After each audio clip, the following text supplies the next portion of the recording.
What's up, everybody? Thanks a lot for joining us. We're here at ECT 2023 to take a look at the very first big offline major on the Mortal Kombat 1 Pro Competition. That's right. We're here for the MKPK, big MK1. We got a bunch of really strong players. You know that. You know that the major was going to be like that. Of course. You know that they're all going to be good stuff here. My name's Ultra David, and with me is me, Seeks. How's it going, man? I mean, guys, go ahead and look at the bracket yourself on StartGG. You can put in the chat !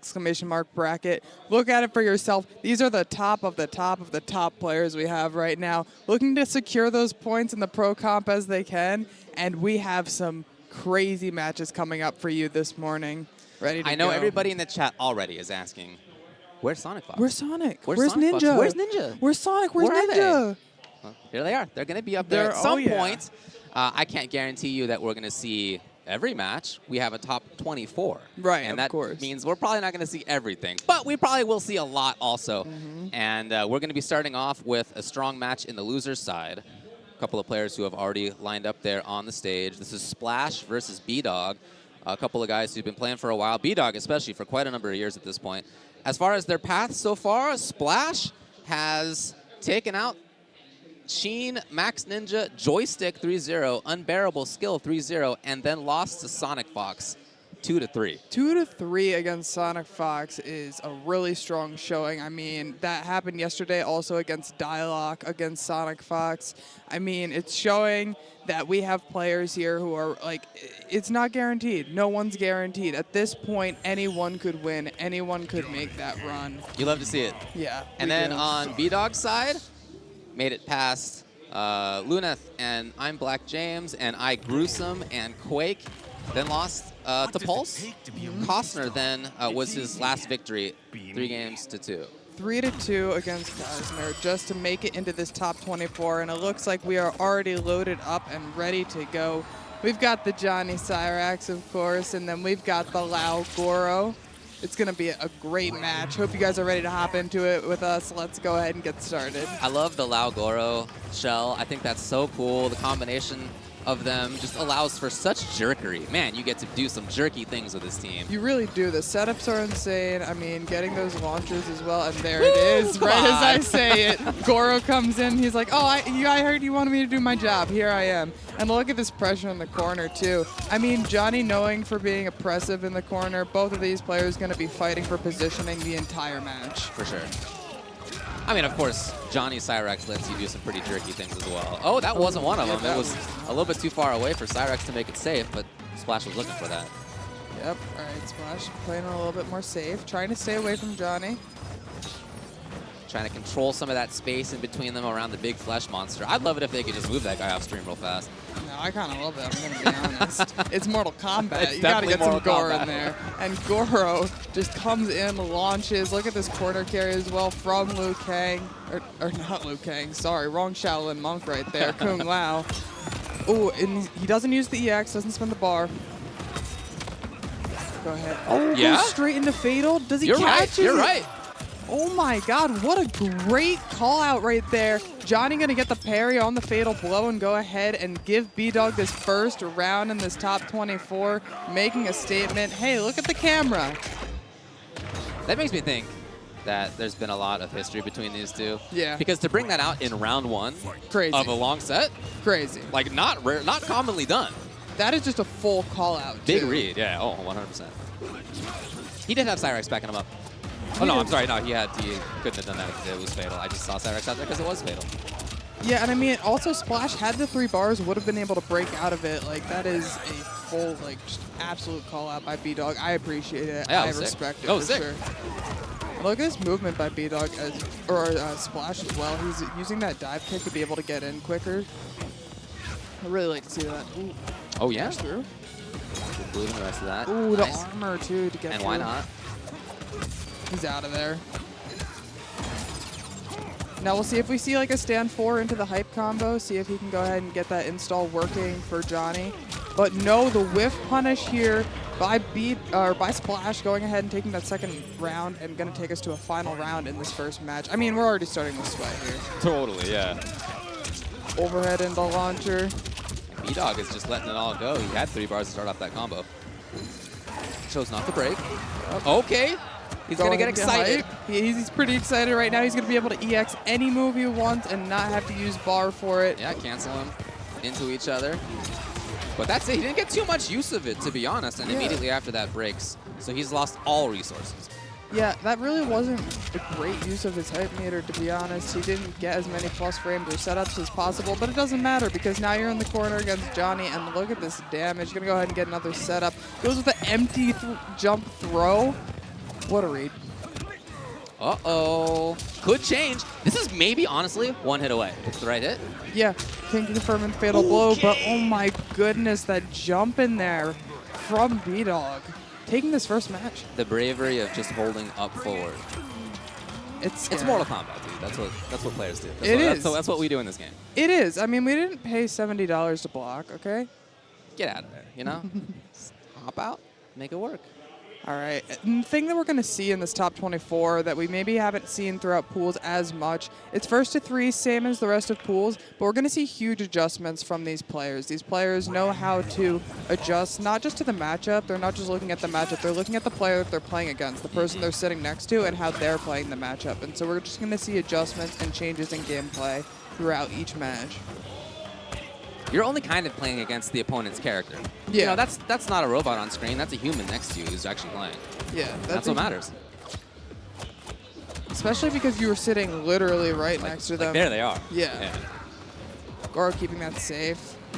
Both of them just looking for spacing, but great armor through. Big drop. Could have been damage. Instead, Splash takes damage. Speed-Dog will get the corner, too. Most of the way to the corner. There it is. There it is. Gets the throw. Uses the bar so that he can launch a Cyrax. And this is going to be a lot of damage here for Johnny. Go ahead and get the Cyrax launcher as well in the corner. Accidentally puts himself in the corner after that. And just the throw is going to take it. B-Dog up one round again. Looking really strong right now. I really like what we're seeing out of both of these players. But yeah, okay, the movement comes out of B-Dog. Yeah, there we go. We've got the dash blocks. No Goro to call at that point. He does take a while to come back. Yeah, spending that Cyrax bar again. Yeah, get pressure, get damage. Yeah, get pressure. Go ahead, plus frames. He's full on there. Oh, just the random D2. We're playing MK11 today. But again, no Goro to call. That's all right. Damage here for Splash. Yeah, it's a quick 37%. Back full screen, though. What's the read here? Ooh, yeah, that's so tricky. It really is. The timing on it's tricky, too. Almost shifted. Yeah. Yeah, you couldn't have done a wake up at that point.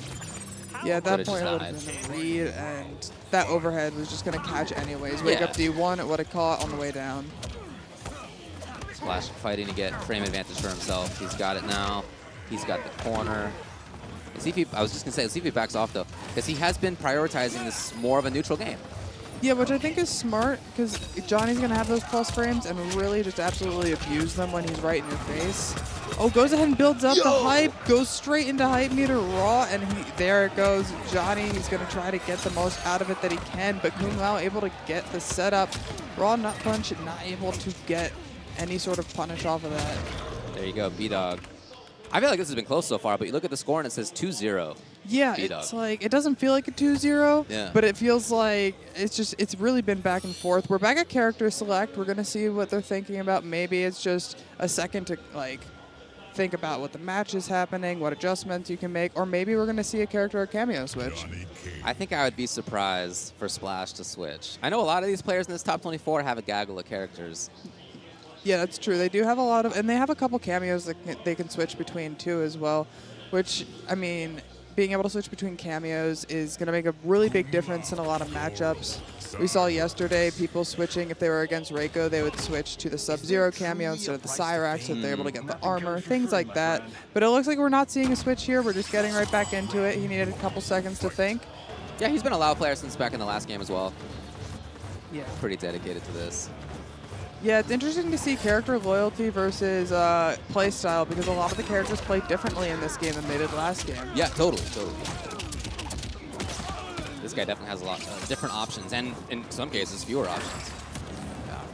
No teleport as a main character. Wow, okay. Calls out the stamp. Whoopsies. That armor into the Goro launcher. gonna give Kung Lao some more damage. Not easiest access to damage though when he has the Goro. Nice. Will there be a break? No, he's not gonna bother? Okay. Oh, goes for the parry and he gets caught anyway. The timing of it is so tough. He thought it was over, but it wasn't. It lasts so long. Super long. And just the Lao had to finish it off here for Splash. Staying alive, working his way back, looking to make that reverse 3-0 here. Now remember, this is on loser's side, so whoever loses this match is going to be out of the tournament. Great block. Good block. Yeah, B-Dog's defense there.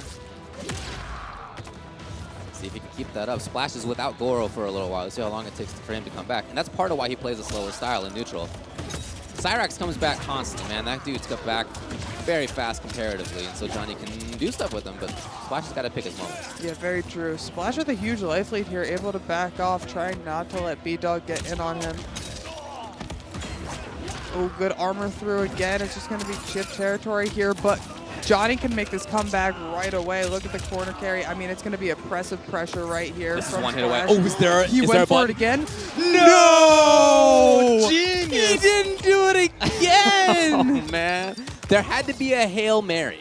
Like, There's that was the no chance. way. And B-Dog was exactly right with looking for it.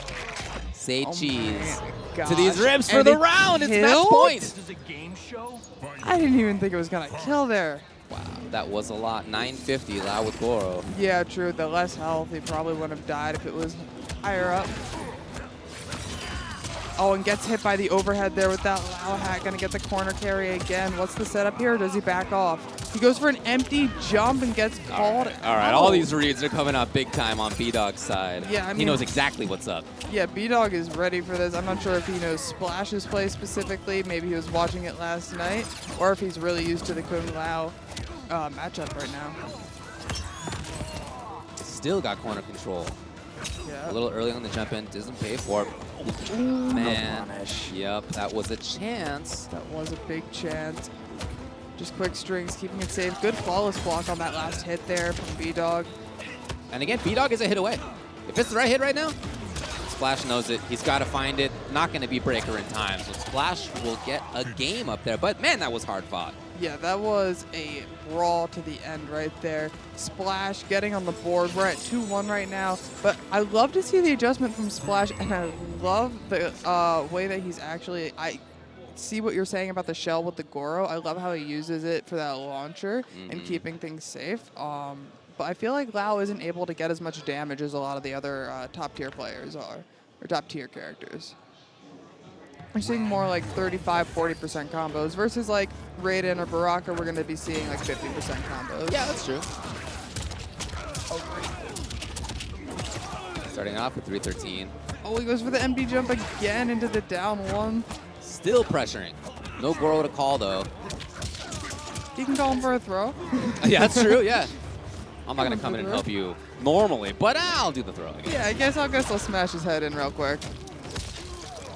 Oh, gone with that overhead too. Gets hit by the overhead again. Splash, what a strong first round there for him. Has he made the down low? Trying to take up some space in neutral there, but B-Dog is past it. Oh, Okay. great micro duck right there. Are you going to hold on to this bar? No, he does finally do so. Yeah. Although he did wait until the Goro call, and that's good. You know, make the opponent give us some resources. Yeah, it was a smart breaker right there. Oh, and no punish again. Splash. Chasing a little bit. Yeah, Interrupted. great pickup there as well. Yeah, you just can't pressure Lao normally. He's got that armor. He's got Goro, especially. Keep it up. Yep. Gotta always be cognizant of that. And Splash Okay, is low. just- He knew. He knew. That's not going to be enough to kill, but Splash is right in chip damage territory. Oh, he went for the parry. Splash knew. Splash super knew what to look for. The whole end of that round was him looking for the low, expecting that parry. Oh, my goodness. Splash might be making this reverse 3-0. We've got ourselves a game 5 right now. B-Dog chugging the water. Yeah, he's Trying got to settle himself sec. down. Think about it. By the way, I love the pixel art of Johnny doing the nut punch. Oh, yeah. It's fantastic. That's good. I liked seeing that was what they decided to go with. I was like, either that or the split kick. You got to go with one of them. Madam Bover cameo. Oh, Jump over. All right, both of them are going to be fighting here for space to go ahead and see who starts off the round. Gets the overhead, but nothing really off of it, and that 9-frame mid is really going to get Johnny started. Oh, missed call on the Cyrax, though. Goro again. Goro misses, Yep. allowing B-Dog to get things going. Big damage coming out from B-Dog. That armor from Kung Lao doing so well. And at range, I feel like Splash is a little bit more comfortable there, but right now, Yeah. he's got a life deficit. Okay. Gets called for the Goro, but not a huge conversion off of that. This should be round. You're right. It's match point for B-Dog. And he also has full hype meter if he can go ahead and either stand for, get it off, or raw hype meter. We haven't seen him get too much out of the hype meter, though. Oh, and here it is. It's powering up. All right, it's Johnny Everybody's got time. their eyes on him. Yep. Oh, hold this. Okay, Hold this. okay, yeah. You just don't know if he's going to do another one. Yeah, Little mix up there. exactly. He didn't get too much out of it, but that's all right. It's all right. Yeah, I think it was smart not to overextend there. Yeah. Slow play. They both know that the end of this set could be coming closely. B-Dog now, if he finds the right hit, he's already a hit away from doing this. Oh, man. Only 30% left up there on Splash's health bar. B-Dog looking for his opening here, being very patient. Oh, down two, just calls him out. Overhead. Goro, no, the big drop! Goro. The big drop straight out of the tournament. Oh, you got a feel for Splash right there. Oh my god. As he has not, there's the breath. Oh man, Yeah, you gotta feel for him. You do gotta feel for him because that was work. That was so close to a comeback. You can see the relief on B-Dog's face. Yeah. Hey, pointing the Johnny to the camera, letting them know, you know. Oh man, poor Splash. What a result. I mean, B-Dog played great, you know. He did. Regardless, right? B-Dog played great, but if you're Splash, all you're thinking about right now is that drop combo. Yeah, I mean, that's it. That's all you're thinking about now and maybe for the next week. Yeah, and here's our Mountain Dew replay, what the do-over as people have been calling it. We're gonna go ahead and see some of these plays brought to you by Mountain Dew.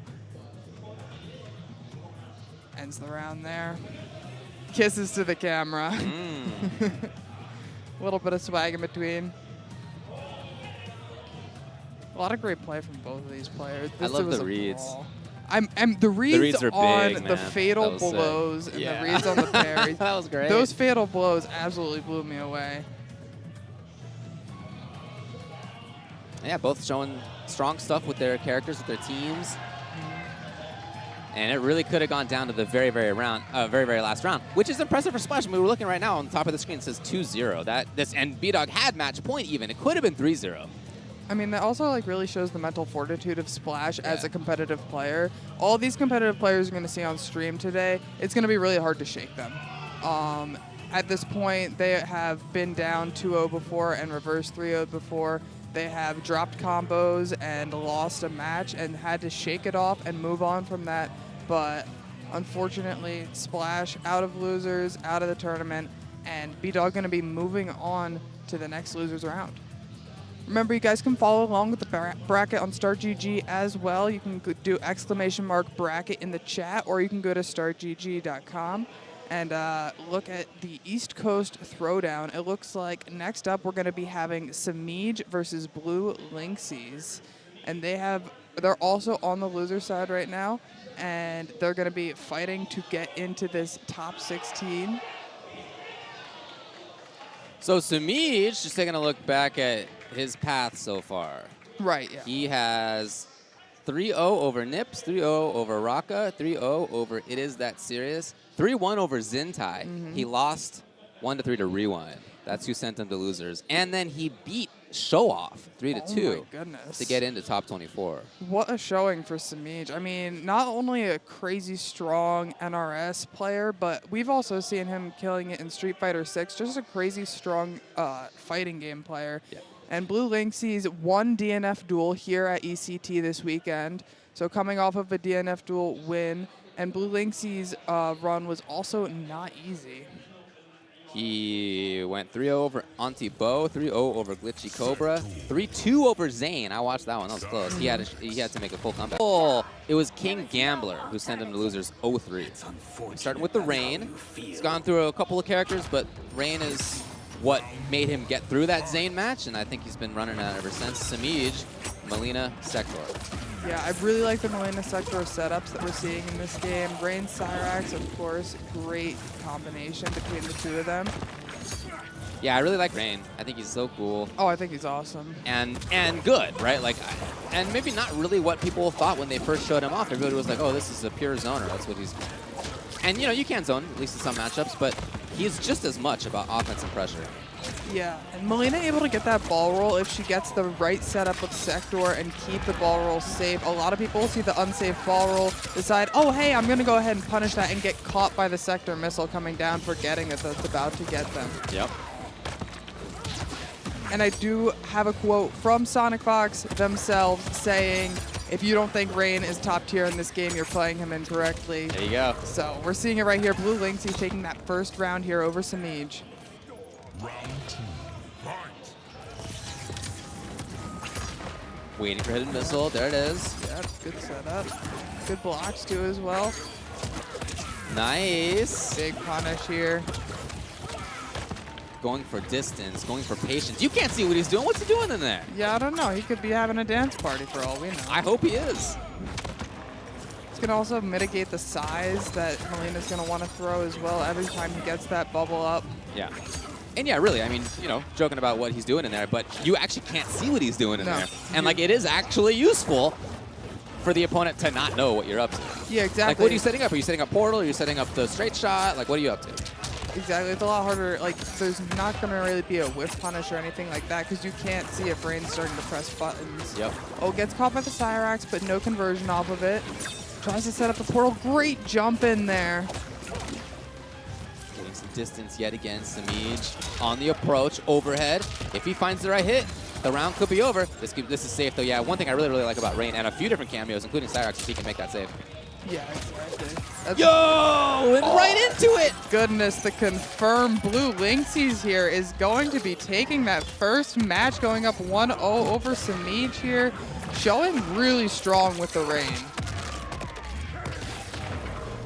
Oftentimes when we see Samij, like, we're looking at somebody who has, well, a pretty good player in his ear. Oh my goodness, imagine having advice. Sonic as your coach coming up and talking to you. Blue Lynxie's giggling a little there like, oh gosh. The way that Sonic's talking to him too, like with the hand motions. Like, what are you doing? What are you doing? It's like, come on, you gotta do this and you gotta do that. Look, all you gotta do is make sure that you hit the other person more than they hit you and you win the match. I don't understand what's so hard about it. Madden back from the dead to give us advice. And he's, I mean, he's got such great advice for this. It's not just that Fox is a great player, but also Fox is playing Rain. Yeah, exactly. And is in the winner's side of top 24 right now with Rain. Yeah, so Fox is definitely able to say, oh, well, this is fake, or this setup, you're able to, like, flawless block through here. Things like that, little tiny tech that maybe Samij doesn't quite know yet. We are only a month into the game. Of course. Where's Sonic Fox? Yeah, where is Ninja? Where's Sonic? Where's Sonic? Guys, we showed you Sonic. He was just there on stream right now, all right? Calm down.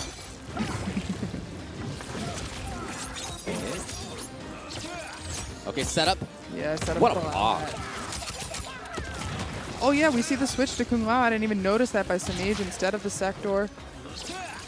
Kung Lao is going to be great for setups into low or, like, unblock or hard to blockables. Yeah. And also going to be doing that same thing kind of that Cyrax does, keeping unsafe things and You making... got to hold the hat to make that happen. You have to think a little bit about it in advance. Yep. But, you know, you got to do that with the Sector anyway. Yeah, exactly.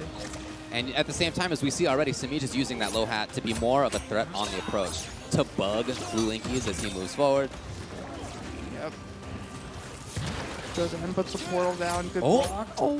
You know, but if Samij had held that hat, that would have been a Blue Linkies landing on it, so I get the patience. Yeah, that makes sense.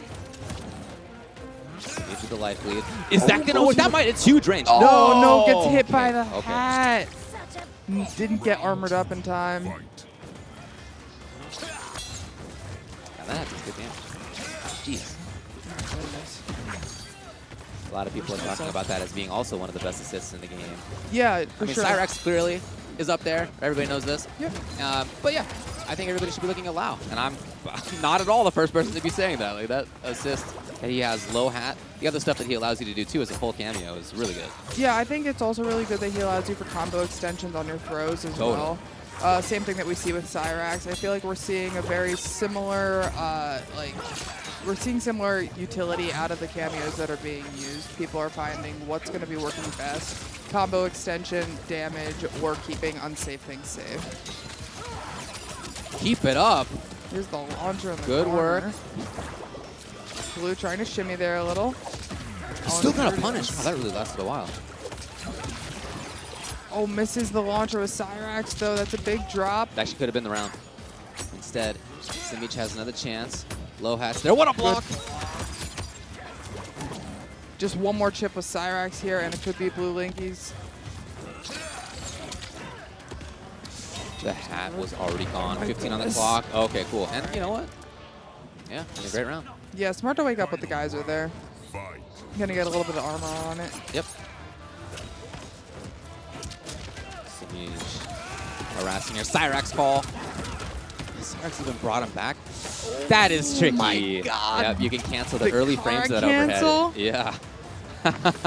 I love that they put that in this game for like specific character moves. Yeah. Well, there's only a few in the game, but that's one of them. I'm not gonna lie, I had to learn what a car cancel was for this game Yeah. specifically. Ancient tech brought back. I was like, a car cancel? What's that? And they were like, you can cancel on the throw. I was like, oh God. It just means empty cancel. Yeah. If you're at home wondering what we're talking about. Yeah, you can't. Canceling before the move hits. And it just allows for crazy setups because you're sitting there blocking for the move to hit, and then if you're blocking, you're gonna get hit by the throw. Yeah, like if you're so good that you see the startup of overhead and you think, okay, stand block time. Yep. Which is the level that Simi just playing at. Exactly. What a great anti-air conversion. Getting the side switch too, gonna get the corner here for Oh, Simi. the time. Wow. Both of them have fatal blow. What a duck! What a micro duck! Oh my gosh, back into fatal blow. Blue is taking it again with the fatal blow at the end of the round. Are we gonna see Sonic again giving some tech to Simic? You are allowed to have coaching, but there's a maximum amount of time that you can get coaching during a set, and I feel like that already approached like Okay. maximum time. I mean, I don't know. I didn't know if I there's, didn't, like, I a didn't have my specific stopwatch timer or out, you know, anything on but it. yeah, there is. Yep. And you guys can see the crowd in the background. Everybody getting ready. Everybody getting hyped for this. It was a better job, no doubt, It by was. Simic. Like the way that he was chasing, he was playing footsies with hat essentially, which I thought was really cool to see. Yep. Would he switch to Ooh, Katana? Would he switch to Katana? Blue What would Katana Melina? bring in this matchup rather than Melina, though? Maybe a little bit more range with Totally. the fans. Yeah. A little bit more of setup play than Melina because she can set up that trap behind you. Not gonna happen. Ooh, but we might see the Scorpion cameo? I don't know, man. I think Lau Hat was so important to him, even being as close as he was. I was like, don't mess with my heart like that. Scorpion's my favorite. Back to Ooh, Sector. All right, we're going back to Sector. Not sure about that because I thought the Lau Hat was doing a lot better for him, but maybe he just feels a lot more comfortable with the Sector setups. Yeah, yeah. You know, maybe just more comfortable in calling the timings. You can also harass with teleport punch, right? If you think that the opponent's gonna be doing something full screen. There's other stuff going on there. Yeah, go ahead and get the back throw here from Rain. And gonna get the launcher with Cyrax after the back throw. One of the best things about that cameo is that he's gonna be able to get combo extensions off of throws. One portal set up for Rain. We're gonna see another combo extension here, and there it is. And it does send him back this time. Nice! Right into overhead Oki, and Blue Linkies can set it up. You can play patiently. Hit a Yeah. missile there. Trying to back off. Blue Linkies happy to sit full screen. Yeah. Go ahead and set up the bubble. Gets caught by the low side. Oh, gets caught by the Cyrax. Is this gonna be it? And Blue Linkies is sitting on match point right now. I gotta tell you, I did not see this being a 3-0. I didn't either. There was no part of me that saw this being a 3-0. Like for either side, I would have been really surprised to see a 3-0, but that's where Blue Linkies is at right now. He's only a round away. Delayed on it, so the armor's already gone. Oh, gets caught by the low. Bluinky's going to need to work his way out of the corner here. His defense is great. Blocking overhead on reaction. Steals a turn with that portal. Yep. And now Gets he's hit, out. but he's out. Comfortable spot for himself. Yeah, but huge life deficit right here. He's got kind of a mountain to climb and gets the whiff punish right there. Samij, what a great play. Just needs one more hit confirm here. Gonna get the combo extension with Cyrax. No, not going with it this time. Oh, okay. Good solution.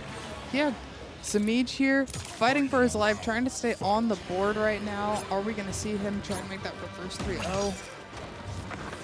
Definitely hoping for it. Oh, of course.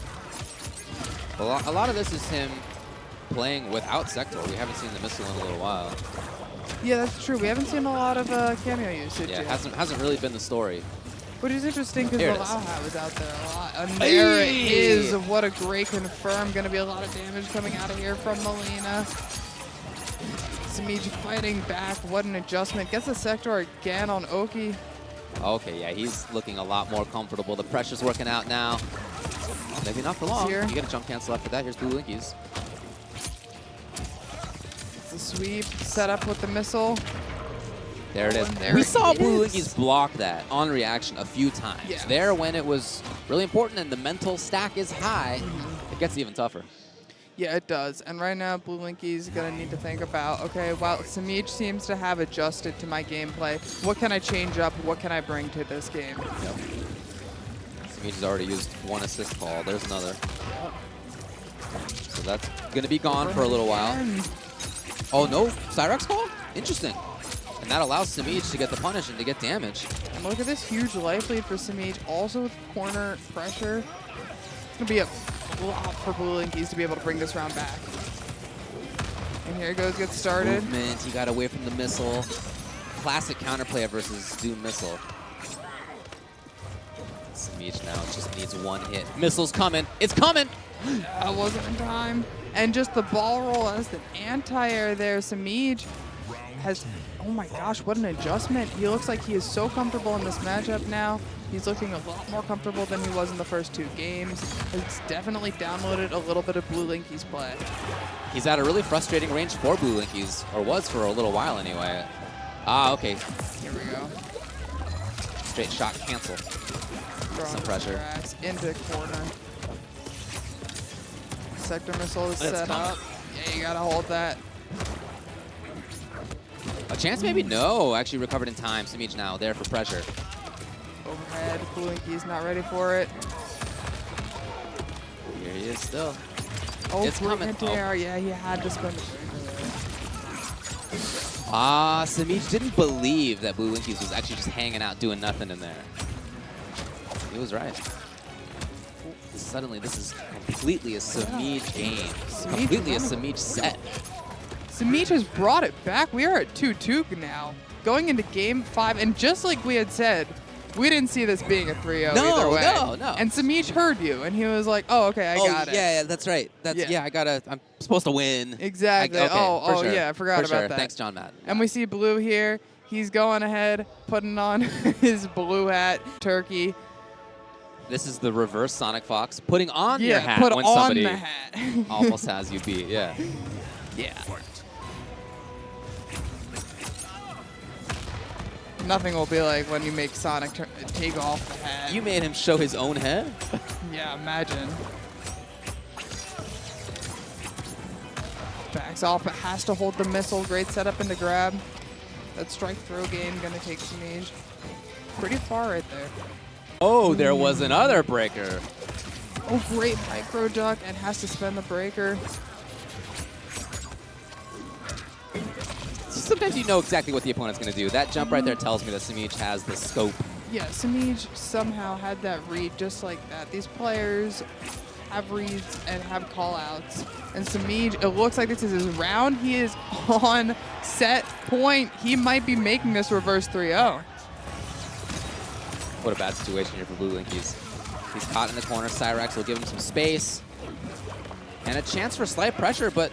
The duck. Come on, why would you duck there? Because he knew. He knew. He What can knew. you say? Yeah. Sometimes you just know, and it seems right now that Samij just knows.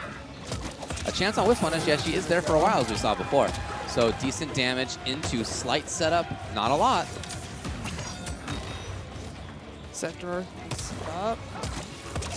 Oh, great launcher here. Gets thrown back at a really awkward angle, though. Looking Both for of hit them with access to confirms. fatal blow. This could be anybody's round.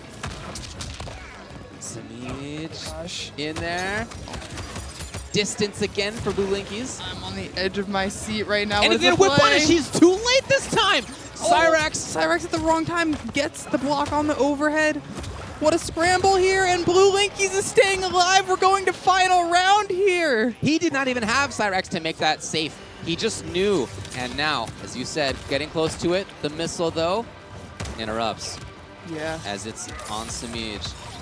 Close to the corner if he can make his way there. Gets hit by the overhead.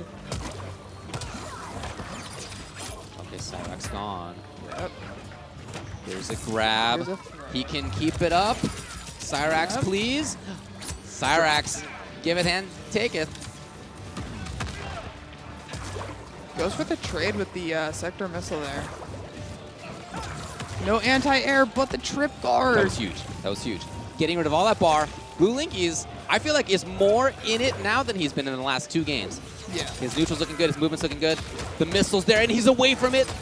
The cognizance. Stealing a huge turn! Oh my god, is this going to be it for Blue Linkies? He needs one more hit confirm, and here it is. Blue Linkies is taking it 3-2 over Samij, not allowing for that reverse 3-0. He needed the hat. It was the hat. It was all the along. hat. That's all he needed for it. And Blue Linkies is moving on in the bracket. Samij out for Mortal Kombat today. What a great showing for both of these players. Blue Linkies tapped on the hat right there just to let Yeah. everybody know. He knows what won him that match. Yeah, he was like, it was the hat. It was the hat. It wasn't his crazy gameplay or stealing that turn at the No, end. no, It was the hat. Sometimes you just got to put hat on. Maybe it was a little chilly. I kind of think it is a little chilly, so I think understand. they cranked it. I think they cranked the AC today. All right, well, we're moving on to the next one. Yeah. We're staying in loser's side, and we're staying in the same side of top 24. Yeah. And it's going to be Pluralmite versus Big Daddy G. Yeah, this is going to be a big one. Big Daddy G is playing Smoke, but first we're going to look at this replay of this crazy set. And look, Blue Linkies got that fatal to close out rounds twice. Just one hit confirm into fatal. Got hit out there by the Kung Lao hat trying to go for raw fatal, but using the armored geyser. I mean, this was a brawl to the end. This wasn't even a tale of 2 sets. This is a tale of 3 sets. Like, Yeah. there was the first set where Blue Linkies was totally in control. Just looking here, he gets up to match point. Yeah, and Right, you he can looks see great. It was 2-0. It just seemed like dominance. And then Samij figured something out. I mean, I don't know. Yeah, Just so- the timings, the mix-ups were all in his favor for then set number 2. And then in the very last, 2 rounds, was Blue Linkies getting back into the game. His head was warm. He could think correctly. Brain Yeah. freeze gone. yeah, exactly. You know, now all the neurons are firing. Exactly, that's what it was. And I mean, we went down to the wire. We went down here to the last round, and we see a little pop up there. Blue Linkies really excited about that. As he should be. Yeah, so we're going to be seeing smoke coming out of Big Daddy G, and then I'm not sure. Do you know who Pluralmite is playing? Yeah, I think he was playing Tanya last night. Tanya, okay. We'll see if that's what he sticks with. I mean, Smoke going to be one of the harder characters to play against, in my opinion, because he goes invisible, and then you have to hold mix-up while he's invisible.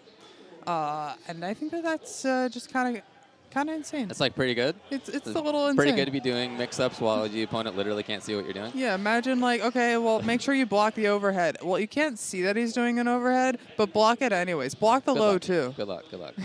Have fun with that. I did notice I was watching Big Daddy G play yesterday when he was playing against Joystick. He took Joystick out of losers yesterday, and he had those combos down to a T, as you expect from anybody in this top 24. Yeah. But I mean, he would go invisible and be getting full optimal combos without even being able to see his own character. So he beat Gur in pools 3-1. Imagine. And that was on Friday. So he had to play yesterday in top 64, but that's quite a long ways to wait.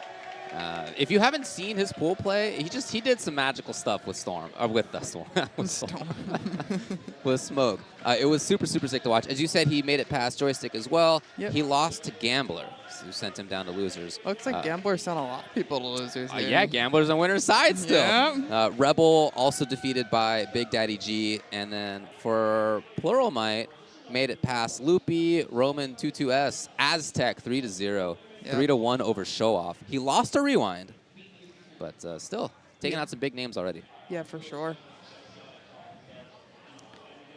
All right, looks like they're ready to go. Looks like they got their button check done. We're going to be getting into it. Hope you guys are ready for this awesome set coming for you.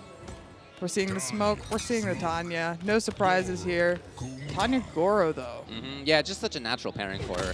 Like Lau, she gets so many like small pop-ups that are difficult for her to convert into big damage. But with Goro, all of those end up in big damage, big corner carry, whatever she's looking for, setups.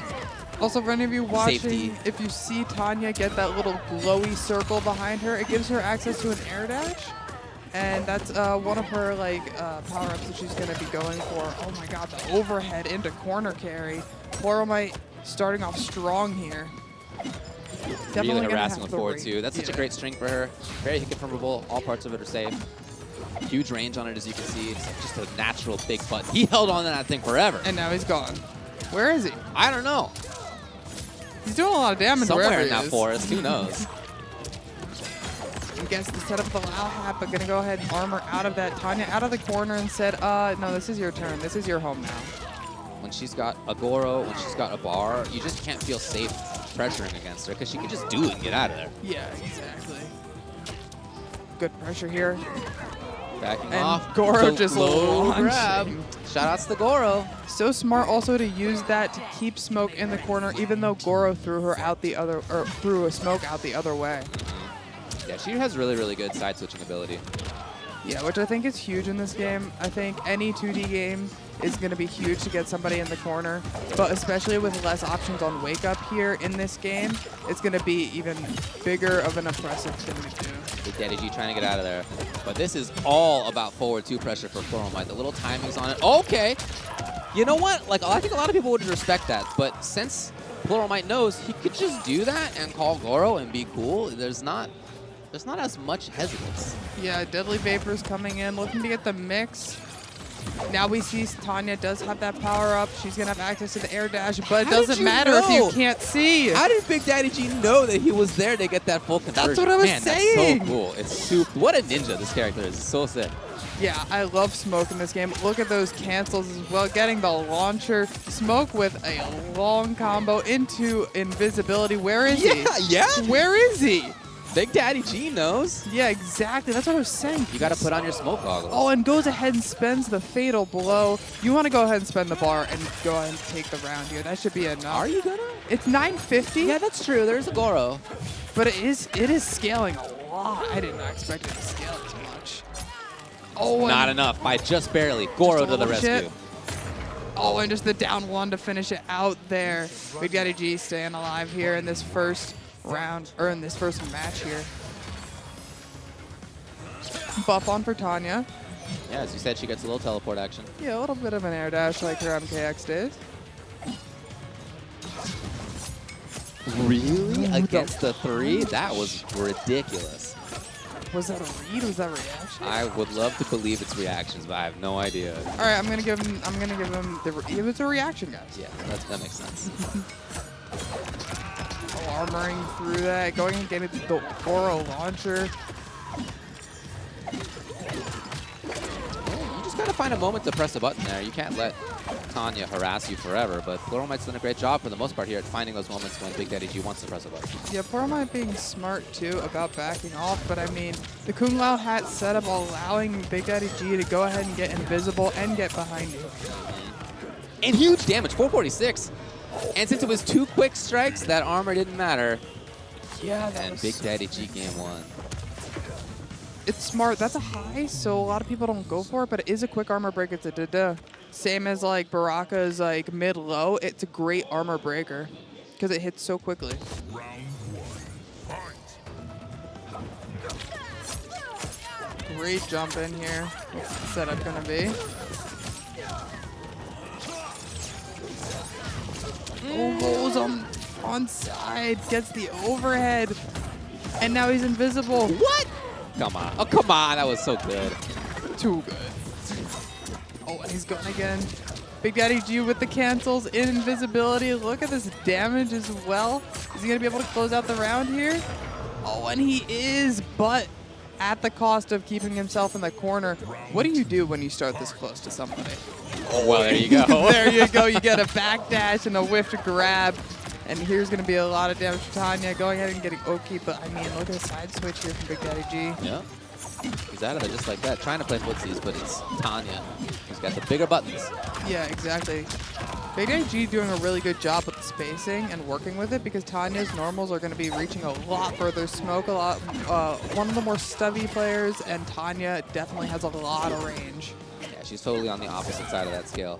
That could have been a whiff punish. Kind of hard to expect that coming up, though. How did he get the anti-air and know where he was? I love this Big setup plus. play. All right, spends the breaker. Oh, no. big Oh, Goro was punish. nowhere near. It wasn't enough. Oh, wow. All right. Poor Might taking us to a final round here. Final round. Fight. Ooh, gets the sweep. Big Daddy G trying to get away. It's interesting about his smoke play that there's a lot of time with him spent away and then stabbing in, just as we saw right there, or stabbing in with grenade. Yeah, it feels Yep, like there Big it Daddy is. G is doing a good job of trying to keep the pace of this game. He's backing off and then suddenly rushing down when he can. Side switch. Opens up. Yeah. Gonna end it. Is 300? Maybe, yeah, there it is. Yeah, and big setup on Wake Up. Gonna use the armor to get out of that, and Goro gonna go ahead and launch. One confirm into Fatal Blow for either of these players is gonna take the match. There's no Goro, and not going to be one for a while now. And that means that she's got to play a little bit differently. That said, Plural Might only needs 1 or 2 hits. Both Outside of the range of stand 3, trying to be nowhere near. Oh my gosh, gets the buff up. Setup, and he could just waltz in. Where's he going? Where is he? You interrupted. Plural Might Oh my God. stole his turn against the Invisible Man and found the end of the round. And I mean, we see some more coaching going on here. What's better coaching than Sonic Fox? Oh, you got Ninja Killer Where's to coach Ninja? now. Yeah, where's Ninja? Where's And Ninja? where's Sonic, man? Hey, when's Ninja on? Yeah, guys, is Sonic playing next? Is Ninja on? We were promised. Round 1. Fight. Super cool set between 2 really different kinds of characters. Yeah, for sure. And I think Big Daddy G's doing a really good job. I thought that this was going to be a really hard matchup for Smoke going into it, to be honest. Uh-huh. Okay. He's going to find the knockdown for himself here after ending up at good damage. Oh, that would have been Almost sick. converted. That would have been awesome. Great block there on the overhead. Right back to the corner. Yeah, but he said, no, you're in the corner, and I'm invisible, and Where'd you he can't go? see me. Invisible Forest, Spirit Smoke. Yeah, exactly. Forget the living forest, it's the invisible forest. Oh, and just goes for the armor through, interrupting whatever BDG was doing there. Big Daddy G again, staying away. You don't always need to be harassing as Smoke. One of my favorite things about a strong Smoke player, and just like this kind of character archetype of like big mix-up character, Yeah. is that you don't always need to be mixing up. Yeah. You can be patient. You can look for your moment and then get things going at just the right time. And Big Daddy G is making that work perfectly. Yeah, what a great flawless block there, mitigating the chip as well, but I agree. Big Daddy G is playing this really well, playing patiently, which you don't see a lot from rushdown characters like Smoke or mixed characters like Smoke. Oh, gotta get there. Not quite. Just goes for the raw overhead. Plural Might will be able to pressure. He'd rather not. Backs off. Again, outside of stand 3 range, allowing Lao Hat to get set up means that Smoke could move forward or pick his moment. Still doesn't need to rush in constantly. Here he goes. Come on. I mean, Come on. oh my goodness. What do you do against I don't that? know. Plural Might sitting on Fatal Blow, so is BDG. Neither of them with access to breaker either. Goro. Goro missed! Oh, Goro and missed. Big Daddy G didn't think he was gonna miss. He was Yeah. playing patiently. Didn't want to risk that. Yep. Oh my gosh, this is coming down to the wire. Tanya with the buff up. A little bit more movement for her. Here's Goro to make it safe. Yep. And look at the chip.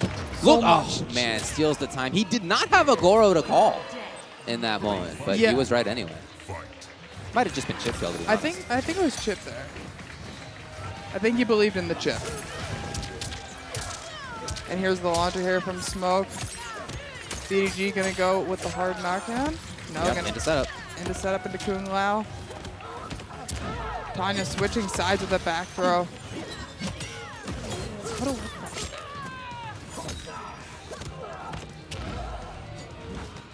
back throw again, you're in the corner. Goro coming in, launching you. No! Drops the And screen. Shu stands there whiffing for so long after that. With Big Daddy G taking huge advantage, maybe for the round in the game.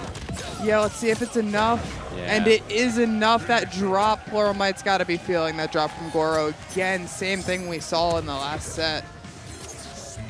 You got to feel for players who lose rounds in part because of that, but that is the game. We are here, we're humans using our hands to control these mechanisms. Sometimes you screw it up. Yeah, it's true.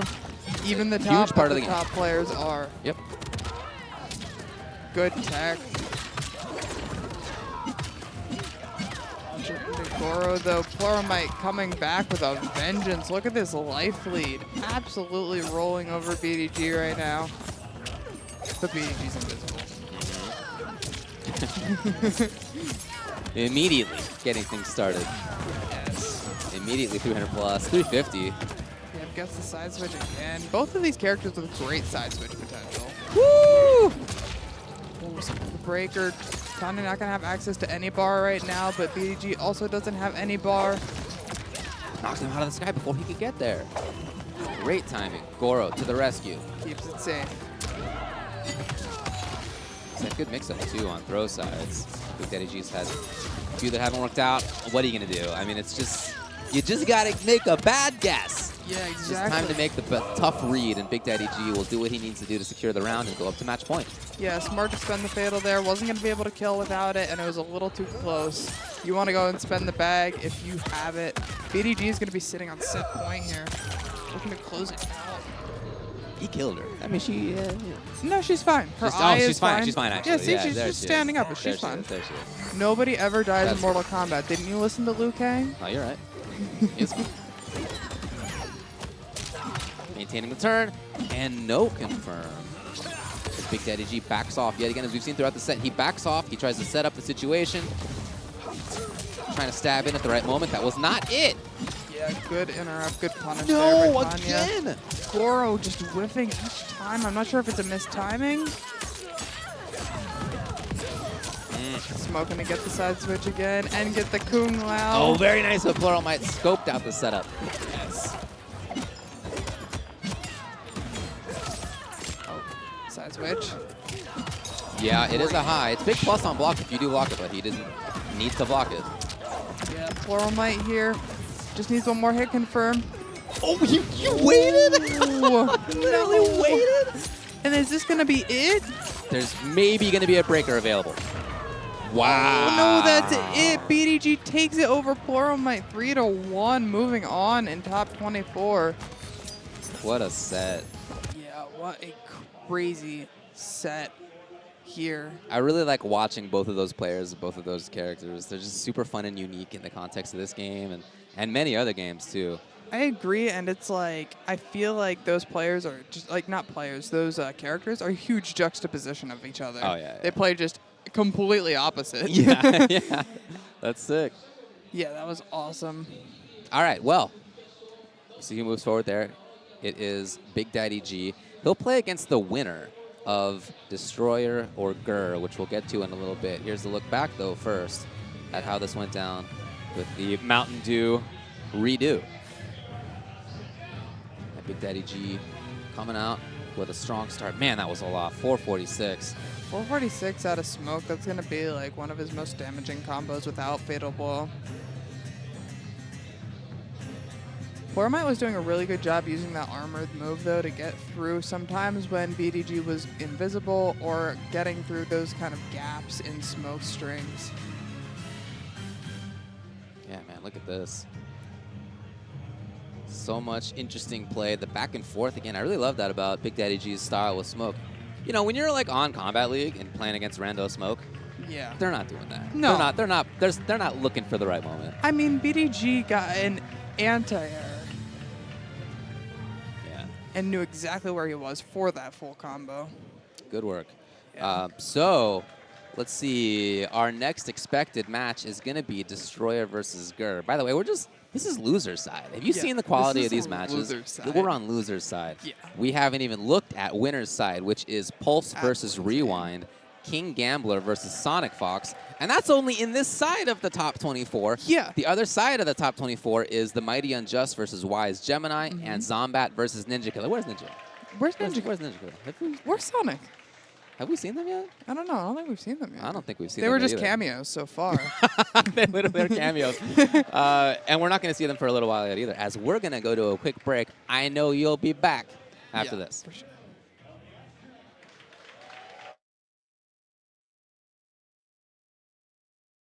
Whole timelines.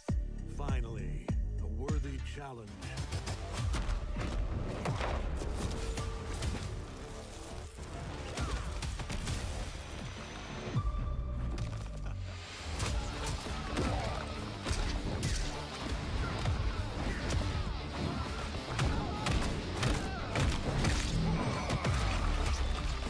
I claim this timeline for the Viltrum Empire. You will burn for this invasion.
Welcome back, combatants. Welcome back to our first stop on the Pro Tour for Mortal Kombat 1. We are here at ECT. I'm Miss Meeseeks, joined here by Ultra David, and we're going to be getting back into these crazy matches. So far, we have only seen loser side of top 24, and it has been a sweat fest. We have a crazy match on deck next. Do you want to let them know about it, David? Absolutely. Coming up next, we're going to have Destroyer versus Grr.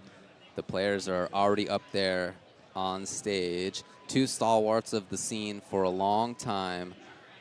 Destroyer, a strong player in his own right, second place at the MKX tournament that we had here this weekend, and deep into MK1 as well. As you could see, he took out Mr. Sloth 3-0, Monkey Business 3-0, Zintai 3-0, Fresh 3-0. Only Pulse has beaten him, and that was 3-2. Yeah, so he's having a killer weekend. On Grr's side, he lost to Big Daddy G, 3 games to 1. We mentioned that before, but he's also only lost 2 games otherwise, as he beat Dialogue and Zane, among others, and Unbearable Skill, among others. So Gearus Lau. Lau seems like a pretty common cameo for Gearus. Lets you do some pretty cool stuff. Buffs footsies, but also, of course, lots of other cool setups and big damage combos with teleport, etc. Yeah, and of course, we've been seeing a lot of this Raiden Cyrax combination, one of the stronger combinations in the game right now. Look at that whiff punish, though, forcing break. A lot of damage for Destroyer if he didn't break there. Raiden going to be able to dish out a good 40 to 50% with Cyrax, and also get a lot of chip to end out rounds and things like that, keep things safe. He's going to want to get a launcher in the corner. Yeah, even with kind of a miss, it was still a lot of damage. Yeah, it's Grr just... taking back his team. I'm sorry, his turn, as he's in there. Again, Hat. Oh, keep it up! You totally can, yes. Oh, gets the freeze and confirms into Fatal Blow. Grr gonna be taking that first round here. Yeah, a couple of errant issues, I think, for Destroyer. Well, those instances, hopefully he tightens it up. Yeah, I definitely saw a whiff there. Grr wasn't even ready for the whiff, not expecting it to come out of Destroyer there. I mean, Grr starting off, Grr was one of, if not the strongest Gearuses back in MK11, bringing it back here in MK1, showing what Gearus can do. Definitely a more complex character, and is going to have a lot of ups. But I feel like he played kind of the more complex version of regular Gearus in that last game too, so that makes sense to me. That sand mode right there, limited period of time. If you get hit, you only take the 1 hit and then get reset back to where you started. So it's a free pressure essentially, but you don't get to keep it up forever. So yeah, teleported back. We're gonna see Grr trying to set up the sand curriculum as well. He's gonna want to get at least 3 hourglasses. But I mean, he doesn't even need it in this match. He just took that match just like that. He did.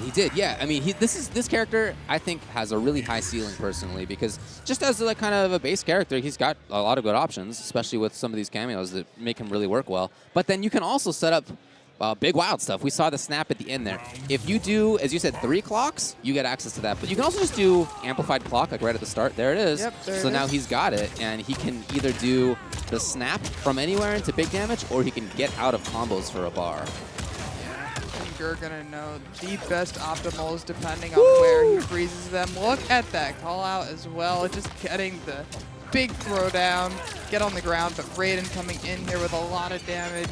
That's what I'm talking about. But there it is. Yep. Look at that health. You see Grr's health up there? That's right. It came back. It's like free breaker. It is. It is. Grr getting the launcher going ahead. Oh my goodness. He is running away with the set right now. Destroyer definitely going to need to make a big, big difference in his gameplay. He tried to teleport in to get something going, but not quite. Yeah, got caught by that EX loud clock's head. already up. Overhead here. Nice catch. The Destroyer is trying to mix things up. Trying to teleport a little bit more often. Trying to get in on his terms a little bit more. Yep. Here it is. You can try it out. If it doesn't work out, it's no big deal. Yeah, exactly. Yeah, exactly. You're utilizing that to the fullest extent. Oh, wow. What a great whiff punish there, but not able to get a lot off of it there for It's unfortunate Destroyer. for Destroyer. Whiffs That was again. one of his 2 chances so far. Grr with the launcher. Yeah. Freezes, and this is going to be enough to take the match. Grr is already up 2-0. That forward 4-4 string is unsafe. But if you do forward 4-4 into low hat, you're safe You're plus on block. And if it hits, as we saw, the opponent gets launched so high that they go over low hat, and you can just keep the combo going normally. Yeah. So it's just a really nice way to pressure for Gearus. You know, you got to think about how to deal with that. We see a lot of overheads, but Destroyer is trying to search deep right now for what the solution might be. Yeah, Destroyer's really thinking it through, really trying to see, okay, what adjustments can I make? Does he have another pocket character? I'm not sure. I've really only seen him on the Raiden Cyrax, but I mean... He's got a Shao. He's got a Shao. I think I'd be surprised if we saw the Shao. Oh, We're going to Shao? We're going to Okay. General Shao. Okay. All right, he figured, I mean, to be honest, he might as well try it out. It was not working for him with the Raiden Cyrax, was getting some missed inputs, was getting some missed timings, so maybe we're going to see something better out of the General Shao. He's definitely going to have more range, but it's not going to be as impressive as Raiden Cyrax can be. Oh, big chance. Great conversion by Destroyer. Big damage here It's from always big Destroyer. damage for this dude. That was 300, just like that. Yeah. It's still there. Yep, safety because of Lao Hat. It's caught by the overhead. Doesn't matter if he gets hit, Yeah. Whew, see ya. and he's gone. A low start. Start. Oh, that's bad. He's going to end up right there, and he's quite punishable afterward, but Destroyer did not get it. Player set up into Lao Hat. Oh my god, gonna go ahead and get the confirm there, Gur. Just not even letting Destroyer get anything going. Yeah, there it was. What a dash. Under it's not enough. Hold on a sec. Oh, a chance maybe. Alright, Destroyer gonna go ahead and spend bar here. Oh, and Gur is out just like that. Had it loaded up and ready to go and uses that Sandnado to close out. Gur here is sitting on set point. I feel like nobody in MK11 is as comfortable with that distancey style of Geras as Gur was. Yeah. And in this game, that's not really the name of the game for Geras, but he can nevertheless do it well as a player. Right into setup. Yeah, I feel like Gur is one of those people that we saw stick with character loyalty and change game style play. Gur is definitely playing a little bit differently in this game. Underneath the high, and it's Gur. Setting it up yet again. Huge jump too. Okay, he's spending it all. Yeah, spending Or it all. risking it all, I should say. Oh, Gur's out, but that was a little bit late. He had already got a lot of damage off. Holds the Lao Hat. Oh, gets hit, doesn't matter. No big deal. Take a little bit of damage, you're back.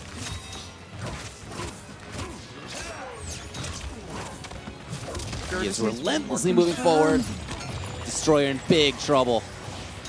Destroyer gonna need Dashing to- for his life. Oh no, gets stopped out of the dash, and that's gonna be it. Gur taking it 3-0 over Destroyer. Gonna be moving on to play Big Daddy G in the next round of losers on this side of our top 24. That's going to be a good one. So our next round of losers matchups, as you just said, Big Daddy G versus Gur and Blue Linkies versus B-Dog.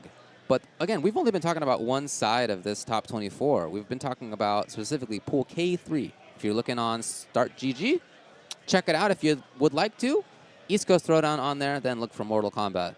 And we're in pools K3 and K4, top 24. The other side, we'll talk about it in a little bit. Lots of players to look for there first, going through the Mountain Dew redo.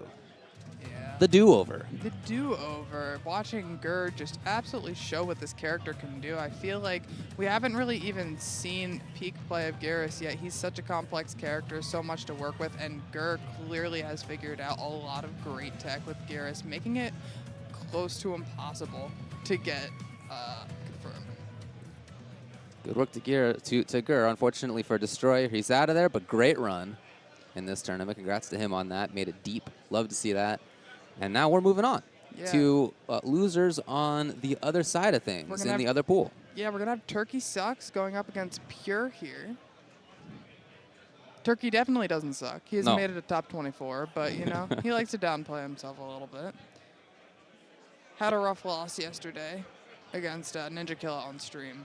0-3. Yeah. And that was after going 3-0 versus Savvy 102, 3-0 versus Little Zeppy, 3-0 versus Kevo, and then 3-2 versus Matrix. Yeah, Turkey was one of the strongest players coming out of MK11 and has definitely made a statement coming here into MK1. He's won a bunch of MKNJ locals. He's won a lot of online tournaments and really been grinding out this game love to see it. I haven't gotten to see Pure's play as much, to be honest. So Pure got sent down to losers relatively early, actually, in winner semis of his pool by Cease. Okay.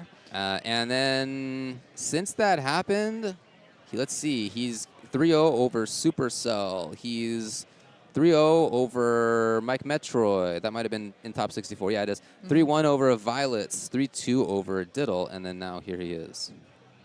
Here he is on stream. Remember, this is loser's side. If you lose this set, you are out of the tournament.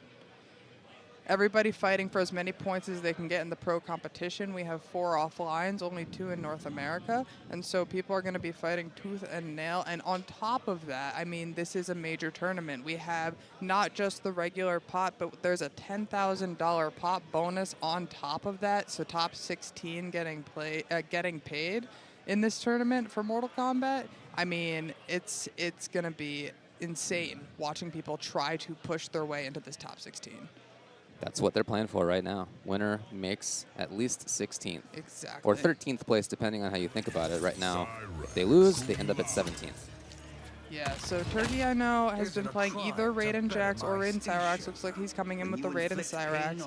And then we've got Pure on the Shang. I love watching the Shang, especially switching between the 2 different stances mid-combo. Shang has been one of my favorite characters to watch during this game. He's super sick. What a cool design. I've always thought that Shang had cool designs, but in this game, it's just dialed up. Well, it's just like, I love young Shang and I love old Shang, and they gave us both. Yeah. And I'm pretty excited about it. And Shang can also take the form of the other players, so if Pure has any Raiden knowledge or anything like that, he's going to be able to switch over to Raiden and go for that mirror. Absolutely. Yeah, so as the Shang player, you got to be thinking a lot. You know, some of these characters are more complex than others. This happens in every fighting game, and he's certainly on the more complicated side of things. Switching back and forth between young and old, depending on situation, mid-string sometimes if you want that, like whenever you want almost. And then, as you said, you can also play as the other person's character, get a little bit more damage while doing it. So there's just a lot of options available to you. Yeah, that's for And sure. that's tough to keep track of as the player. Especially when you're playing against a character like Raiden, like you're saying damage. Like, oh, you want some damage? You want to do the damage output? I mean, if nothing else, we know Pure has definitely labbed Raiden at the very least. I'm sure. Yeah, because there's no way that you haven't labbed Raiden, Johnny, Baraka going into this. You're not going to be making top 24 because those are the top tier characters right now, and those are who you're going to be playing against. And Rain, if you ask some. All right, let's see it. Get into it. Shade Johnny. Good drops here. Both of them mitigating as much chip as they can. Look at the flawless blocks there by Turkey. Yeah, and Turkey's playing patiently until he just suddenly moves forward, picks exactly the right moment. Classic Raiden versus Zoner play from like almost every Mortal Kombat game. Yeah, which is interesting. Turkey being a Kotal player in the last game. Yeah. And it's a completely different play style for him, but really showing what Raiden can do. But look at this open up. This seems to be a lot of damage coming out from Pure. Look at those juggles. Set up. So I think the low hit first, but it was hard to see that beforehand. Hoping to live for this round. And gets caught by the Hell Sparks coming in. Pure's going to take that first round. We're talking about how complicated Shang is, and even just for those up skull juggles, you really have to be super aware of like which side of the skull they're going to be on and which direction they're going to get flung by it. Well, exactly. If you hit them on a certain side, they're going to go back full screen, and then you can bring them back to you full screen. You can send them back and forth all over the place. Yeah, you really got to be aware. Big damage here out of Turkey. Look at that life leave from Raiden. Getting a forward throw, no need to launch off of it. And he can play patiently for a long time. He could also suddenly burst in with teleport, and as Pure, you just don't really know what to look for. Yeah, and here's Pure. Oh my gosh, Virgin's here. Gonna go ahead and get that poison on Raiden as well. Backing off. Hoping to see overcommitment. Oh, nice! Some characters have real trouble punishing that, but that makes super sense that Shang can get good stuff. Old Shang. Yeah, and Pure with the knowledge to be an old Shang to go ahead and get that because a lot of... Ooh, the fatal, does it hit? Really? It hit! Oh my gosh! Yeah, I expected for multiple projectiles to eat through, but no. Shang had 5 health and a dream, and Pure takes that first match over Turkey, going up 1. Oh. Yeah, and I could hear from the crowd the big ooh coming out when that worked. I think a lot of people were surprised that it did as well. I mean, was that a little bit of a statement at the end, making sure that he was in Raiden form going with Storm Cell? Felt like a little bit of statement to me right there. Round 1. Right. Fight. We're going right back into it. I think Shang has an argument to be top tier as well. I agree. I think he's super good. He's, as we've been saying, pretty complicated. And feel- we're pretty early in the game. And already to see people doing as strongly as they are, like Fear, with this character, I think is a great sign for his potential ceiling in the future. Look at all this chip. Cyrax keeping it safe every single time. Okay. Oh, the jump in, catching a whiff right there. Breaker here out of Pure, not going to have access to bar. Neither does Turkey, though. A little bit of damage there on the chip. And Yep. now just like that, it's Pure pressuring. Hunting for what could be the round ender. Yeah, Pure could just get one hit into Fatal Blow, but so could Turkey. Raiden already has that buff up, taking less chip. Gets the launcher, and that's going to be the first round going to Turkey. Great confirm. Round 2. Fight. Ooh, knew exactly where that was going to be. What? Okay. All right, what a read. The like downward angle of Babale in this game cracks me up. Yeah, just knowing like exactly like which area you're gonna be in. I saw yesterday Turkey was trying to get out against a Shao Kahn, but the horns stopped him, so he wasn't able to get out. He got knocked down by the horns. Oh, big damage as we expect to see out of Raiden, even with the drop. Good tech. Yeah, I wasn't sure if Shang is one of those. So there's some characters that are able to punish that electricity carpet, such as Johnny is able to shadow kick after it, but I wasn't sure if Shang has an option. Looks like Turkey's taking it. We're going 1-1 here against Pure.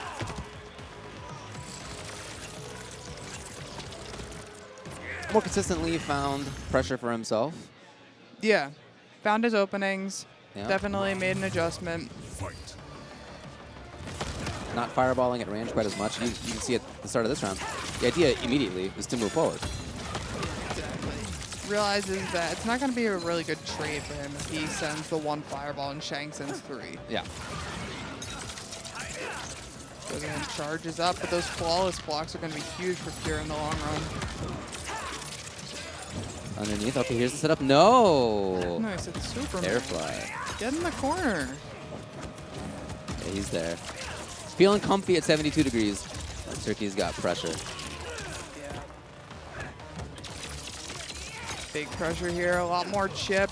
And just the overhead, 1 more chip setup. Yep, Storm Cell on Wake Up. There's nothing you can do about that. You got to be the best and flawless block. But Do you have time to flawless block on the Wake Up with the yeah, Storm Cell? you can flawless block, Oh, but okay. it's genius timing only.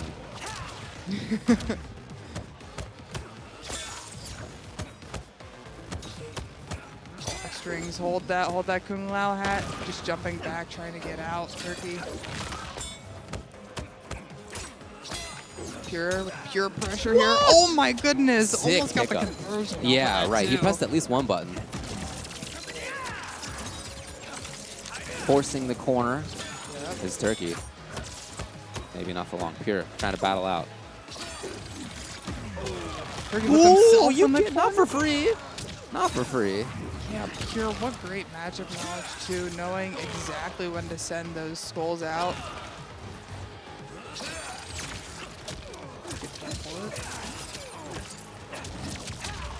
Just the overhead. Yeah, Do a it couple of again. individual hits. Almost breaker for Pure. Again. No! Boy. Again, you really got to know where the opponent is to get that stuff. Turkey just down 1, keeping his turn. Suddenly he's patient. Yeah, But- being very, time's a factor. We're at 9 seconds here. Turkey just needs to back off and stay safe. But I mean, he's gonna go ahead and get the electricity carpet and take it anyways. Going up 2-1 here against Pure. trying to stay alive, trying to make it into that top 16. It was a time-wasting option. It was a chip-killing option. Really smart, aware play by Turkey at the end. Yeah, for sure. Raiden. So we're back to character select. Yeah, and I'm wondering what Pierre's thinking about. Does he have another pocket character that you know of? Oh, it looks like he does. It looks like he's got an Astra. Astra what? Serena. Astra Okay. Serena. So this is a character, this is a team that like sweeps the stage, I feel like better than almost anybody. Yeah. A lot of characters, when they find Serena Boomerang and it like hits at max range, like they're not gonna get a lot out of it.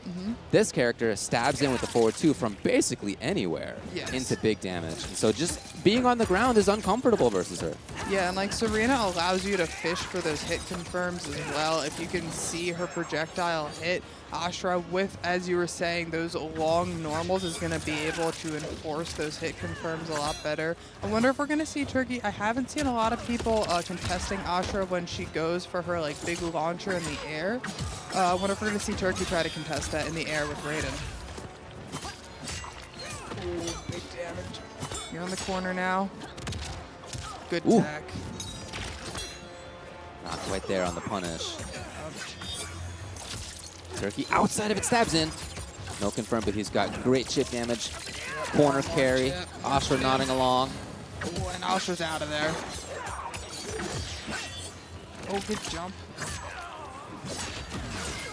Yeah, nice work. I mean, it looks like Astra was a great pick here for Pure. Definitely had control of that entire round. He can get some of the same stuff. Like we did see the air electric fly get unpunished. Yeah. But yeah, that's there's a lot of strength for sure. Astra also in the conversation for among the strongest. I agree. And it's interesting, we see a lot of people using Angel Blade and not even trying to use the Demon Blade as much. Yeah, not there in time. So Turkey with the escape, he gets to reset the situation. He gets to stab back in at his leisure. Yep, just poking the toes, watch your ankles. Goes for the overhead. Oh, and just gets the wall storm cell. Tries it out. Yep, a little bit too close. Smart matchup knowledge of Turkey to know that he's able to low profile in between the Serena projectiles when they're on their way back. Okay. Damage Lots coming of in. damage on deck. Yeah, 382 382 for corner carry as well. for sure. Carried over to the Motaro Bones. Oh, that's wrong.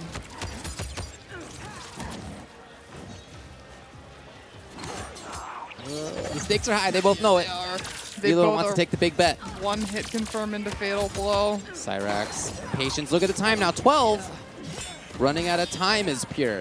Whiffs the down 2 and a punish will come to tie it up. 2 games to 2. Oh my gosh, we're going to another game 5 here.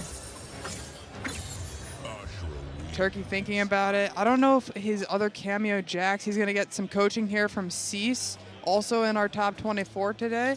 But I would wonder if he's going to switch to the Jax or if he's going to stay with the Cyrax. I mean, I think it's looking good for Turkey. I think he's playing well, and maybe he just needs to adjust to this Astra pick. I don't know if he has time to adjust, though. He's got one game. Yeah, only one more game. One game on the line. 2 to 2.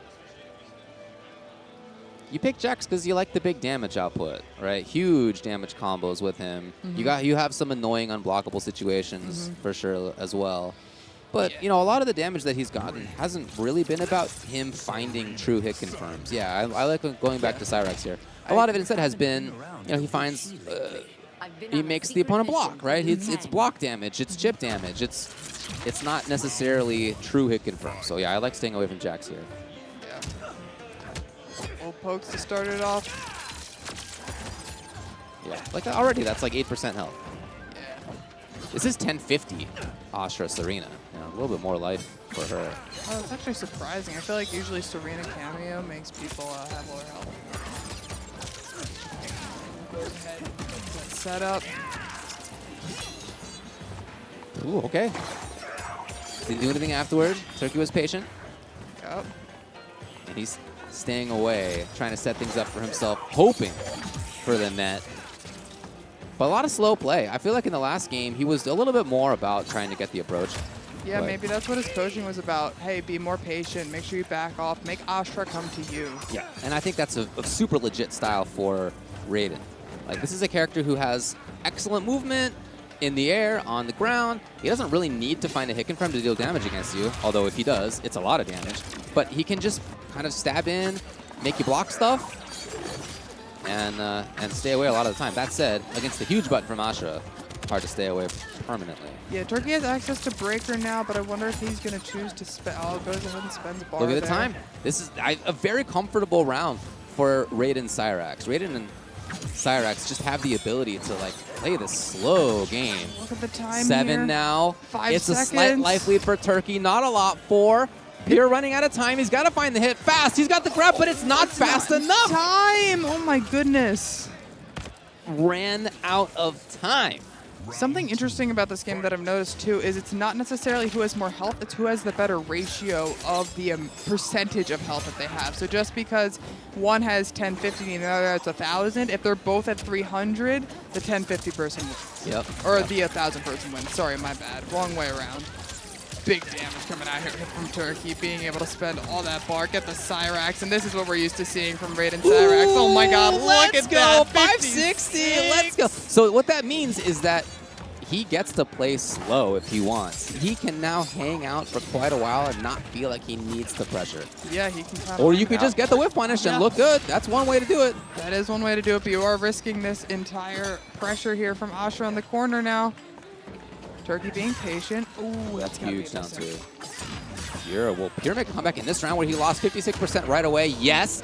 And we're going to the very final round. Between these two, we're in loser's side. The loser of this round is out of the tournament. Now here's the thing, look at their resources. Turkey's sitting on 3 bars right now, Pure sitting on none.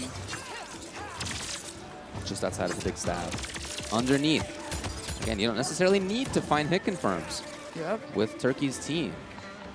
And he's threatening air fly each of those jumps. So Pierre does not want to overextend because if he does, Turkey can just fly out. Here he is. There he is, he's like, I'm gone.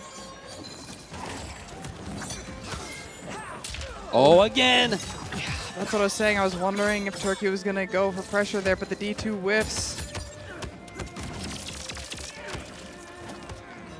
Ooh, nice movement. Couldn't get a real punish, though. Just mixing it up with the grab. Turkey with the low profile launcher. Okay. Another chance, another life here for Pure. Oh my goodness. Turkey can stay away. 35 on the clock now. The patience out of both of these players right now, but Turkey drops it. That could be it. He runs away. Oh no! Gets hit. Oh no! What was he Confirmed up to? fatal. Now this is not going to be enough to kill, but Pure is going to have the life lead after this. And what is the play going to be on Wake Up for Turkey? He's got a lot of bar. He does have a lot of bar. He has enough for Breaker if he's going to need it to stay alive. Or does he spend it? I think if he gets up close, we're looking for him to try to spend it. Okay, here it goes. Yes, 1, Cyrax. Yep. He would love to do it again. Pure away, 10 seconds on the clock. Oh my goodness. Trying to stay away, but he can stab in at any time. Oh no! my god, gets a poke in. Chip, Gets the flame card. chip. Chip. It's 3 3 seconds. now. He Fly gets out away. of there. Oh my god, and Turkey takes it. Wow. What a robbery, if I can say that. That was insane. Man, that is a tough one either way. That kind of set just grinds you down. It's not just grinding your opponent down. That grinds you as the player down. Look at Turkey as he walks away. Oh my That is a guy who needs to Yeah. recuperate for a little Turkey's while. like, I need a breath. We see him Yeah. with his teammates there, congratulating him. Moving on to the next round. That secures his spot in top 16. It does. Oh, awesome. Great for Turkey. Sucks for Pure. That was so close. What a great comeback for Pure as well. I really liked the Astra pick. Yeah. Super smart of him to do that. But sadly not enough. And we're going to see this in the replay. Started off with the Shang. Pure was doing well, but Turkey was able to make an adjustment and able to absolutely start mauling this Shang. Switching to Astra after the 1-0. Yeah, Turkey's pressure was great. Yeah. You know, his movement was exactly what he needed it to be. As this team, like I was saying, as this team, Raid and Cyrax, you can play big pressure, Yeah. or you can play away. And you can move in between pretty quickly. And that means that you just have a lot of mobility options. You can handle a lot of different play styles from the opponent. It's certainly part of why this team seems like it's one of the strongest at the moment. Yeah, for sure. But that Ashra, like, was doing really well, giving Turkey problems right there. Like we saw, he missed the anti-air on the D2, and both of them were close to timing each other out multiple times. Both really patient players looking for their openings. But oh my gosh, this 56% combo was ridiculous. Like we've been saying all weekend, when you have the ability to do 56% damage, you don't need to get in all the time. Yeah. You need to get in 2 times, Yeah, you need to right? get in So 2 times. so you don't need to rush. You can play slow, and I feel like that's part of why we see some of these rounds time out. And there's that pop off from Turkey. Definitely really Oh, happy about man. it. Oh, And on the complete opposite side of the scale, Pierre's expression, you can't help but feel for him there. He is Yes. out. So as you guys can see, our next set up for you is going to be CGL's Video Games Yo versus Panthers Titanium Tigers. Both have had some crazy runs. Titanium Tigers losing, I think, in the final match to get into top 24 yesterday. I could be corrected if I'm wrong. But Video Games Yo, I know, lost to Kombat. And yeah, you can run us through his run. Sure, yeah. So Tigers, let's see, 3-1 over Dumas. Dumas, 3-0 over No One Man, 3-1 over Jur, 3-1 over Dwayne number 1. And then 2-3 loss to Zombat, Yeah. as you mentioned. And then for Video Games Yo, let's see. Man, he had to take out some strong my players, that's for sure. goodness. He took out Crispy117, 3-0. 3-0 over the next player, 3-0 over Gooby. He lost to Dio. We saw that one. That was on stream, 3-1. And then 3-0 over Alcatraz, and 3-0 over El Kukui, and 3-0 over Ludi. I mean, that is a strong showing. You just named 3 of the top players that are here, and he 3-0'd every single one of them. Now going to have to show up against Titanium Tigers. We've got the Kenshi Sub-Zero versus the Shang and Lao. You think that was my only facility? Tigers has been doing big work in this game so far. At one point, the #1 ranked player. Been showing up big in some online events. Video Games Yo came over here from the UK. One of just a couple of people who traveled across. Yeah, he definitely wanted to go ahead and be able to compete here in the pro competition. Video Games Yo comes over for most of the majors. He was a combo breaker as well for MK11. Yeah. So Kenshi with sub, classic combo for him. That means that he can put on the Ice Vest and not have to worry about fireballs for a little while. Yeah, exactly. Very smart choice as a cameo goes for Kenshi in this matchup, particularly because there's a lot of fireballs coming at you. And if you find the hit confirm into freeze, you get an easy activation of Sento. Right, So exactly. there's a couple of really big uses for it. Yeah, that's going to be the main name of the game is can we get Sento out? Kenshi with Sento is definitely one of the most terrifying characters. But Kenshi without Sento also still has a lot of strong stuff. Yeah, just trying to get those overheads, but not really getting anything started yet. And Video Games Yo just absolutely running through, catching every time Kenshi was trying to dash in and catching him by the toes. The thing is that Ice Vest absorbs a certain number of projectiles, and Shang can shoot 3 projectiles at once, which means that he can get rid of the Ice Vest faster than many characters. Yeah, the Ice Vest only gets 4 hits in, and so against characters like Reiko or characters like Shang, you see Kenshi not able to really use it as much, like you were saying, because it just takes a couple hits to get rid of it. Still useful, though. Yeah, Still for going sure. Video Games Yo slowly on the approach. Very dedicated to young Shang so far. This has really been the name of the game for him. Yep. Firing away with projectiles. Patient up close. What Good attack. attack. Ready for it. And he's denied easy activation of Sento. There hasn't been a hit confirm into Ice into Sento, for example. He has been pestering enough that there's no neutral activation of Sento. Very tough to get away with that at this level. Yep, we're going to go ahead and get the back throw, get the corner pressure as well. Getting Sub-Zero out of there, too. Sub-Zero is going to be frozen for a while. No access. Look at this pressure. Both of them with 1 touch into Fatal Blow territory, though. And neither one wants to make the first Yeah, move. Here both- comes VGY. Oh No! my goodness, that duck into Fatal. Yeah, nice work. You called it out. That's exactly what he was looking for. Yeah, I mean, both of them, of course, wanted to go ahead and spend the bar. Video Games Yo would have gone ahead and taken the first match. Titanium Tigers wanted to just go ahead and make sure that he closes it out. Oh, it's a whiff. Doesn't pay too much for it. We've got the back throw here. Goes ahead, yeah. Gets the ice vest on.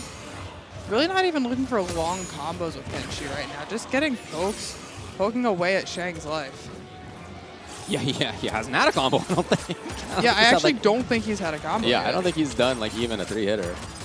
But it was like super Oh, close. I guess he had Fatal Blow, right? He had Hicken from into Fatal Blow. But other than that, Yeah, like, that counts as, I guess, more than 3 hits.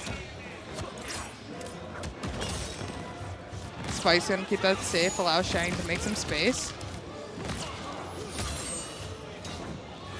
Tiger's just playing it patiently here. Same with VGY. Cyrax for the safety, for extra pressure. Ooh, nice! Every little bit of damage adds up in this kind of gameplay. Sub gets shot again. Yeah. Oh, gonna go ahead and get that forward throw. Both of them, Video Games Yo sitting on a little extra life right here, able to play a little bit more patiently. Gonna get the launcher, and this should be it. Oh no, just chip needed. Yeah. Yeah, Video Games Yo is going to be taking that first match 1-0 here over Titanium Tigers. Again, it's possible to flawless block. That's really hard to do. And you've got Arma coming in here, giving some advice. We have the highest level of people coming in here as coaches. Yeah, all in the same level of play. Sonic Box, Yep, Ninja Killer, yep. Darth Arma. And Cease. If you'd listen to me, Those are all the coaches we've had so far. Yeah. Yeah, I think Darth Arma could take Sonic. Oh, yeah. Where's Sonic? Yeah, where is Sonic? Have you guys seen Ninja Killer? I don't know. When are they playing? All right, getting back into it. I want to see a Sento. I want to see a Sento pop Yeah, we out. didn't see that the whole time. Easier said than done. I mean, to you're get that paying guy out. $3 million for the sword. You might as well use the Sento. All right, here come the juggles, too, out of Shang. Love to see it. Oh, into the spikes. Haven't seen that ender before. Just a random D2. Here it is. There's Okay, so Sento. switch over to Cyrax cameo means that now you don't have to have the hit confirm into freeze to get Sento out. You can just make them block, and Cyrax then keeps them blocking long enough that you can bring the boy out. Oh, yeah, fair enough. I think that might be a really good choice in the long run there for Titanium Tigers. The Sub-Zero really wasn't giving him too much against the fireballs. Yeah. Yeah, that, and again, he never found a hit confirm like the whole time into here's Sento. Sento. All right, here's the mix. What can he get going? About to have a Sento sandwich. Yeah. Oh, Ooh. just through video Yeah, games. he knew exactly what was going to come. It was the little tip tap from Sento, and then Kenshi tried to press the button. VGY had it scoped. Good flawless block. Mitigates that chip. But Kenshi gonna have to work his way out of this corner. Not gonna be easy with all this pressure. Goes ahead and gets Sento out and just don't get opened up. And here's Nice the big pickup. Gets the Sento sandwich too. I like that he has such active defense versus Sento. That's cool. Oh, he Oh was my still there. God, The boy he came was back to still play. there. He lives. No one knew. Came in with an overhead off screen. Again denied. Oh, Again denied. Again. And that Sento meter is almost gone. You see it at the top left of the cameo bar. It's out of there. Yeah. So now you got nerfed. Oh, never mind. Excuse me. Oh Beautiful my time. God, Shang switched into the Kenshi. Dude, this is so dangerous. This is Okay. oh, gets Oh, caught by just the like net. that? Oh, and he's gonna go straight into fatal blow. This isn't enough to kill. No, I don't think so either. But yeah, Shang, again, complicated, dude. Shang as Kenshi is a terrifying option. Oh, and extra damage on stuff. In at the end on the setup on Oki. Titanium Tigers on the board here with a round. Good open up. We've got Sento out here. Big damage incoming and slice. Take a bite. The Sento sandwich, okay, glow strike. And VGY's out of there. The boy. Okay. Tries to go for that reversal. Catch Shang coming in afterwards. Tiger's keeping his distance. Big life lead for him. But VGY knows that there's no rush. He's got 60 on the clock. And he's trying to be at a range where he's outside of Cyrax, I think. Okay, on pressure, maybe a different story, but other than that, he does not want to even block to be forced to allow Sento to come out. Yeah, love the backdash right away afterward. Outside of an easy activation for Tigers to bring Sento out. Yeah, that's really smart of Video Games Yo. Good knowledge. And also, even once Sento's out, if he keeps backing off, Sento's not even getting close enough to Shang to be able to do that mix that we're so used to seeing from Sento. Yeah.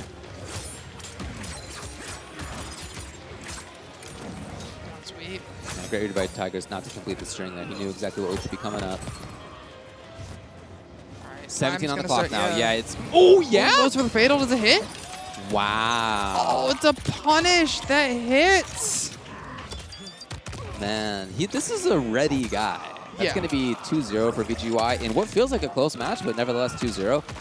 VGY, again, outside of easy activation point for Sento throughout a lot of that. Harassed from range. When he was up close, he tried it out. He got some block damage. He backed off immediately right away.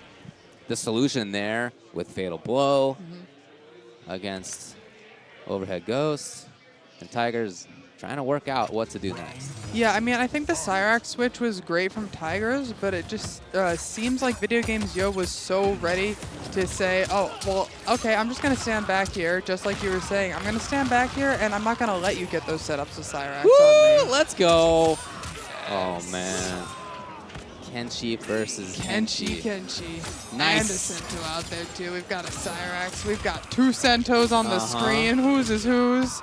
The other one's still asleep, and it's gone. Disappeared. Shang back to his Shang form. Looking about even on life here, too. A lot of pressure in the corner. He can't run away in the corner from Sento. Got more Sento time now. He's still going to be there. He's still going to be... He's creeping. He's Yeah, creeping. he's coming. He's creeping. He tried it. He's making his way back, looking for that overhead. Fishing for it. He's creeping. You I can see his him. step. There he is. There he is. All right. VGY knew, too, of course. Yeah, VGY was like, oh my god, let me keep walking forward, keep walking forward, keep walking forward. Overhead. Staying away. Maybe until more Cyrax. He's got one call available to him. Both of them playing neutral here, just really trying to look for an opening between them. Yeah, as soon as he got close there. Oh, lovely false block. That was super important at that moment. Yeah, in just 10 seconds here, VGY could run away. He's running out of real estate. The what? Oh, Just man. lets the Sento rock into Fatal. You know, when you are on the ropes, as Tiger is right now, sometimes you got to do a little wild stuff. Yeah, so, I mean, throw out the wild stuff. They're not necessarily ready for it. Yeah, yeah. All right, Tigers needs to win this round to keep in this match.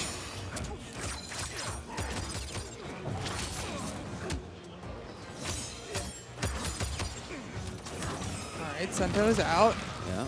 VGY running away as fast as possible. Trying to stab forward with the ranged Sento options. Ooh, catches that whiff, though. Sento's coming. He's in the corner now. Yes. Sento's here. Uh-oh. Patience, but Cyrax for safety. Smart, and here's the mix. Oh, misses. the bop misses. Bop again. Launch. Yeah. Tiger. One game for him. 2-1 now. Yeah, Tiger's What staying happened? alive.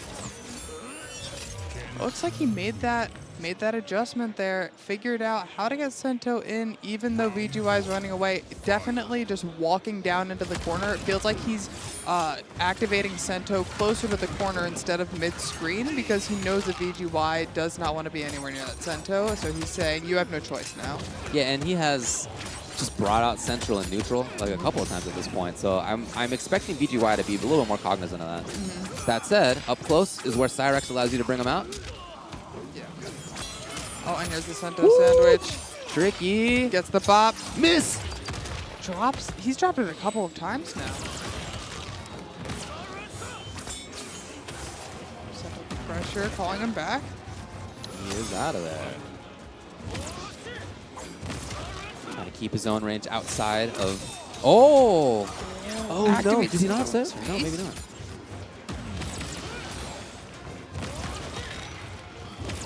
Down right now. BGY with the life lead, but not by a lot. The boy's running out of time. He's gone. Looking for individual confirms right now. Both of them access to Fatal Blow. Nerfed Kenshi here. He's got some great normals in this stance, Yep. but he does not have as many options as he does without it. Yeah. And so it is match point BGY.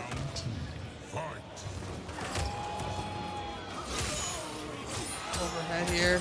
Titanium Tiger's going to really have to fight for his life. Try to bring us to a game 5. No bar on BGY's side. He's stuck blocking for a little while. Look at this chip damage. Oh my goodness. Just The keep chip. blocking him back, and he eventually gets opened up, is in the corner. Refresh on Refreshes Sento. Sento's coming Sento, for you. he's coming. He's coming for And you. I'm coming. There he is. Oh! Gets the overhead punish.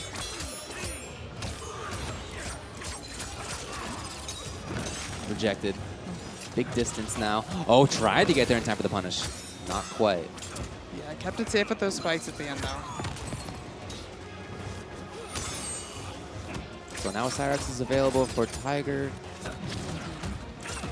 That could mean activation point for Sento. BGY knows.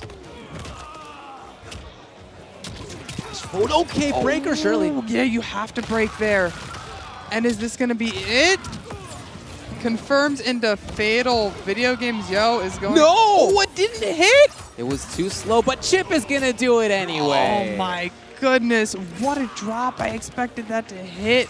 Video Games Yo is going to be moving on here in the bracket.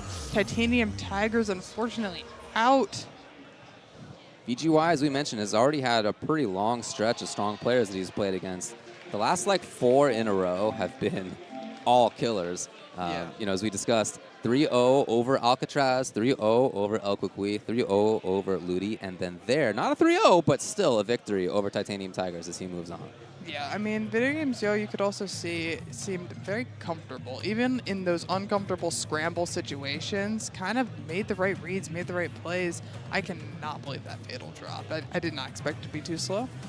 And we've got the instant replay here. The Mountain do-over, as we say.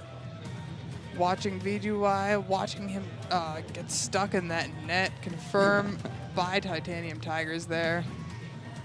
I love seeing the back and forth strategy, the point of being in and out of these ranges where, you know, Shang Tsung, VGY could pressure, of course, but then did not want to be in easy button range of Kenshi once there was a Cyrex Kenshi to think about, which meant that, of course, Sento could come out. So VGY was like playing this kind of like in-between range of, you know, wanting to harass, wanting to be able to get up close fast, but not wanting to be in Kenshi's easy activation range. Really, really cool to watch. Right, of course. And as you can see on screen, we have Kevo versus Cease coming up. This is going to be a losers match again. Cease with the Garrus. Kevo, I believe I saw him on Johnny. And both of them have had crazy runs indeed to get here. Yeah, for Kevo, the person who sent him down was Turkey. It's Yeah. 3-0, actually. Yeah. But other than that, he 3-0'd Shujinki Dink. Nice. 3-0 over Big Bird MD. 3-0 over Wayne. 3-0 over Misfit X Panda. And then now here he is versus Cease. For Cease, his loss was to Wise Gemini, 3-1. But he had a win over Spork. He 3-1 versus Pierre and 3-0 versus El Cucuy. Yeah, and I mean, if you guys want to follow along with the bracket right now, we are in pools. We are on the loser side of pool K4 right now. You can do ! bracket in the chat, or you can just look up the bracket on start.gg. Thank you so much to Warner Brothers, also NRS, Mountain Dew for giving us that support. I hope you guys are enjoying the show so far. I know I am. Oh, yeah. Yeah, you can always count on the players to play well, have a good time, show us some cool tech, some cool ideas, some back and forth play.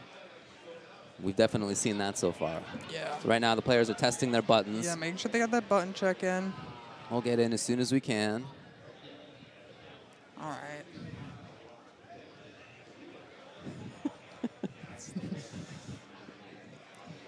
Yeah, I don't think we have any rules about what shirts you can wear. Shout out to Kevo.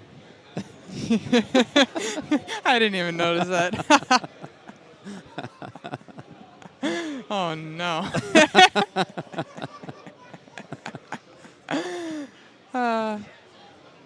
All right, it looks like both these players are ready to go. We're loaded up, getting some gameplay in, and here we go. We've got the Johnny Cyrax coming out from Kevo. We've got the Gearus Lau coming out from Cease. We saw the Gearus Lau from Gur earlier. Cease going to be trying to do kind of the same kind of gameplay. When I've seen him play, he has a little bit more focus on combo and pressure than Gur does, so I'm interested to see what the change is. Kevo with the full charge up. Yeah. Oh, Ooh. there. Goes ahead. Again, spend the bar on EX Clock, absolutely. Yeah, no reason not to. Especially because it gets you out of so many bad situations. Let me see cool combos. Yes. Yes. Using the teleport cancel. Basically, you're bringing out the time stop and then teleport canceling right away. And as you can see, 470 right away from Cease. I really liked that combo. That was awesome. Sick. It's super hard, but he made it look easy. Oh, and the fatal blow coming out here from Kevo. Gonna go ahead and spend it. It's not gonna kill here. Actually, yeah, no, it's not gonna kill. Look at that scaling, even with the 950 health on Cease. But it's gonna put him in a really good spot, especially with Johnny's plus frames and his oppressive pressure. Cease is gonna try to run away. Oh my God, tries to get the punish, but gets caught by the Cyrax instead, and Kevo's gonna be taking that round. Cease saw the shadow kick and was like, oh, here's a big punish for me, but the Cyrax just was like, no, not today. Just blocks on the overhead. Nice little footsies from Cease. Yep. Let me see it. Allow. Let me see it. Hey, Oh. hey. And you can set up either close or corner carry like this. He chooses corner carry, stay away a little longer. Get the clocks up. Get Lau to come back. Yep, here's Lau. Clocks are good, 3 of them. Dashes in. Goes ahead and tries to make the tackle through. Great patience. Yeah, doesn't matter. You got hit. You're out. Chip damage mounting. Oh, what a tech. Oh, good. Cease can stay away. He's backing off. Great anti-air. Look at that conversion, forcing the breaker out of Kevo. Yeah, because even though there was no meter on Cease's side, his ability to do cancels means he can still have big damage with Lau. Yeah, and Cease just needs one more hit confirmed to close out that round, and there it is, just the low. Kevo, watch your toes. But Kevo does have access to hype meter now.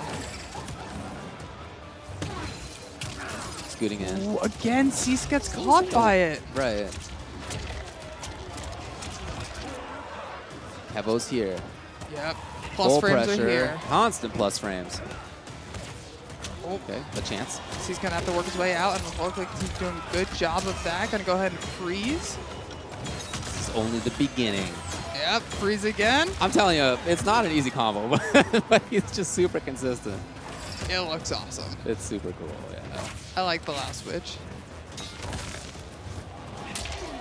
Okay, Kevo with a chance. Knockdown. He's got all the resources for himself. Oh! Gets hype meter started, but misses the combo. Dashes through. What can he get out of this situation? Cease is just hanging out. Blocking. Yeah. He's like, yeah, I'm not going to try to do anything crazy. But Rising Star able to catch Cease. And that's it? Yeah, that's it. Great conversion from Kevo.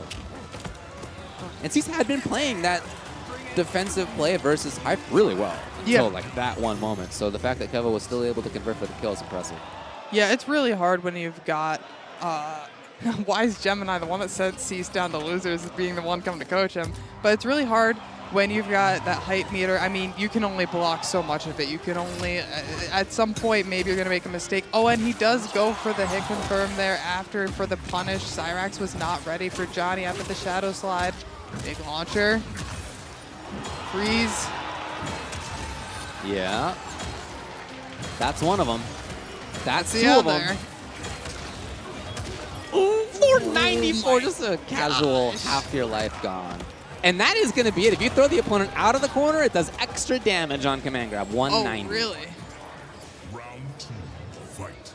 Yeah, I think that's pretty cool. You know, the developers are like, yeah, you could keep pressure if you want to, but if you were cool with giving up pressure, you can do extra damage. Yeah, exactly. Similar to like kind of the Spawn KB from last game.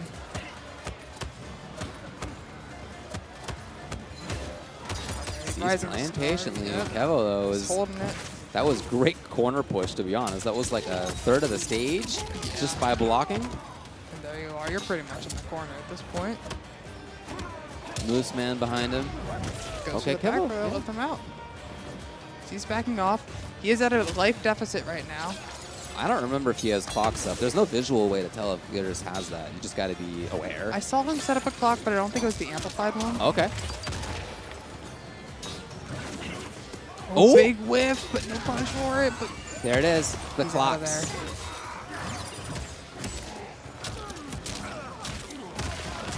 Confirm. Oh, confirm into fatal.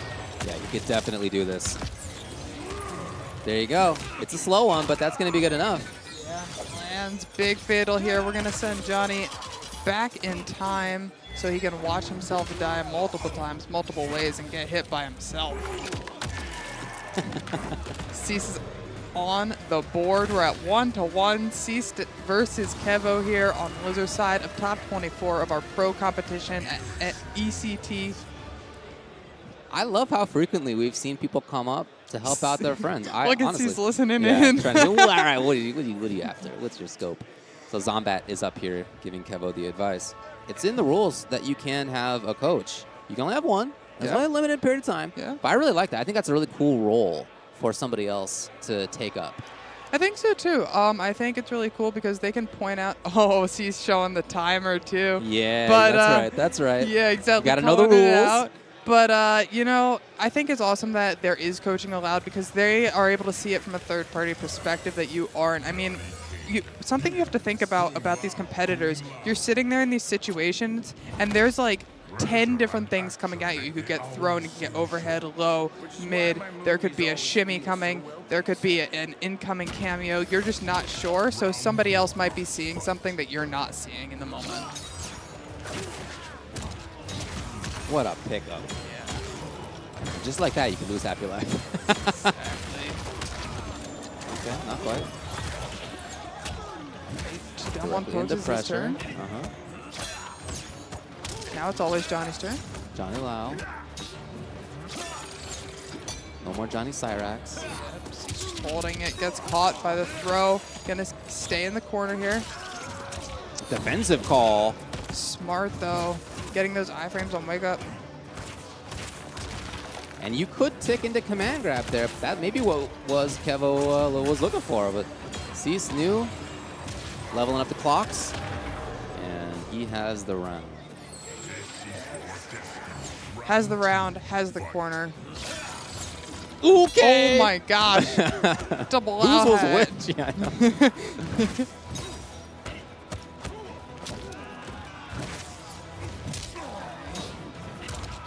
Great anti-air, doesn't quite get the conversion though. Oh man, a great interruption. I think that was the start of the forward four. So Kevo gets his turn, maybe not for long. Tries to shadow slide in. Kung Lao hat following up afterwards. As long as you have that out beforehand, yeah, that will save you. Ooh, just gets a raw nut punch in there. Go right into pressure. Breaker. Cease not gonna have access to bar now. Mixing it up a little bit. Okay, again, he can just try it out, and if he gets hit, it's no big deal. There he goes. He's out of there. Kevo playing patiently, waiting for Lao Hat to come back. Yeah, no reason not to. He has a big life lead here, and he Cease needs to be the one who gets in and makes the move. Okay, I think he's good on clocks. He's in right into the Splash. fatal. Fatal. Man, that might be it, actually. Is it? We're gonna have to see. Will it kill? Sajam, let us know. Oh, dude, this actually will be close. Oh, it's so close. With the It's throw not after. enough! Oh, looking for Lao Hat?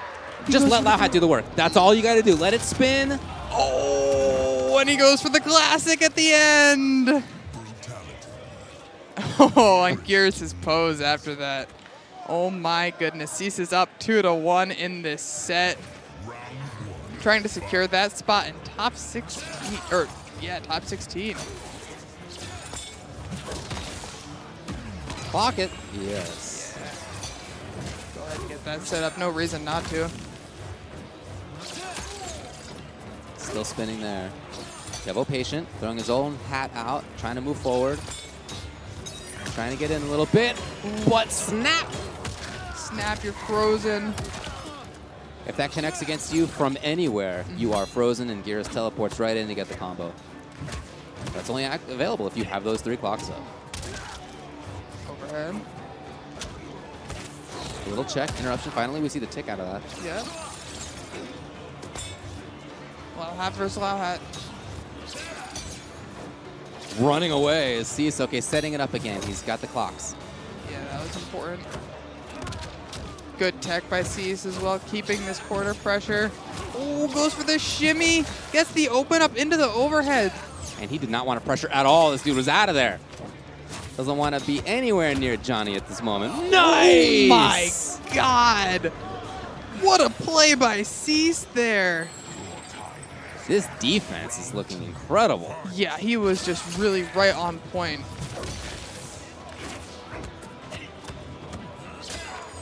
Pressure. Cease being really patient, techs it again. Come on.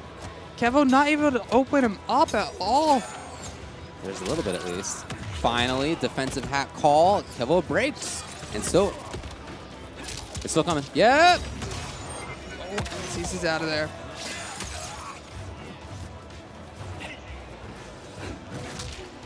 Gets caught by the jump in. This could be a lot of damage here. No breaker available for Cease. Oh, there was no bar for Johnny. He wasn't able to get as much out of it. Low hat yet again. Kevo's gonna run it again. It's the defensive call. The spin was there. There's no allow for teleport stuff, so no extra damage, but still 313. Yep, Cease still playing super defensive. He's got a life. Oh, Titanomakia. Oh, Comp, do you have real stuff? That's so hard. One of these days, people will be doing that regularly, and I can't wait. Yeah, I absolutely love that setup. For any of you who saw that and were like, what is happening? Geras is able to call out a second Geras and do the inputs before it comes out, go for a mix-up. Geras programmed Geras. It's too sick. Yeah. And look at time. Time's becoming a factor here. They both call out Lao Hat. 10 seconds on the clock. Oh, and Cease gets it. Takes it 3-1 over Kevo, securing the top 16 spot. Shout-outs to Cease. Yeah, shout out. I think there was a lot of great stuff that we saw from him there. The combos were great. The offense was great. What really sticks out in my mind, though, was his defense. His blocking, his throw teching, the up block versus overhead from Johnny in string. Goodness. That was gorgeous. That was gorgeous. And allowed him to get that punish, which was a huge, huge advantage in that set right there. So Kevo, unfortunately for him, is out. And now we have one more match. We've been looking at the first round of losers throughout both of our sets of top 24, both pool K4 and K3. Yep. And this is our last first round match before we're going to get into deeper stuff. We're going to, again, as we said earlier, try to get every match on stream for you. We'll see if that works out. There's going to be another block of commentary after this, so don't think that we are only doing the first round of losers here. We'll get a lot more up for you pretty soon. Taking a look back, remember Kevo started out with Johnny Cyrax, a really strong combination in its own right. Yeah, for sure. But that switch to Lao Hat definitely gave him more access to be able to get in on Geras, because Cease kept backing off, backing up, not letting Johnny get in. Gave Kevo a couple more opportunities, but it just wasn't enough against that defense that Cease had. 494. That's almost 700 damage, actually, to do that combo right into the command grab out of the corner. Mm-hmm. It's like 680. Yeah, that's it. That's all he gets out of it? Man. What a great set from both of these players. Yeah, just let the Lao Hat spin. Hit that classic at the end. Send a little bit of a message there. Yeah, good work to Cease. All right, so next we're going to have Matrix coming up against Dio. See him queuing up.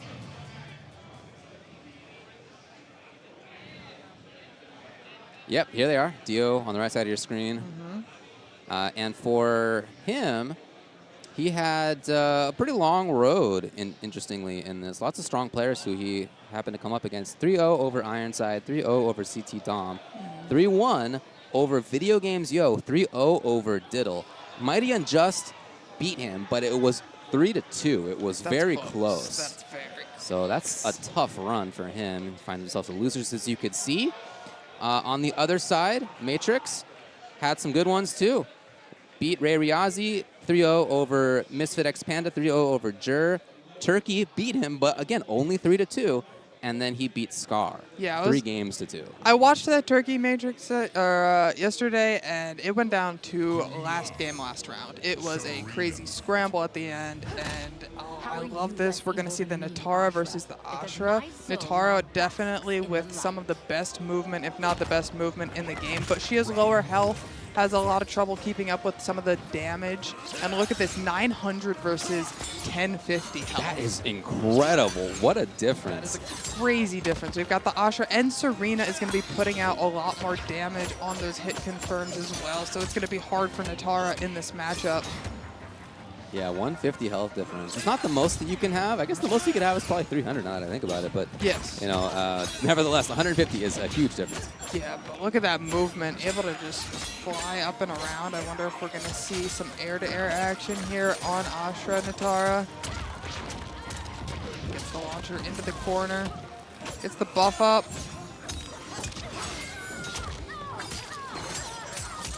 Big damage coming in here, though. Set up into plus frames. Dio just staying away. He's got a life lead. Her movement is not just about creating pressure. Her movement is also about her ability to stay away or pick her spot. And we're seeing that right now. Yeah, and there it is. Dio taking that first round with Natara. Just really oppressive pressure, but like really smart when he was choosing to be patient and run away. Just the one. Yeah, just the one. I think it's underrated because it checks. You don't get an immediate combo out of it, but it comes back really fast. Yeah. And it's just a like real fast screen clear. Yeah, both of them with access to full 3 bars too. There's the breaker from Dio, and gone are those 3 bars. And for her, the bars aren't just about getting damage. Some of her movement options require some bars too. Yep, some of those air dashes do. So Dio patient, Matrix patient. Both trying to pick their spots still. They're just fishing for those confirms. Trying to figure out spacing right now. Oh, all right. So into the throw. So a little bit of damage and then Dio just backs off, hoping to get in. Blocking there. Wasn't her turn anymore. Dio knew. Yeah, both of them playing so patient, playing great defense against each other, barely able to open each other up. Matrix can kind of take risks at the moment. He's got 3 bars he could break. He's got a life lead as well. 22 on the clock. As Dio fakes movement forward. Here it is. Full movement forward. Maybe looking for the up block. Nothing came. Oh. Down to one of the better anti-airs. Yeah. Ashra, especially with that sword, going to be able to hit that D2 from further away. Oh, and 5 seconds left. Okay, the breaker was still there, and right away Matrix is going to bring it out to preserve the round. Yeah. Matrix just needed to run away there, basically at the end, keeping that life lead the entire time. That is the one thing you're going to see is the more neutral, heavy matchups. They're going to end up timing out. Yeah, pretty common. You're letting your assist do a lot of the work, right? Yep. You're not taking risks on your point character. Classic versus game play style here in Mortal versus Kombat. Good work. Interrupt. Is he going to go into the buff here? No, he's going to back off. Forward throw, keep Ashra in the corner. Dio can back it off and reset the situation. Real tough block right there. Might get breaker. Yeah. Oh, yeah, there it is. You know, I'm not sure about spending it there. It's that or you die. And oh, I didn't. Dio takes the round in the game. I don't know why I thought he had one more round. Yeah, no, I hear you. I had to look too. I was like, what are you spending? He could use it next. Nope, there's no next round. Had to stay alive, had to try to do something. First match going up 1-0. We're heading straight back into it. No character select screen for them. No coaching right now. There's that bar. Headed back to the forward cancel, or the air cancel. And Dio just, again, trying to stay away. Let Lau come back to life. There he is. Dio's just hanging out. Matrix working his way in slowly. Yeah, I think that's going to be a really important strategy as we move forward here. Matrix is hoping to cage Nitara, and that's tough to do. You really got to get her towards the corner, but easier said than done, as you can see. Yeah, exactly. Just went ahead for that side switch on the back throw as well, and then Dio's able to just start running away again, playing really patiently, letting the Kung Lao Hat do most of the work here. Yeah, and not just in damage, but he's also used the Lao Hat with like perfect timing to blow up Serena calls a few times. Yes. So again, classic versus gameplay. And we see the Demon Sniping Blade come out assists. here. Gonna allow Asha to hit from further away, get that full screen. Okay, I like that solution a lot. This is big punish. No?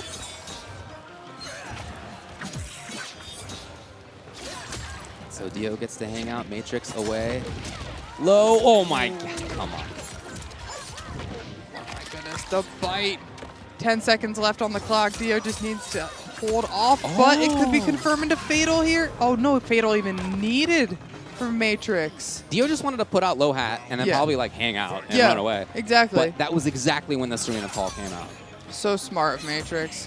Good knowledge check right there, game check right there. Dio moving in, maybe her pressure now? Lao hat into, no, he gets sniped, so nothing there. Yeah, dude, this character's so sick. Meganito. Megan. Moving in, Lao hat! Oh, dude, the conversion would have been too good. Back throw. You know, for all the strengths that Asher has, Asher Serena really, to sweep the ground, Yes. that's not really what Dio wants to be doing. He doesn't want to be on the ground. Like, this is the gameplay for him is not about like picking footsie spots on the ground. It's about going into the air. And Asher still has great stuff up there. Down two is great. She definitely got tools, but that's not what she wants to be doing. She wants to control the ground. Yeah, but what a great air fireball there from Ashra, able to get some pressure in on Nitara.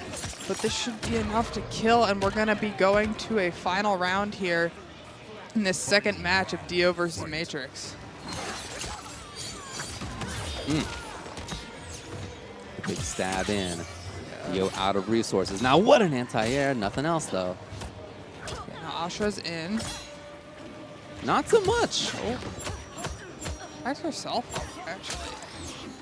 Lao Hat doing some work, and just the empty dash into the back throw. That feels so sick as the player to get that. Oh yeah, of course. Like, I made you freeze that badly, you just let me do that? Yeah, exactly. He didn't even try to attack. Wasn't even an escape failed.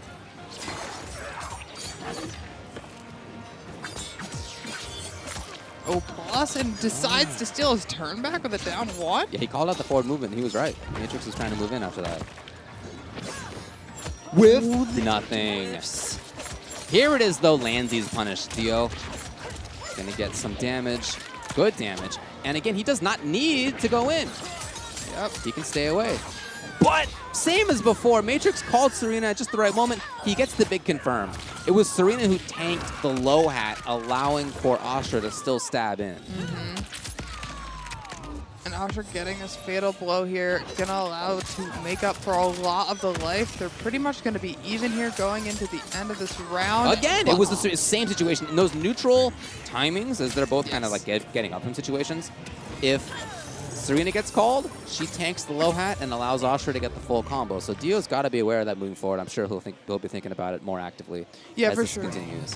Yeah, he was just kind of haphazardly throwing that Lao hat out. Wasn't thinking about Serena being able to fish for those full confirms, full screen. In a lot of matchups, you can just do it, and you're fine. And even against a lot of Serenas, it's fine because maybe you'll get hit by Boomerang a couple of times, but then the character doesn't get big damage out of it. Asher does. Asher, definitely one of the characters that can utilize Serena the most in full screen situations. Oh, tries to go for the low profile to interrupt. Down two, no conversion off of it. It's getting a little scrambly. It is. Dio trying to move fast now as he's got a life lead to overcome.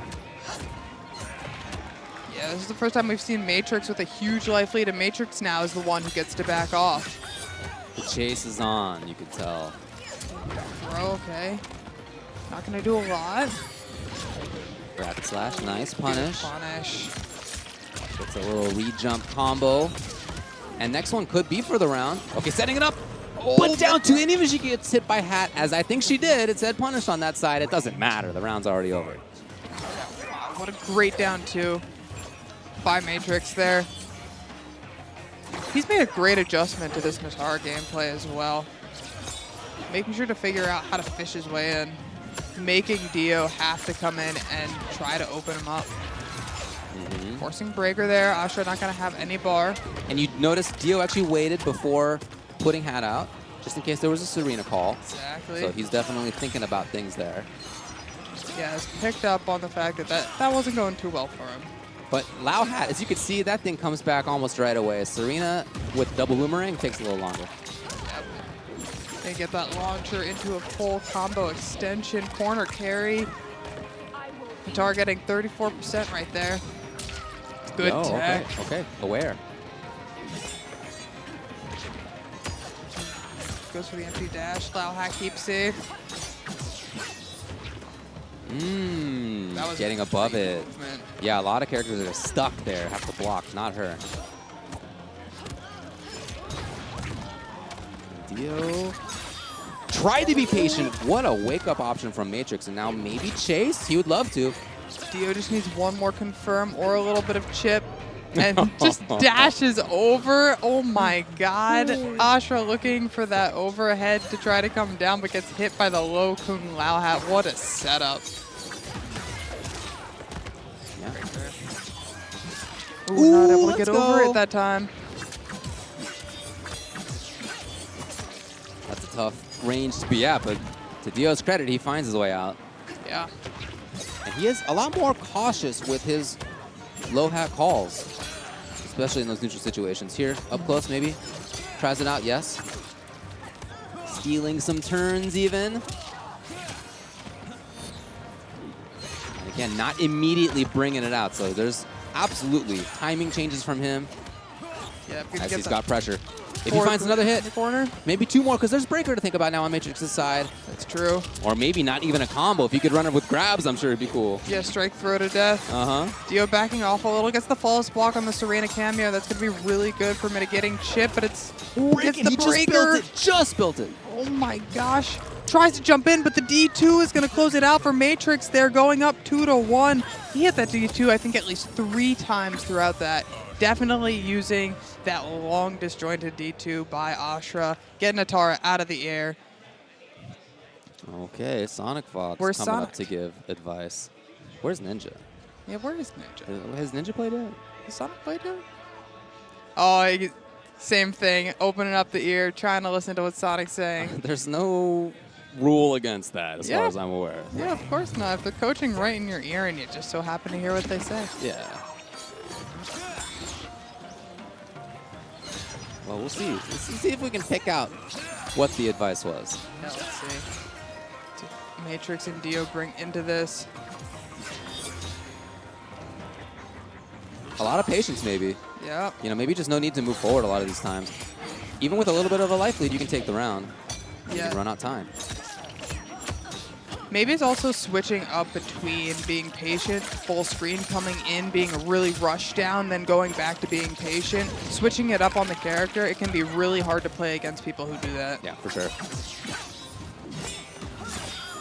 Well, okay. I don't think there was a cancel last time. This time, Matrix brought it out. Trades. Beautiful. Beautiful pickup. Hat, pick up. There it is again. Both of them with access to Fatal Blow. Both of them with 2 bars. Neither of them have access to Breaker. Here comes the low hat. A chance. Okay. Dio right over the low crush forward movement. Dio fighting for his life right now, trying to bring us to a game 5. Stay in the running for this top 16. He is so much more aware of when he thinks Asha's going to call stuff. Low hat, though, for safety. Gonna hit a lot of damage. Good tech. Oh, he was so high. He ducked it well. And here's a big punish. No breaker available for Matrix. Oh, yeah. Running the show right now is Dio. Into 300 plus again. Yeah, into more pressure, into strike throw game. Can't break her that. Waited for the Serena call, and now it's his turn to party. Here he comes in, Just chip needed here, and there it is. Dio is taking us to a game 5 here. He definitely did a better job with the assist call timings, with when to move forward. Yeah, we definitely saw him like switching up exactly how he was going to be approaching Ashra in that matchup, which was the game changer right there. Yeah. All right, well, now the question is, what's Matrix going to do about it? I know. What's his change? I did see Quake come up in his ear, say a little something. We'll see. Throwing out the individual Serenas, not the full boomerangs, and those come back really fast, as you can see. Yeah. You just don't get full conversions out of it from that far. Big launcher here for Ashra. Matrix with the early life lead. Gonna make Dio have to play a little bit more aggressive. Trying to chase in some of these timings. Matrix not expecting. Okay, patience for both. Yep. With Here's big damage. No breaker available for Ashra. 35% into the corner. and Lao Hat spinning.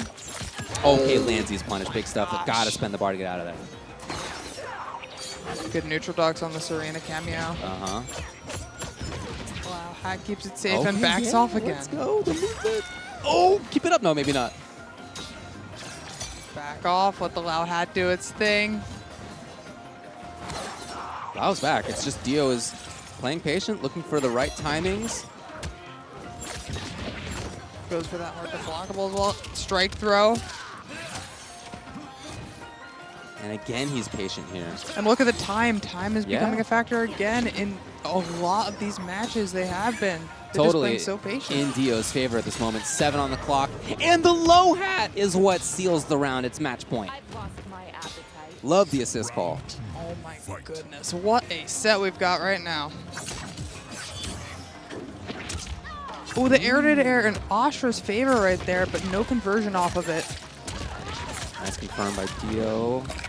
Into huge damage.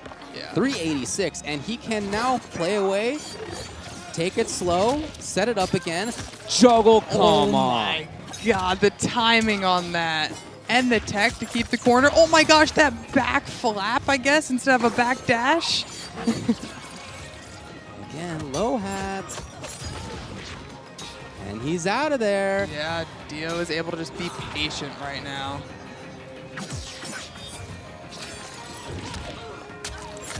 God, that's too good. That's so sick. Man, you love to see it. Matrix trying to pressure a little bit up close. He's running out of time. He's run out of life. As Dio will take it 3-2 in the end in a very hard-fought back-and-forth match. It's Dio who moves on into the top 16. Yeah, I mean, what a match for sure. Both of them making crazy adjustments throughout and just changing up their gameplay, both getting really good coaching from what it seemed. Yeah. They both were able to make those adjustments. And, yep, getting ready to head into the rest of top 24 for you guys. Got some crazy matches coming up. Yeah, so here's who's in top 16. I'll just run it down real fast. Yeah, let's hear it. Before we go to a break, we'll actually see some matches coming up. But we're going to have Turkey versus Video Games Yo. We'll have Cease versus Dio. In the other pool, we will have Gur versus Big Daddy G and Blue Linkies versus B-Dog, I believe.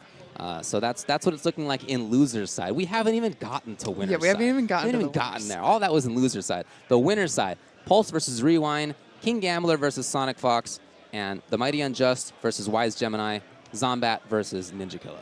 Yeah, I mean, can you ask for any better games to come up next? I don't think you can. I hope you guys are enjoying. Thank you to Warner Brothers and NRS and Mountain Dew for sponsoring us in this tournament. It's been a great time here has on been. the Pro Combat Tour, and we only have more coming for you. It's going to be great, and so is the merch. Merch is looking pretty good right now as well. You can check it out for yourself at wbshop.com. Here's a little selection of what we have available for you. I know that. All nice looking stuff. Yeah, I know I'm going to be picking up that Scorpion t-shirt for sure. Scorpion being my my main right there. There you go. But yeah, guys, go to wb.shop.com. You can also follow NetherRealm on Twitch. You can follow Mortal Kombat on their TikTok, and you can follow them on YouTube for more Mortal Kombat 1 high-level gameplay. And then also going into it, thank you so much to Mountain Dew for your sponsorship. If you guys didn't know, now through December 29th, you can get Mountain Dew products and receive a code that can give you 1 month subscription to the Xbox Game Pass, which is a $15 value, and giving all gamers points towards gaming rewards as well. If you go to mntndewgaming.com, you can get additional purchases and codes, allows for more participants to spend online rewards on the Xbox there. And keep an eye out, there's going to be more fan favorite drops coming from Mountain Dew moving forward. All right, well, that's a little bit of a word from us and our sponsors. Thanks to everybody involved with this. We're going to go to a quick break. We just teed up the matches that are coming for you after that. You are not going to want to go anywhere. All right, appreciate it, guys.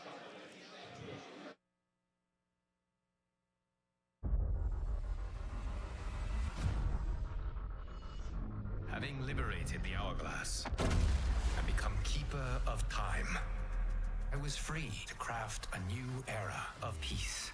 As long as I've known you, you've dreamed of leaving things young. Is it so wrong to want some excitement? The time draws near for the grand martial arts tournament between Earthrealm and the Outworld. It has begun.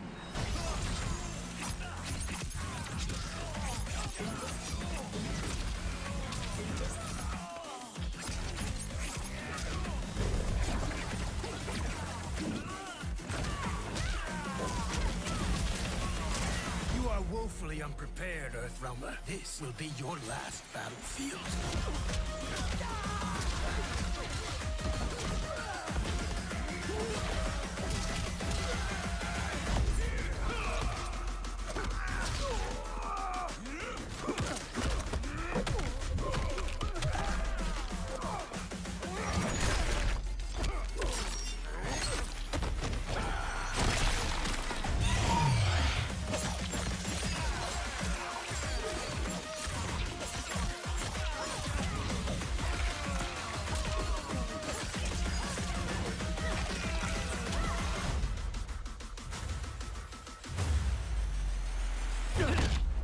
Two Johnnies, one timeline. Man, this has mega hit written all over it.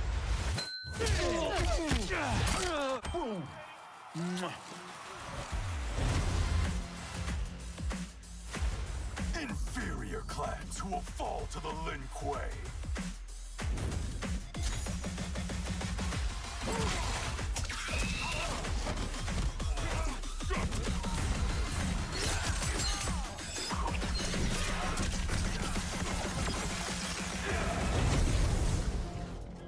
There will be spoils in this war. Let us win it first, brother. I will aid you.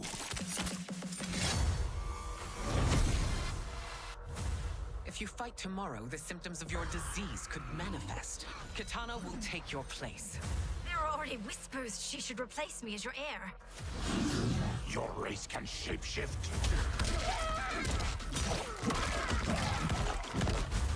I am your deliverer, Shang Tsung. Join me, and I will put the realms at your feet. I found my destiny.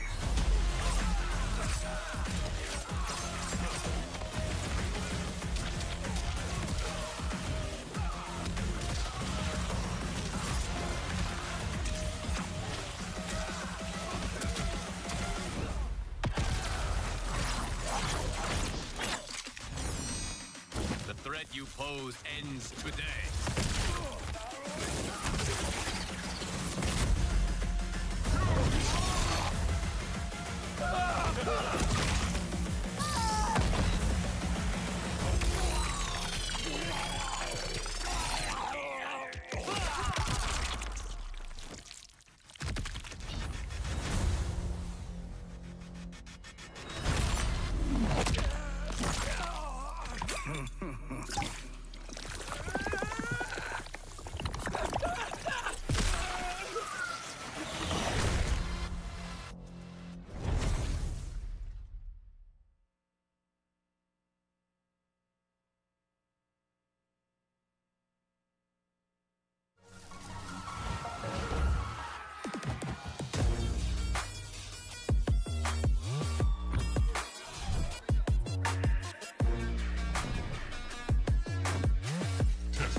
Hello, ladies and gentlemen, fans and combatants. We are here, finally, top 16, Mortal Kombat 1, ECT 2023. This is the first stop on the Mortal Kombat 1 Pro Competition Tour. I'm Darth Arma. This is Mr. Aquaman, and we're getting right into the action. These guys are ready to go. I can't wait to see these matches. That's right, first match on stream. We've already got top 16 ready to go, ladies and gentlemen. Welcome, one and all around the world. This is the very first stop. We're excited here. I know you're excited, Arma. Everyone out there in the crowd has been gathered around the campfire that has been competitive Mortal Kombat. And up first, Rewind and Pulse, just to get us started at the top of this top 16 bracket. If you guys are following along from home, this is the first match that we're going to have, and every match, praise the Elder Gods. It's going to be great, and praise the Pro Comp is going to be on stream, everyone. Yes. And every match has been on stream for about, I believe, the past 2 hours straight. Oh, yes. We Tons are of matches. privileged here to get us started on the Pro Competition. This is just a joy for you viewers at home. Every match going to be on stream. Coming up next, Gambler Sonic Fox, Mighty Unjust versus Wise Gemini, Zombat versus Ninja Killer. That's your entirety of Winners Top 16, and we're getting into the first one. Rewind, drawing first blood. Drawing first blood, getting a huge combo here, and of course, going up against Pulse, who is an incredible player, just been going out to everything, you know, competing in every possible capacity here. Pulse with that patented Johnny Cage gets right through there over to the other side to get a nice punish, and pushing Rewind right to the corner. This is where it could be disastrous for Rewind if Pulse continues his pressure correctly. That's right, chipping away with that Cyrax spin and still one to go. So every time you think Stagger's going to come, you're waiting for the spin to come. Rewind's test of defense comes now. He tries to build some space with the down four and a beautiful up block to get this massive punish, and that is so scary against a character like this that can dish out the damage that Raiko brings to the table. Yeah, up blocks are always so, you know, it's always going to be a risk, but hey, if it's a high reward, I'm willing to take a high risk. Cyrax keeping it nice and safe. Pulse continuing that pressure, but Rewind just poking out of there with just every single right kick, keeping them in check, keeping them guessing, and Rewind taking that first round. And Rewind's got two ways of taking the health bar, it seems. He will take it in one giant swoop, or he'll nickel and dime it with a quick overhead and low like he's doing. With simple sweeps and overheads, he's keeping it simple at times. Yeah, minimize that risk and just minimize, you know, how much you're putting yourself out there, little by little. Yeah, the low option, look at that safe big pushback, overhead, super plus on block as well. There it is, boom, coming in like an atomic bomb. And that low from a distance into the first scoop that we see. Darius coming in and says, you know what, you needed me the one time, I got you. Yeah, that's what it is with that cameo. You just kind of wait for that opportunity, wait for that cash out, if you will. But hold on a second, Pulse showing signs of life. A little too late here in this game number one, or can he make this comeback? Gets the amplified on that rising star, pushing him to the corner, and just gonna throw it out there. And in the corners where it becomes the super mind game, and just guessing right again is Rewind in a defensive situation like that. Up 1-0 to get us started is the previous EVO champion. Yeah, so in that situation, Pulse thought that Rewind might have panicked, thinking that, you know, maybe the unblockable timing was coming, or maybe he was going to jump out of there. Either way, Rewind keeping the composure and just easily taking that first game. I mean, that was all Rewind. I want to see Pulse turn it up. I want to see the Pulse that I've been seeing in all these online tournaments, at all these local tournaments. I'm waiting for him to land one net Arma so we can see some of these hype combos get started. That's what I want to see. And that's why that health lead didn't look safe to me, because one Cyrax net and a Dream, and those nuts are getting pummeled for quite a while. That's quite a statement here. Tons of damage, and so Pulse opting to go off those 3 bars and just stopping the combo right in its tracks. And Rewind's kind of like fishing for a little anti-air there. Yeah, from full screen. You said, don't jump at me ever, but it's from a great distance, where you saw earlier in Kevo in that top 24 of using that deep jump kick from a distance that was seemingly unanti-air. Yeah, that's what it seemed like. Ooh, fun little interaction there with the Kung Lao hat. Das Boot. I love the backdash on the wake up there from Pulse for just a little bit and then canceling into that advancing mid. Nice neutral here. Rewind those daggers. Don't want to play around them, plus on block, and that's what that down 4 check is all about by Rewind as well. And the end of that string has been catching Pulse off guard, trying to reach just to stagger the 1-2, and meeting on the approach as well. Rewind takes the bar. And look at this, is what pisses me off, is Darius coming in and going, yeah, I did. You didn't do a thing that round, my friend. Get out of here. He made the breaker come out. He made the breaker. The threat of Darius makes the breaker come out. Darius is all about the implication. That's his gameplay. It's not the implication. Big conversion here coming from Pulse, pushing Rewind to the corner. Rewind waking up with those buttons, and Pulse not really ready for it, not really to stuff him out of it. And here comes the armor and a nice little side switch. Is Rewind going to back off, or is he going to go in, backing off just a little bit, but just keeping Pulse in check to make sure Pulse doesn't make any advancements. But here it comes nonetheless. Johnny Cage with tons of options, tons of normals to just throw him on top of you. Rewind's got a little bit of a life lead. It looks like he's trying to just maybe get a little bit of projectile game going here. Trying to get any kind of breathing room away from the buttons of Johnny Cage and the plus frames that come in a multitude of ways. And again, it was that simplicity of mix where all of those sweeps conditioned him to, I don't know, crouch block in that situation. Finally did the EX grab, which is a mid, and either way, you're going to get toasted. Damn. Yeah, very, very fun to deal with. You know, just when you think blocking is the right option, I'm going to be patient as the right option after I've worked so hard to get in on this zoner. Here comes command grab. I've been so impressed throughout this entire tournament, across the 3 days of action that we've had here at East Coast Throwdown. Everything outside of the big damage from Rewind's Raiko. It's been that simple down 4 spacing, uses fantastic projectile to open up the whiff punishes and everything else that he has, and he's just so fundamentally solid on the offense of strike, throw, overhead, and load. The character's got it built in 50-50. Safe plus pushback. He's using it all really well. Just so smart from the ground up, this Rewind, and showing why he's here. Seeing tons of that, and starting off with quite a statement. Obviously not going to have enough bar to stop it this time, so this time Darius is going to get in on the action, adding to that just that combo pop stops in the middle of the round. Let's go. Now you're allowed to pop off. Yeah. We'll see him on the windscreen if Rewind's able to close this one out. Overhead super plus, and look at the disrespect is Pulse, but Rewind's had a couple of spots where he's done that old school disrespectful armor. I'm gonna be slightly negative or even plus and assume you're gonna press an armor. It's degenerate. It's degenerate indeed. Heading over to the other side. Again, that armor getting through there. Not the fastest armor in the world, but fast enough to do the job. Pulse getting the back throw, but now putting Rewind exactly where he wants to be. Throwing projectiles, one of the best projectiles in this game. Rewind on set point here. Up 2 games, up 1 round, and Pulse is looking a little lost here. Yeah, and that's a big knowledge check right there, too. Doing the down 4 into the projectiles that are highs if you block them. Guess what? Plus, and he gets to check you with it all over again. Pulse gets finally something going here. Knockdown 3-6. This is some decent damage. Nice little safe jump option here, of course, from Johnny Cage. Parrying, going over to the other side, cashing in, not getting the corner positioning, but hey, if it's damage, I will take it, says Pulse. Big jump in afterwards to just continue this. Off of every nut punch, he gets that safe jump. But you see Rewind delaying every single time just to avoid any kind of shenanigans or blockables or armor break setups that it does bring to the table. Yeah, it's almost like they know, okay, regular wake-up timing, not an option. Yeah, nope. I don't want to get stuffed. I don't want to waste armor and then also still get comboed. Lester in there, gives him the space that he wants, the breathing room. He's giving him a little zoning of his own. Fatal blow, bars in play, Darius, and that was just a clean whiff punish from Pulse. The dizzy knee coming in. Look at that knee. Just look at it. Putting in some work here for Rewind on a match point. And this is to make winner's side top 8 for the very first pro competition stop here. Yeah, and that position guarantees you 5th or better, so it's a very comfortable spot. Both these players want it real bad. I want to see Pulse making it out here. I mean, we're seeing them on the board. We're seeing the rounds. We're seeing the full bar from both players. The back throw from Pulse, you know, I feel like it's been successful, and I think it's, again, one of those situations where Rewind is okay with taking those throws because he's like, hey, you know what? I get away from you, so I don't need to deal with any of this.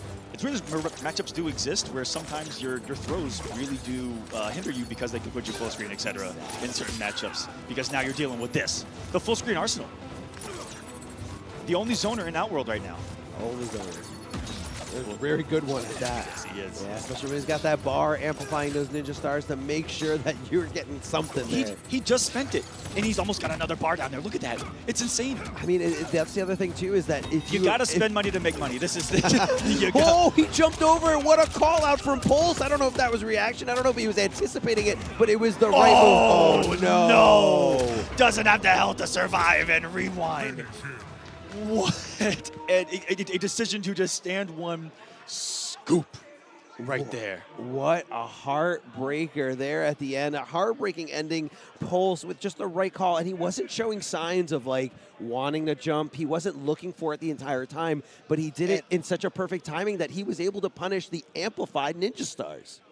And at the end there, almost had breaker. I think Pulse was afraid of finally. I thought Ray 1 was finally going to parry, which is why he did that stand 1, because I thought he read that Pulse was going to hold a parry and then take a turn after the nut punch, which worked. Yeah. And you guys are going to see it here at the end once we get into the set. That was just incredible. No, that was sick. Again, what I call that Amplified Ninja Stars is a very tough thing to jump over because you're throwing more stars, so you're expanding the hitbox coming at you, and Pulse just clearing it perfectly. Yeah, had he mistimed it, it would have been a completely different story. Yeah, and look at the bar there, just shy of that breaker. So if he built the bar through any other means, whether it's like something that he would have blocked or maybe a decision to not waste the bar previously, he might have lived for one more play there at the end, but it was just all rewind, swift 3-0. And earlier in the set, some of the ways that Rewind was using armor in those disrespectful, situations, right? Slightly negative, even plus making a read that someone's going to try to disrespect those plus frames. Feel free to have this conversation with me. Sure, tell me. But I feel like this event, I've been taking notes and taking in how everything's being developed. New game, new era. Who's doing well? This is the new era, and it's a dang new era indeed. Do you feel like? And I'm going to say this with a little bit of pride. I've seen players with the most MKX experience doing really well against those that I know for a fact have less experience with that particular mechanic. Armor. Yes. Armored reversals, armored launchers, Water wielder the entire poke special game, poke special launching game. I think those older players do have a little bit of an edge right now because I've seen them with those mechanics be more abusive with them that MKX players are more used to when it comes to abusing armor and these incredible plus frames and fun to blockable situations, even though we have a block button, including unblockables. As we jump here in the Sonic Fox, #WetBoys in the chat. It's about to get crazy. The forecast calls for rain. Are there any cumulostratus clouds outside? Did anyone do a scouting report, a weather report? Well, Sonic Fox here is definitely trying to make a statement with this character. Again, having personal words with Sonic Fox, I was told that anyone who doesn't think Rain isn't a top-tier character is completely wrong about them. So let's see what the Fox can do this weekend. One game away from making it into the winners top 8. But he's got a tough opponent, King Gambler. This is going to be a tricky matchup. How is Rain going to be able to deal with, besides just maybe the armor, the pressure of Johnny Cage? He ain't dealing with the pressure if he's going to get the hit, though, because that was going to lead into some fun block situations. And there's Sonic. Every time you see him cancel that projectile as well, building an awful lot of meter, because this is a very special move-oriented character versus others that may be more normal-oriented. Rain's very much a special spammer. So again, it was just Sonic Fox trying to get something going, and I felt like that round it was just Fox keeping them away. All right, fourth open, it doesn't work out there. Sonic coming to the overhead. Oh my goodness, it was the Kara throw, and back to the corner. Cyrax letting it rip. Not down. Overhead's coming once more. 4-2-3 blocked, which is a double overhead that is safe for Rain. Also has an inherently built-in low with the back two that we'll see Sonic Fox break it at some point. Gambler losing the pressure, though. The shadow kick, even one of those things that he loses pressure off of. So do you want to take it? I don't know. You want to take it? You want to see it? I mean, we're seeing something evolving here. Bet? Yeah. Huge risk here. Sonic Fox finding themselves in a very tough position here. Back up against the wall, but that's okay. Cyrex is there to bail them out. And all those overheads, Sonic finally let the back two rip and blocked. Clutch stuff by Gambler. Known for one of the most defensive-oriented players we've got. He's patient, definitely patient. King Gambler, one of the most patient players we've ever seen out there. The back throw bubble here just kind of appears out of nowhere. Gets the forward throw. Opting to use those 2 bars is King Gambler to make sure that this hurts as much as possible, and including this corner position. Sonic Fox waking up with the armor here. And he gets the side switch off it and everything. And that's what I'm saying. That's the only thing that I think Rain's going to have to deal with the pressure of Johnny Cage. Armor, but obviously easily baitable. But then again, on the other side, you got Cyrax. Cyrax making it safe. Are you trying to? No, exactly. And that's what makes Rain Cyrax in particular so strong, is that everything. Poke special launch right there. If you blocked it, it's plus. LOL. I don't know if King Gambler finds this funny, but oh, he found the net. Is that going to be it? No full hype load here, but Fatal Blow is going to get broken. Yes, 3 bars from Sonic. All that momentum. Slowed down, but he's going to build full meter of a zone. That's a lot of sticks of butter. He can make an awful lot of that. Flawless blocking from King Gambler. That was key to staying in this game. The life deficit not too heavily in Sonic Fox's favor, and there's still plenty of time left. Getting clipped there, didn't go for the flawless block at all in that situation, didn't find it, and he just goes for a desperate shadow kick. Obviously, the intention was it was going to make the connection, but Sonic Fox showed a little respect there. It's like, okay, I respect it, I get it, but I was all over that. And you see a use of one of the best down threes in the game of Rain, which washes everyone's toes. He is actually doing good. As the high mage of Outworld, it's his high duty to wash everyone's feet. That down three is absurd. You see the range of it, and then how he's able to follow up with how much chip he gets off. That's his official title. Sindel doesn't like him low-key, so that's what he actually does. There you go. Wash the toes. Oh, and those toes are about to get sucked to another water dimension down there. So in a normal match, we say watch your toes when you get clipped by lows, but in this one, it's wash your toes. Wash your toes. Yeah, they're doing just, you know. Just circled around them. Cyrex coming in with the assist, adding some damage here, but King Gambler fighting back, going right back into it. Oh, a little too late there on that Cyrex call. Didn't get anything from it. Maybe anticipating Sonic to block in that situation. Uses the 2 bars, super expensive, but I think it's worth it. Is Sonic Fox going to wake up on this? Waking up. No, wake up. It's the down 1. And then immediately micro-ducked, it looked like. Lost it. Woke up down 1, it got blocked, which is losing your advantage. Sure. Losing your turn. Easily. Most of the time. Easily. And then Sonic micro-ducked 1, 1, and 1. Wait, 1, 1, and 1? And, you were alluding a little bit to some MKX strategies back then, but I feel like micro-ducking really was prominent in MK11. So it looks like we're getting the best of both worlds. I have to say it. MK11 made us all good at micro-ducks because every time I go back and play like older games, we're micro-ducking all of a sudden. None of us micro-ducked back in MKX. No one did. Nobody did it. We didn't. No, definitely. Not only the really, really good players, but yes, I definitely agree with you. Going back and we're going to give 11 a little bit of credit here, okay? I know we're going to get flamed for it immediately. We're going to get Oppenheimer, but it's fine. Guys, give it a little bit of credit. We did get better at certain things because of MK11. Yeah, and it is transferring really well to this title. Yeah, it's really funny seeing people go back and play MKX like it's MK11. You know, looking to duck throws, looking to micro duck after they're like slightly negative, and it works for the same reasons. But it's funny because the meta of the competitive scene, it never got there. It never got there, but like it gets there so fast in this game, I feel. You know, even though this game is very, very deep, like the players are just putting in tons of work. This is like a lab monster game. You're seeing all these options, all these counter plays. It's incredible. Yeah, it's crazy what just the depth of the game delivers in so many different areas of this scene. Oh yeah. Whether it be content creation, viewer, like everything. So we've come a long way. We're both dinosaurs here. We've seen the scene come a long way. Yeah, we haven't. Oh my goodness! Look at the meter. Sonic Fox is a battery, already fully charged. And here you go. I thought we were going to see the setup set play attempt by Sonic, but haven't seen it one time. Just doing damage, putting full screen, and playing that health lead zoner spacing game. Sonic is keeping this incredibly simple and giving Gambler way more respect to know how to deal with those setups. Yeah, the setups, you know, I feel like people can kind of explore, people can kind of figure out how to get out of them, what's your best options, and again, seeing like what are the most likely options to come out here. Cyrex keeping it nice and safe. Sonic Fox forcing King Gambler to come off that breaker if he wants to win this round. That's just straight spacing from Sonic. Full screen control, making it rain. The rain god, you have to guess where it's going to come. And no matter where you jump on the screen, I feel like it has the hitbox to hit you. It just comes at a nice 45-degree angle of death. There's the back two, gives you that cool knockdown. And something we haven't talked about one time, Arma. Tell me. That, by the way, range jump 2, unblockable. That's very fun considering that up block is one of the most consistent anti-airs. Why hasn't anyone mentioned that about Rain when talking about characters that are fantastic? They're downplaying, okay? They're saving it. They're saving the dirt. Ooh, love the parry there.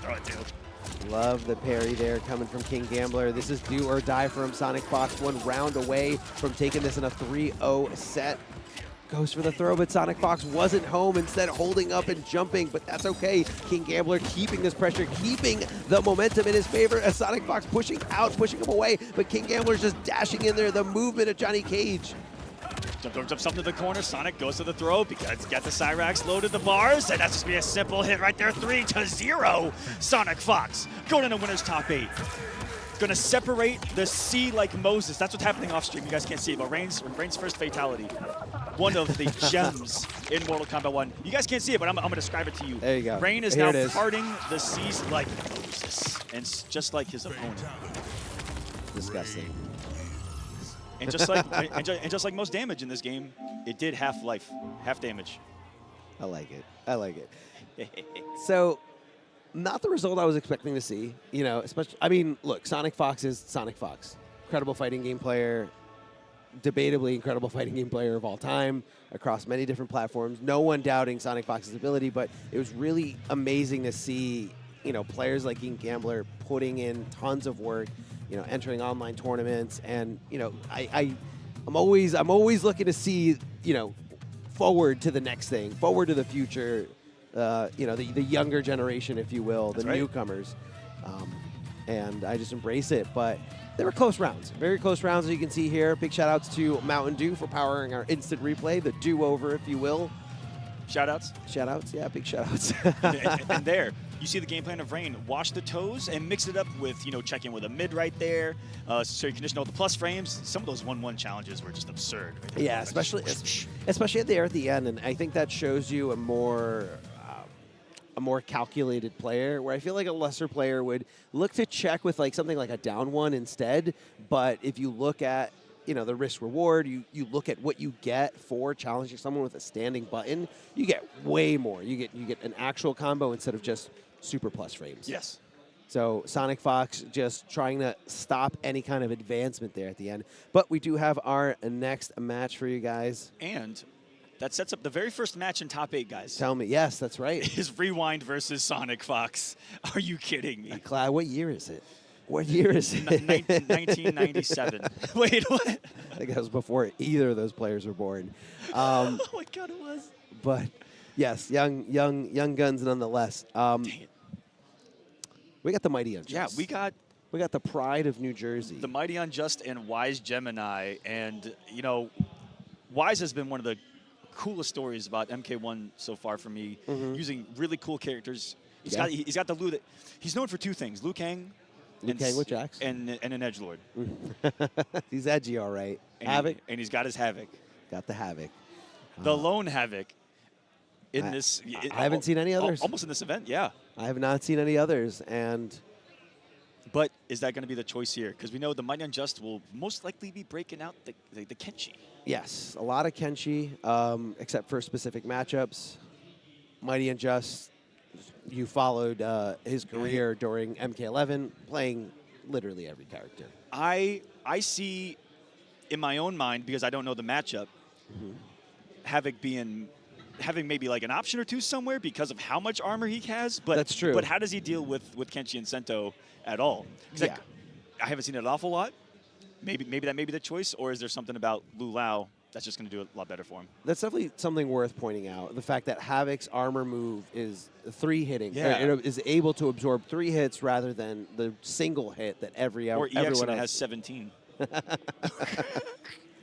So that's going to come into play here. But is Kenshi, are Kenshi and Sento fast enough? Like, but then, you know, obviously you can bait it out. You can jump over and make it whiff. He might knock out Sento, but that's okay if you convert into a ton of damage. It'd be trickier either way. The full screen game's probably going to be taken away. Yeah, these guys are homies because he's probably going Sub-Zero on that Kenshi. You know, Havoc zoning getting taken away with that. All those little setups. So, you know, Liu without a hat if he has armor on versus Havoc Cyrax, a lot better pressure, I feel like. Sure. Yeah, I would definitely agree with you. Definitely. Because Havoc's a bully. Have you seen his frame data? Go to combatacademy.com. There you go. Big shout outs MK1. Big shout outs to Red Raptor. And look at Havoc's frame data and then at me. There you go. Tell him he was right. With your conclusion. Bully. That's the conclusion. Bully. Oh, here we go. Looks like we missed that first game here. Oh, sorry, the first hit here. Not going with Havoc, instead of going with Liu Kang and Scorpion. And not Lu Lao. I've never even seen this particular composition in a tournament. Wise. Spear gets blocked by Ice Armor, if I'm not mistaken. Does he want an overhead in his pressure? And no, he wants to spear escape maybe Sento. That's right. And hoping that Sento doesn't come with him. Oh, and here we go. Unjust, the name of the game. Call it his boy and bank his opponent in the parking lot. Oh, baby, the Sento sandwich doing a lot of work here for Kenshi and the Mighty Unjust as he takes that first round. Wise Gemini with a pick, a more unorthodox pick, but definitely we can definitely see why. Yeah. Oh, is it gonna combo? Oh, sick, baby. Disgusting. I love it. So Scorpion giving Liu Kang an armored launcher off of his wake up. Yeah, a little bit of a boost there. It does scale a lot, but you know, it's pretty nice to have that option, that extra fear from the wake up. And Scorpion's cameo, you know, generally regarded as, you know, the damage dealer for almost every character in the game, giving every character an overhead, an escape with the spear. And that was a lot of whiffing from both. Oh, love the check here from Wise Gemini. Mighty might have thought a throw was coming in from that distance, but Wise Gemini exposing it completely. We're going to vest up, and we're not going to have to worry about those projectiles. I got a little space with that. Allowed him just to get Sento out, and the blade to the chest. I feel it every time. That is my favorite animated move, I think, in this game so far. And just went for it. I don't know where is that good enough to punish? No! Oh my goodness, spent a little too much time flipping and not enough time hipping. Oh man, didn't get there in time. Hipping and hitting. Hipping and hitting, that's what we say. Didn't get there. Oh, and another sword to the chest. It's called blocking full screen. You just gotta do it. I mean, it's one of those things where it's like, why not just throw it? Yeah, at that range, absolutely like, why not just throw it? I get so much benefit from it. Chip. Yeah. Time to myself. you do, even if they block you, you're there for a couple seconds. You're like, I'm hanging out, man. Yeah, I'm good. I'm in no danger here. Didn't really see the Scorpion coming to fruition. Didn't even see an opportunity where that retracting spear cameo attack would even come into play. So I don't know if that's the right move. Maybe just a little bit of an experiment. He's thinking here. Jack's unblockable setups. That was very fun to see in his Extra match. health too? Yes. Very fun to see in his match yesterday against Mike Metroid, but we're not going with that cameo. Oh, what a set. Yeah, that was a great set. If you watched yesterday's events, Mike Metroid, Wise Gemini, a classic. Classic, man. Instant classic. So good. Big shout out to Mike Metroid. So looks like he's going with the Lao, the Shaolin monks duo, if you will, here. Liu Kang is the main character, and Kung Lao is the assist. And now Kenshi's got his assist out. The whole movie, Snowblind, is in effect. It's literally Shaolin Monks versus Snowblind right now. Here live at East Coast Throwdown Pro Competition. This is for top 8 winners still, ladies and gentlemen. And Sento is out, and the beat-em-up stance has occurred. So what do they say? How do you deal with Sento? Just don't get hit? Dodge, duck, dip, dive, and dodge. You can dodge a wrench, you can dodge a ball. If you can dodge traffic, you can dodge a ball. Pushing him back here. Of course, the mind game is how long he holds that regular push here. And it looks like Wise Gemini just a little too scared to really get any kind of offense going, even when he was right next to Kenshi. A little bit extra right there, and you can make reads if they're going to hold that for the less frame reduction. Yeah. And try to challenge it. Well, what a mind game there is. Yeah, definitely a little bit of a mix up here. Like right there. Nice throw. You can see that Mighty did escape, but just escaped in the wrong direction. The demon drop, and that's a clean little punish here, but didn't get a lot as Mighty was able to. Hey, it's okay. I was just super negative. And I can still attack. Here comes the Sento sandwich. Here it is, Mixtown. Population-wise, Gemini. Oh, no. It's him alone at a bar. Eating a sword. This Kenshi is looking 2-0, the Mighty Unjust when he simply gets the hit into Sento. It's not the game you were playing moments ago. It's no longer Mortal Kombat 1. It's too clean. It's too clean, Mr. Aquaman. He is showing the power And the Mighty Unjust, the 922-time ESL champion. I forget the number Tons. every single time. Tons. But it keeps growing, so I'm going to keep making up a bigger and bigger number every time I say it. He is a multiple-time champion, and this is what we're talking about. The crowd's starting to get hyped back there. You're my enemy. Go out with a bang. Guys, these bullying characters are people pleasers, the Havocs of the world, the General Shao's, chickens of the world, Arma. We want to see the big beef. We do. We all want to see some it. of us do. Some of us do. No, we all do. I think you can speak for everyone. I think Mr. Aquaman's allowed to speak for everyone here. Okay. Now, I'm liking this. I'm seeing a lot more from Wise Gemini. Got the tether in play. Is he going to snap the neck, or is he going to bait out the wake-up? Didn't bait out the wake-up. Instead, got a little too aggressive there, and Mighty in a great spot here. And whoa. You don't have to worry about Sento when you got all these projectiles circling around you. And did that projectile just get rid of Ice Armor?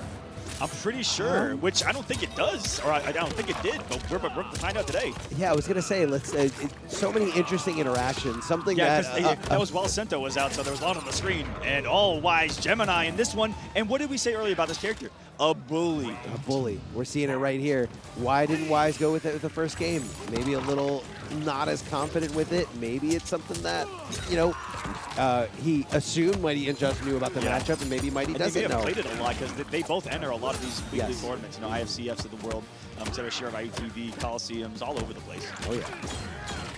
Oh, and there is all of the armor that exists in the game in one special move. I said 17 hits. It was pretty close. It's a lot of moves there. A lot of moves getting just eaten up. And there it is again. Sento taking a fiver. That might be one of the only things that you can maybe try to safely do against the Cyrax spin as well. I like how smart Wise Gemini was to get out of there.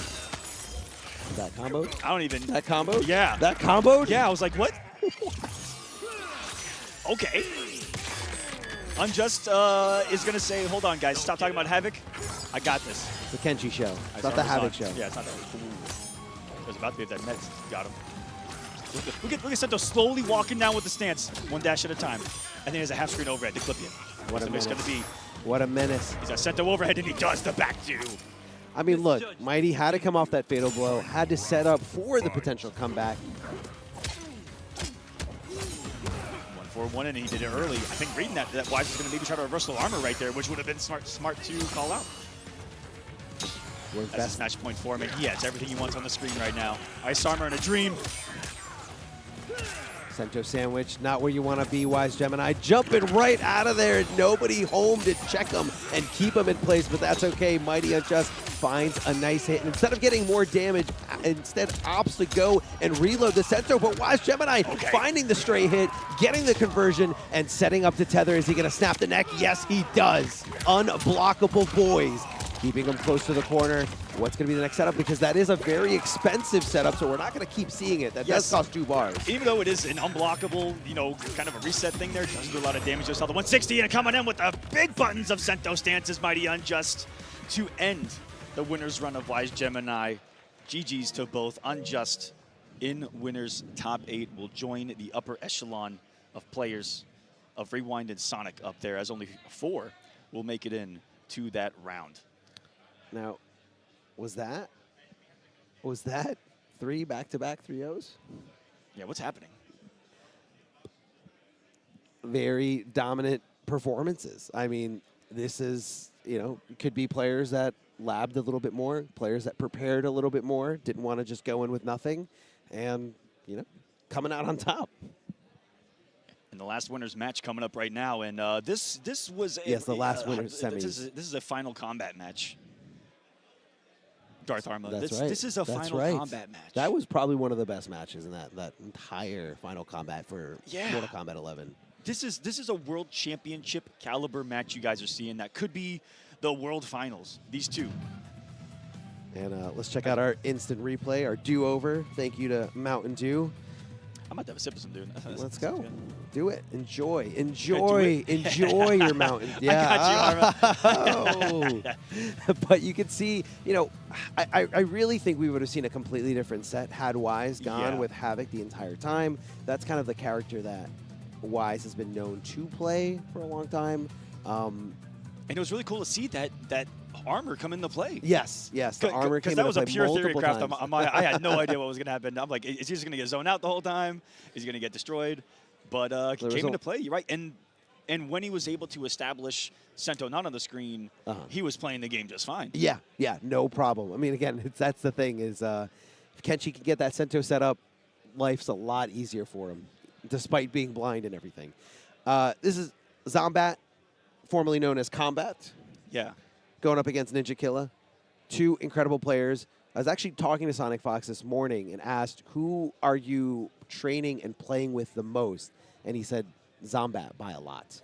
He plays with, Sonic plays with Zombat way more than anybody else. And you can't count him out. There's no amount of money can buy you that kind of experience. Yeah, and has, I believe, going back to when, formerly known as Kombat back then, came onto the scene in Injustice 2. Yes. And as a very young player. Really young, really online at first. Yes. And earned the top player's respect so quick.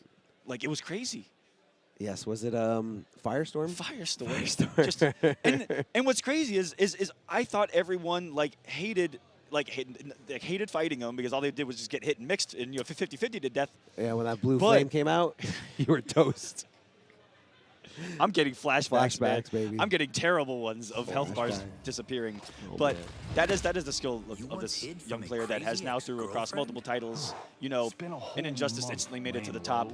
And first Mortal Kombat game, world finalist. Yes. First Mortal Kombat game.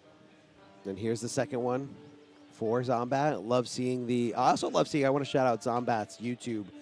A lot of incredible guides on there, really breaking down everything about characters, tons of detail, breaking down the frame data, how to approach certain matchups, how to, strings to look at, and just giving you an awesome idea. So big shout out to Zombat's YouTube channel. If you guys want to learn more about all the characters he plays, tons of information there. Go check it out. Such a knowledgeable young man. And of course, Ninja Killa, go check out his YouTube where he's just beating the bricks off of...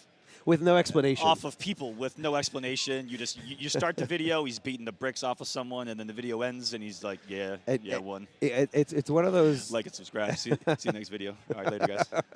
That's Ninja. That's 100% it. And what he did in the video was this Michelangelo art piece of Mortal Kombat. That's the highest damaging combo done in match, first try, never dropped. The whole match was one Shang Tsung combo. Yeah, like those. Yeah, it was awesome. So amazing. Here we go, guys. The last match of winners, top 16. We've talked them up, and now it's time for combat. It's time, baby. Big air read. Zombat, it was the Johnny Cage that we knew him for, that MK11, and in that match in particular, he was smoking, and it's going to be the Raiden from Ninja Killa, which means that he's coming out swinging. We saw some other characters early in the tournament. Nothing but seriousness today. Yes. I mean, you don't want to play around with Zombat. As you can see right now, putting on a clinic for Ninja Killa. Ninja Killa in a bad spot. Is he even going to, gets the throw escape there, showing signs of life, at least getting out of the corner.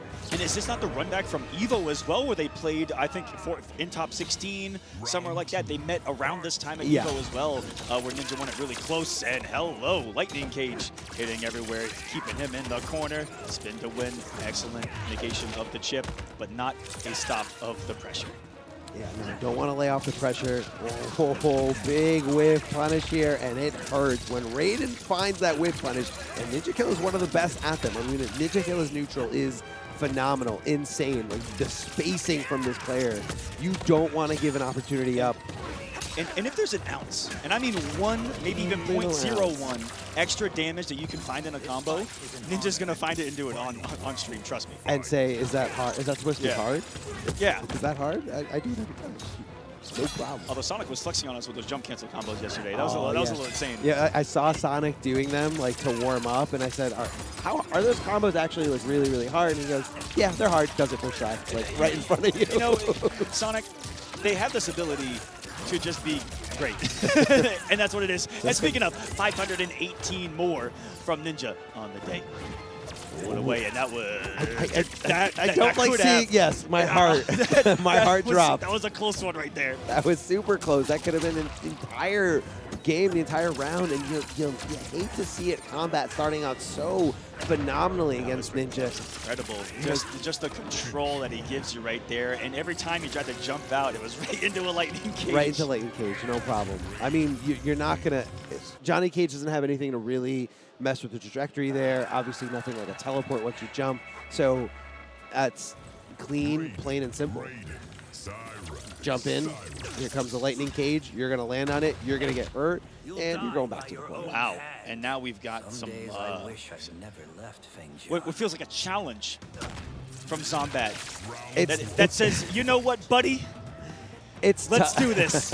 No, let's do this. Let's rock. It's going to be a 5-5. We got the same tools, the same options. I'm going to try to beat you at your own game. No excuses. It's a very tough order to tell someone as talented as Ninja Killa, I can beat you with your character.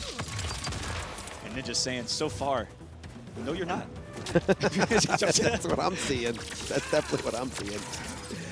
I don't know if that was a flawless block attempt, trying to let go and then hold on to block to negate all that chip there, because there's plenty of chip and it does add up here.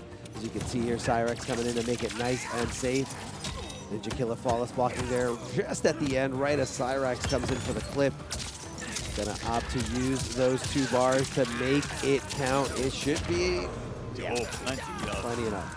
Plenty enough. Room to spare. Now's the time to kill him, Armor. Now's the time. Now's the time. No, that was it. That's all you get. That's all. Back off. He's a fair fighter. I'll let you get up. Block again. Just to sit through all this blocks then again. Back in the grinder. We all know how that feels. Staying low. The Raiden special. Raiden, not only Earthrealm's Mortal Kombat champion, but also Earthrealm's Limbo champion. That's it. He gets low. He does get low. Let me tell you, he gets low. Good for him. Nice. I'd love to be that flexible. Working the fields and working his opponents. On block. Go to carrier. Interrupt. That was such a But that was so smart to not finish the string there, wait for the Cyrex, and then get Cyrex out of the picture, and then continue your onslaught. Oh, back escape, playing to the corner, but that's okay. We're out of here, onto the other side. If it didn't work one way, I'm going to do it the other way. This is a match that we're going to see a lot of the passive ability of Raiden come into play, as the more that Raiden blocks, you see his eyes light up. That means he's taking a lot less chip damage. Almost acting like an auto flawless block for you. Almost there. Still got a flawless block though. And 15 seconds, all that remains in this match. With all of this health, it's been mostly blocked. It's been blocking. All checks and balances, and that was such a quick check by Ninja, or reaction. That's something that you do not want to test against him. With 3 seconds remaining, going to pick up, and that is going to be it. 2-0 for Ninja with 1 second remaining. Because I timed that perfectly. It seemed like... I knew that was going to happen. It seemed like, you know, those first games when you're playing against somebody, you kind of figure it out. You figure out their tendencies. You figure out how aggressive they want to be or how defensive they want to be. And I think Kombat gave a lot of information there to Ninja Killa in that first game. I don't know if Johnny Cage is the way. I was seeing Kombat making the adjustments a little bit more towards the end of that second game. I would have liked to see him explore it a little bit more. You know, that second round, pretty close. You know, a few different hits away. It wasn't any of it here. He was hovering over Lau. He just hovered over Cyrex some more, and he's going back to Lau here, which I believe is a change up from round 1, where he did have the Cyrex, Johnny. Now he's gonna have the low for the plus frames. A little bit more for Ninja to worry about full screen in comparison. Yeah. Finally, something from to worry about full screen. So a little bit of a change up. I like this. I love the aggression after recognizing that the Lau low had hit, knowing how plus he was, and saying, hey, this is the opening for me. Good throw escape here from Kombat. And the Lau hat coming in as an anti-air, as a very easy to convert combo. And Ninja Killa going for a ride. Now, we did see this the first time around, and Ninja Killa just laid down that first round and then turned it completely up on the follow-up. Right, so sometimes it's almost like he likes to take in the information and then activate in round 2. Which I have heard stories of, like sitting up from his chair. I've heard stories of leaning in. Old Street Fighter 2 players that would do that. They would lose game 1 intentionally, just to see what you do. and then play. And then play. Long set here, as you see. He's like that down. He's down 2, regarded as, if not the best, down 2 in Mortal Kombat 1, uppercutting the sky, looking to summon a thunderstorm with that thing. Good block of the overhead there. A few times we've seen the overhead block. Yeah, because it's very fast, and again, it's the risk reward versus. Oh, baby. So smart or bold. I can't tell sometimes when it comes to this man. I'd say big brain. I'd say big brain Big play. brain 100%. is really good because you know what? That covers both up a little bit. Gives him a little bit of benefit of the doubt. He's full charging. Almost. There. Full circle goes behind the hat immediately when he saw it. Took away the mind game instantly. And there's the mind game himself charging that. Are you going to try to jump it? Yeah. Interrupt it. Not going to be there for him this time. Oh, clipping the low there, but not really getting it much out of there. The backdash from Ninja Killa, opening him up completely. He's going for a huge combo here. Has the corner, has the Cyrex assist, and this is a dangerous spot for Kombat. Oh, just playing with Nas Ninja. One hit, just went for the plus frames on that string. Create the space, and this is it for Zombat. He's got the hit. He's got the resources. Let's see if we can use it. Fatal Blow's in play. Armored, he baits it. Let's go. Has the hit. Gonna go into the Fatal Blow. Get the damage, and now it whiffs. Not like this. Forces off the meter. Ninja hit away. He's fully charging the projectile. You need all this chip even full screen. You gotta come to me right now. Puts down the Lao hat, and that's gonna be it. Ninja Killa takes it 3-0 in winners top 8. Man, you don't want to go down in that fashion on a stage like this against an opponent like that.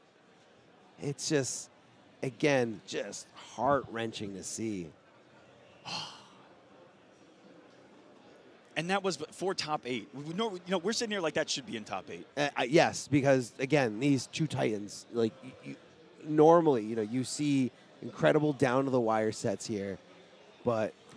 Sorry, Zombat. It's going to be hard for us. I know. I definitely said Kombat throughout that set. Combat's in our DNA. Kombat's it's so in used his to it. DNA. It's literally in the name of the game. Changing his name for the trademark, I understand that. Sure, I sure get you it. do. I get it. So are you just officially apologizing? Sure. I will apologize. I'm sorry, Zombat. But yeah, your old name was half of the game that we literally say and play every day. But we love you regardless. Still in this tournament is Zombat. Going down to Ninja, just like at Evo, Zombat not gonna let that affect him whatsoever. Yeah. Zombat was still able to make a massive losers run there. Expect it here. Big matches still to come, guys. That was winners top 16 through. So later on in winners top 8, Rewind versus Sonic Fox, the Mighty Unjust versus Ninja Killa. That is, none of us can look at that top 4 in winners side and say none of them don't deserve to be there. That is almost what we expect to be there and who we expect to be there right now, which is 100%. And there's good to see in the new era. And there's tons of talented players who still couldn't get there, and that's just a testament to how heavy the competition was here this weekend. Yes. All the killers came out. I mean, it's just too much. It's overwhelming. Yeah, we've been talking about it all weekend. You guys have been hearing us all weekend talk about it. It's in front of us. You guys are witnessing it live as well. Hope you guys are giving your thoughts. And coming up is going to be the loser side of top 16. Every match is streamed, so just sit back and enjoy. Hope you got everything ready, your snacks. Hope you got your Mountain Dew ready. Yeah, absolutely. On the loser side, we got B-Dog versus Blue Linkies. We've got Big Daddy G going up against Grr. We've got Turkey going up against Video Games Yo. And we got Cease going up against Deoxys. Yeah, it's going to be incredible here. I'm most looking forward to the run back of Grr versus Big Daddy G. It came down to the wire, just like this chug is going down the wire. I thought you were going to keep going. I know it's a lot. So I was, but it's too much of a risk. It's a little bit of carbonation. Sorry, production. That was right in their ear. I apologize, guys. Our bad. Oh, it felt love good, it. though. It I felt love good. it. Mr. Aquaman, it's been an honor, a privilege every single time to commentate with you. Mr. Aquaman is going to take a break so he can get ready for top 8. I'm going to be joined by Tento for the rest of this top 16. Tons of great matches, including Grr with the run back against Big Daddy G coming right up. We're going to take a quick break. Don't go anywhere. We'll be right back. You have destroyed worlds. I have erased whole timelines. Finally, a worthy challenge.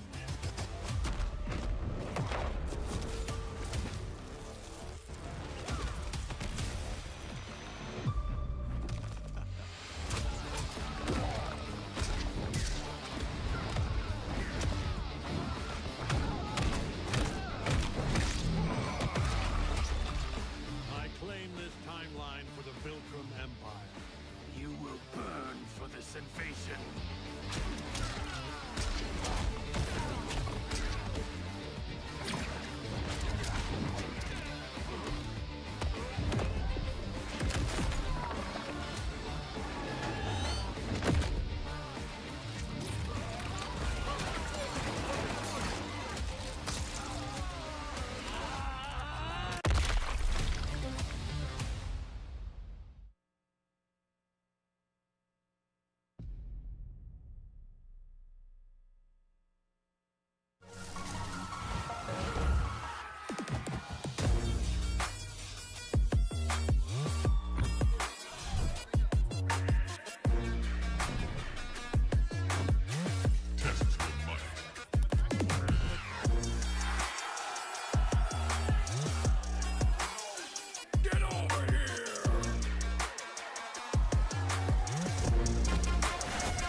Ladies and gentlemen, what is going on? We're back with ECT action. This is the first stop of the World Tour for the pro competition. My name is Tinto, the sexy man. Next to me is none other than Darth Armor. And guess what?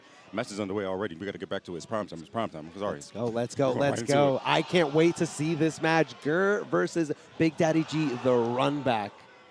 That incredible comeback from on the winner side. Big Daddy G, it was like an 80% health deficit. The man was just kicking. Down to nothing. Last breath mechanic kicked in, kept them alive. And Gur, let me tell you, Gur really needed that streak in the 12v12 last night because Gur was not feeling great about that. And you know, there's no nice way to put it. He choked. He against Big Daddy G. You know, took his hands off the wheel and just let Big Daddy G come back. And it was just wrong decision after wrong decision. But I think he's being ready to be he was reborn. He was reborn last night in the ashes from the chaos that was the Tri-State versus Florida. Bodies not the chaos, the bodies that man laid out. He took out like 6 people to take it out. I ain't gonna lie to y'all. I want to say it was 7. I ain't gonna lie to y'all. I left early because when I saw Gur smiling, I was like, I gotta leave. Peace out. But he's definitely riding off the momentum right now. So we're gonna see if that momentum is gonna be able to take out G. G won this. Remember, this is a double jeopardy match. G beat him 3-1 to take it in the winner's side, and this is the redo. So let's see the adjustment being made. And instantly, you see the clock. Yeah, we see 1 clock coming into play here. Gur. You know what I found out? So someone explained to me that when he EXs it, that's not 1 clock. That's 3. That's 3 right away. So he actually has to rewind time already. Instantly right here. That's very fun. I'm sure you guys saw tons of that last night in 12v12. Let's see a chance of it right now. Oh my God, scoop. Here comes the low hat. Got that off the toes. Scoop. Oh wait, the overhead not gonna be a punish. It's a side switch? No. Back in time, baby. Back in time. The warden of time. Love to see it, Gur. I'm trying not to laugh, but bro, this man is literally gonna, as soon as he gets to hit, he's going right back in time. I don't know. I heard this character is one of the worst in the game, but that's not what I'm seeing in the hands of Gur. Goes for the throw, but ducked right underneath it. Guess what? You get full combo. No, never mind. Oh, wait a second. It didn't hit him, so that was a punish, and it should be death into fatal. That's 950 health on the side of Gur. Uh-oh. Uh-oh. Oh, my God. His face. It's going to hurt. It's going to hurt. Oh, it hurts. Is it going to be enough? No, actually, I think he lives. Not. Yeah. I think he lives. Smoke's so weak, this little stab. Look at it. Nothing. A stab to your skull. That's nothing. Has literally 1% oh my God. on the health bar. Oh, my gosh. Teleport. Oh! You called it. That man G was counted out. Scouted out, and even though Gur getting so many things right in the beginning of that round, still fell, but it's a long set ahead of us. It's definitely going to be another close one. This is nice in that man's face and twisted, and speaking of which, pushing positions back to mid-screen. Whipped right in front of him, but didn't do anything. He was scared of the follow-up against launch for troubles. Frozen in time, you got loops? No way, right? Oh, no. We're just getting some pretty good damage, a little bit less than 40%. Neutral jump punch coming from Big Daddy G. And of course, it's going to land and be perfect. Going invisible. Where's the mix? You can't see it. You can't block it. That's what I always say. You cannot see what this man is doing. Like, what is this? Big Daddy G taking game number 1. Gur's got that patented murder face on. Oh, yeah. Those Manson lamps just looking so determined here, and that's just going down one game. And that look develops over the set. That look develops over time. This is a loser side. This is do or die for both these players. You lose one more time, you're out of this double elimination tournament. And you're not going to get to that top 8. You're not going to fight for that shot in the top 8. This is my favorite point of the tournament because you see the make-or-break moments for a lot of players, their breakthroughs and their clutch factor, and as well that emotion fell free. Remember, this is not only for the money and for the glory, but there's some pride on the line, too. This is the first pro competition. You want to do well so you can be in the spotlight and definitely bring in those eyes that want to be looking at you. Yeah. You know, first impressions are very, very important. Very important. And now the winner of this set does move on to the bracket to fight King Gambler. So again, doesn't mean you're in top 8 quite yet. You have to get through this Titan in front of you and then King Gambler right afterwards. It's so crazy getting to these matches. Like, it's like we're at that level where when you get to top 32, everyone in there is a top 8 player. You're just like, brother, when does it stop? Way more than 8 players deserve to be in top 8. Literally. I'll say that. I'll say that much. So only the best of the best are going to survive. And right now, it looks like G is doing the best at mixing all week. The fact that you know that you're still right there, the anti-air is insane to me. I was literally going to say the same thing. The fact that he knows, like, hey, here he is jumping. I'm right here. Here's the stand one, no problem. But Gur does find the follow-up hit, charging up the clock as he's going to slip back through time whenever he needs to. Oh, beautiful. What punish is he going to break? He has the one bar. There we go. That's what it is. Slipping back through time. What are you going to do about that? Ball's block in the end to minimize the chip, minimize a little bit of the block stun. Oh, the blocks, but guess what? He's invisible. You can't do it for long. And the conversion. But wait, he just jumped back. Yeah, I don't even want to deal with you. Jump back kick. Why not? He has another breaker on deck. One bar variety. Oh, the overhead might sneak in. Yeah, He's looking for it. I think he was looking for a teleport there. But Big Daddy G being very patient here, not going crazy. Low into another mix.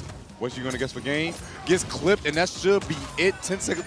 He had another rewind. We're out of here. We're out of here. Hold this chip. Hold this chip. Last breath mechanic not going to come into play in this first round. And Gur getting on the board here, winning around and just walking down Big Daddy G. Oh, big punish. That was confidence. That was confidence for Big Daddy G. Second, burst, but that's going to be a big punish. She just knew.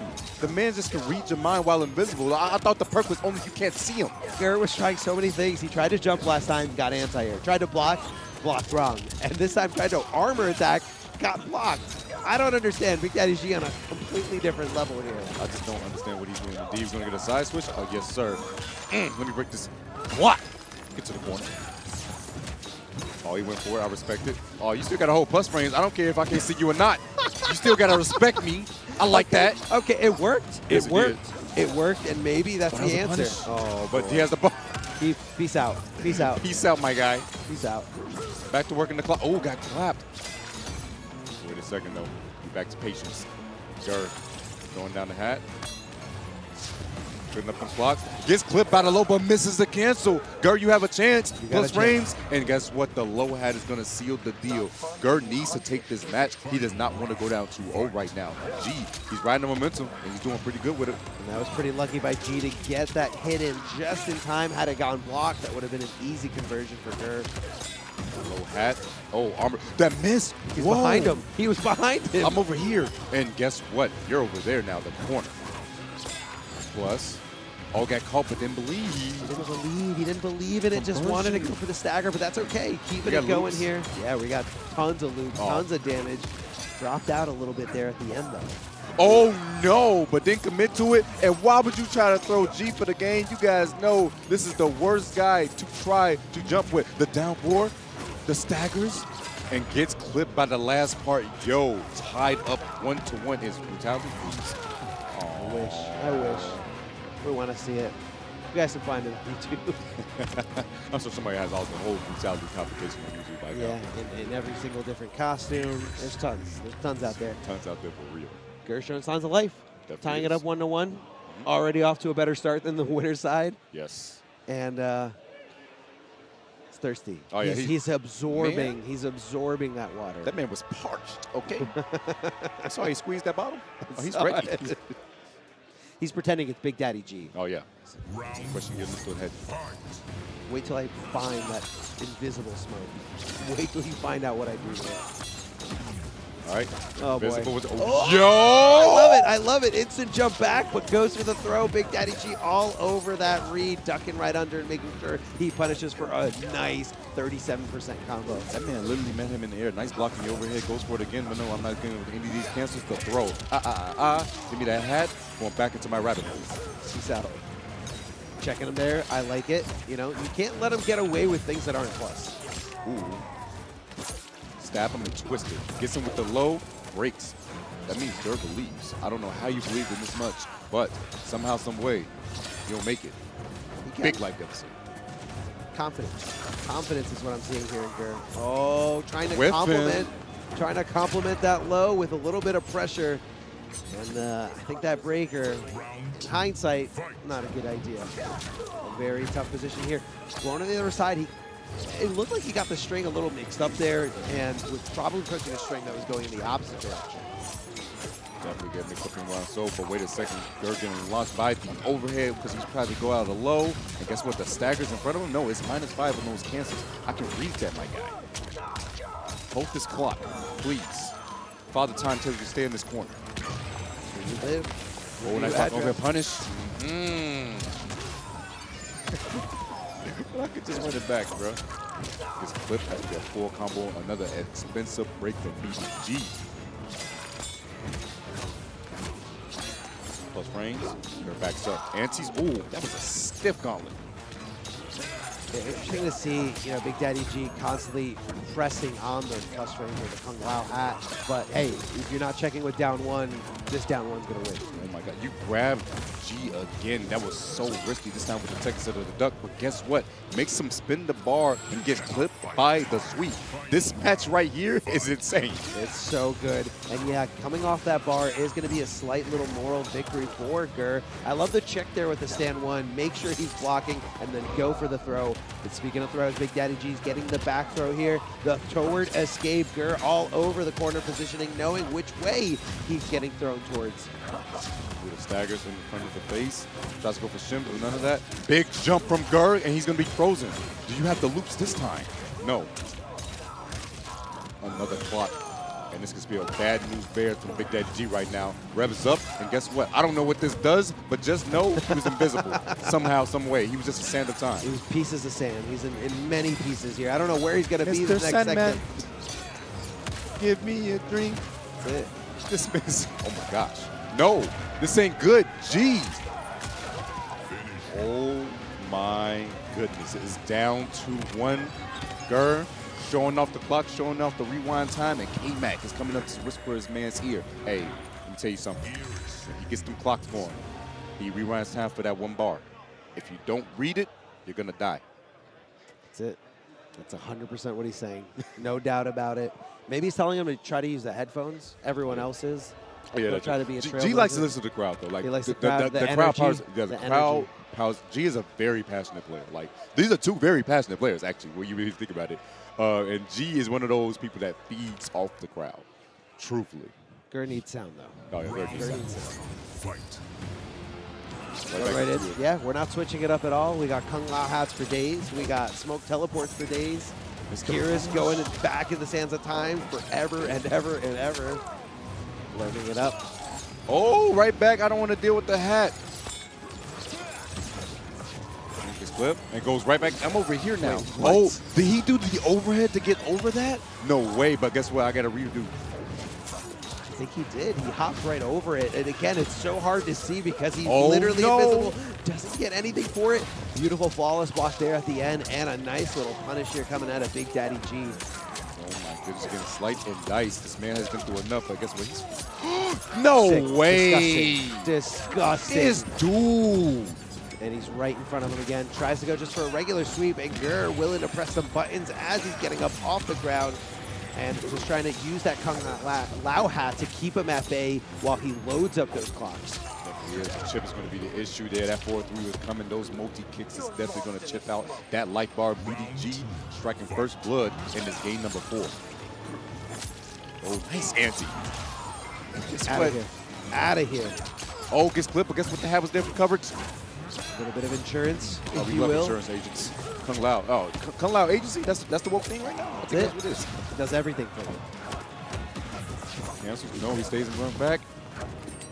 Good block, and he did the up block too. No, Gur is a god. How did you know to up block right there?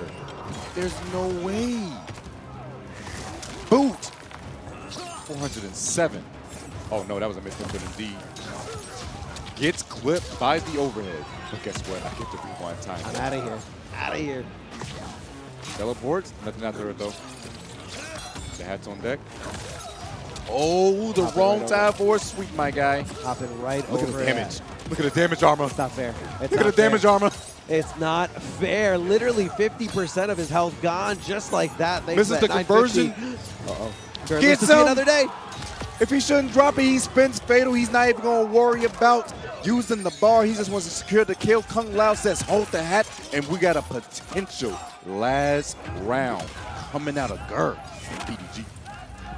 The crowd screaming, let's go, Gur. Let's go, Gur. Maybe this is a good time for him to put the headphones on, Arma. It just might be. You said he was feeding off the crowd. There are players throughout history of fighting games that have fed off the negativity of crowds. So Big Daddy G needs to tap into that toxic trait inside his body. No, misses the pun. Oh, no, it might have just cost him so much. He's going to get another clock out of this. Back to the corner you go, this time to the fireside. Oh, my God. What is he doing? He's right back there. This is such a steep hill to climb. Oh, my. BDG's definitely in trouble. He's in huge trouble here. Wait a second. This is how it happened last time. A comeback. But guess what? He's back to. This time he's prepared. He's got the clocks loaded up. And I think Big Daddy G needs to, yeah, exactly. He needs to go in and don't even give him the opportunity to load up the Gets next the punish. And a punish, where was he? He didn't get clipped that time around, and this time Gur has to guess for his life. Guess for game. He backs up. Smoke is going to be ended in a second. Smart move by Gur. Gets him, gets the cancel. And I don't even think that was a punish. I don't think he pressed the button on the way down. That's not going to be enough. I don't think. I'm going to be Oh, no, it's not enough at all. I know for a fact. But Gur is definitely in trouble. What is your final bet? You have a bar. You have 2 bars to work with. So what are you going to do with it? You see the other side, plus frames. Chip is the issue. Last breath mechanic coming into play here. That's going to be it. Chip. Oh, my goodness. The chest bump. If it wasn't a double hitting low there at the end, we could have survived to see another day. The crowd the crowd is divided. We got some Big Daddy G chants. We got some Let's Go Gur chants. 2-2. I wouldn't have it any other way. Man, this run back is all I want to see. I'm not going to lie to you. wanted to see. This is the run back I wanted to see the most on this Sunday. I didn't care about any other matches but this one. I'm glad I got to be a part of it. This is the final game between these two to find out who's winning. This ain't even a top 8. This is just to advance to see who can make it to get to the 9th place. Oh, my God. And getting clipped again. Side switch, but guess what? I have a bar. You always have to wonder about using any Kung Lao assist that isn't the low hat because it just loads back up so slow. So Big Daddy G gonna need to rely a little bit on his own just for a little bit. And as I said, that it loaded right back up. Man, it's so fast. Oh, gets the armor on the other side. That all hit too. Plus frames again. He's chipping that thing. He's chipping. It's plus. And Gur keeping the composure and just saying he's eventually not going to do it again. He's eventually going to check me. He's eventually just going to not do it again. It's so much. You have a bar to work with. Got tons of his health back, too. Oh, gets right over the low hat with the overhead. Flawless block, negating that chip. I smell the overhead coming out of BG. I smell what the Rockets cooking. I smell it. Oh! How did you know? How did you know? It's to get over that hat. Both of these guys' overheads gets over the low hat. Wait, is that it? No way, right? It's a ton of damage. It's going to be close. No, he dropped it. He missed the stand 1. That's so unfortunate. No. They're nervous. They're so nervous. Sweating all over their pads. Sweating all over their nice headphones. Up block. Oh, man. BDG, Big Daddy G on set point here, trying to steal this, trying to solidify that dominance over Gur. Both sending him to the losers and out of this tournament, but Gur's not out quite yet. Blocks the overhead, doesn't get anything afterwards, though. Oh, my gosh, there's so much to look out for. I'm going to be honest with y'all, this pop-off might be legendary. Oh my gosh, BDG might be able to complete the double jeopardy right here, right now. Sets up the low hat. Get off me, says Gur. I can still tech out here. Gets the other side. Full string into plus range. The down jab. Gets clipped. Oh, the here we go. spacing here from Gur. He's got the corner positioning. He's got damage to do. And again, it's just going to take maybe a throw and a really big combo to do it. Nice up block, but he has rewind. Insurance. Oh my gosh. Pokes him and twisted. Low hat chases him down. Flawless blocks on flawless blocks. So much pressure. The anti-air. BDG should be able to close out the pop-off. I'm him. That's what he says. Ninja congratulating his teammate.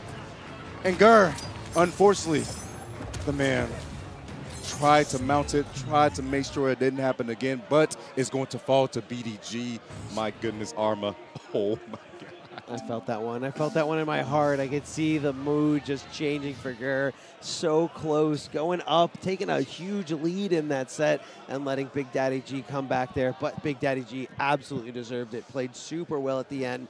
And of course, we are all good sports. Rivalry, demons aside, we are all here to play, connect, and have fun. As you can see, Gur switching it up from Murder Face to, you know, that was good. I played you got to well. respect. You got to respect it. You got to respect the love of the game out here. These boys are all passionate. Gur, definitely, you can definitely see the adjustments from the last time I played to that one. Yes. It was a lot closer, but BDG keeping that composure. He said, you know what? I don't care. I'm down 2-1. I'm going to make this happen. Like if you see the comparisons from their winner side set to the loser side set, you wouldn't think that only a day has passed. You would think that it was like a month of meta at least. Hyperbolical time chamber type of trainer right there, indeed. Like I said, Gur did not take that loss yesterday too well, you know. Yeah.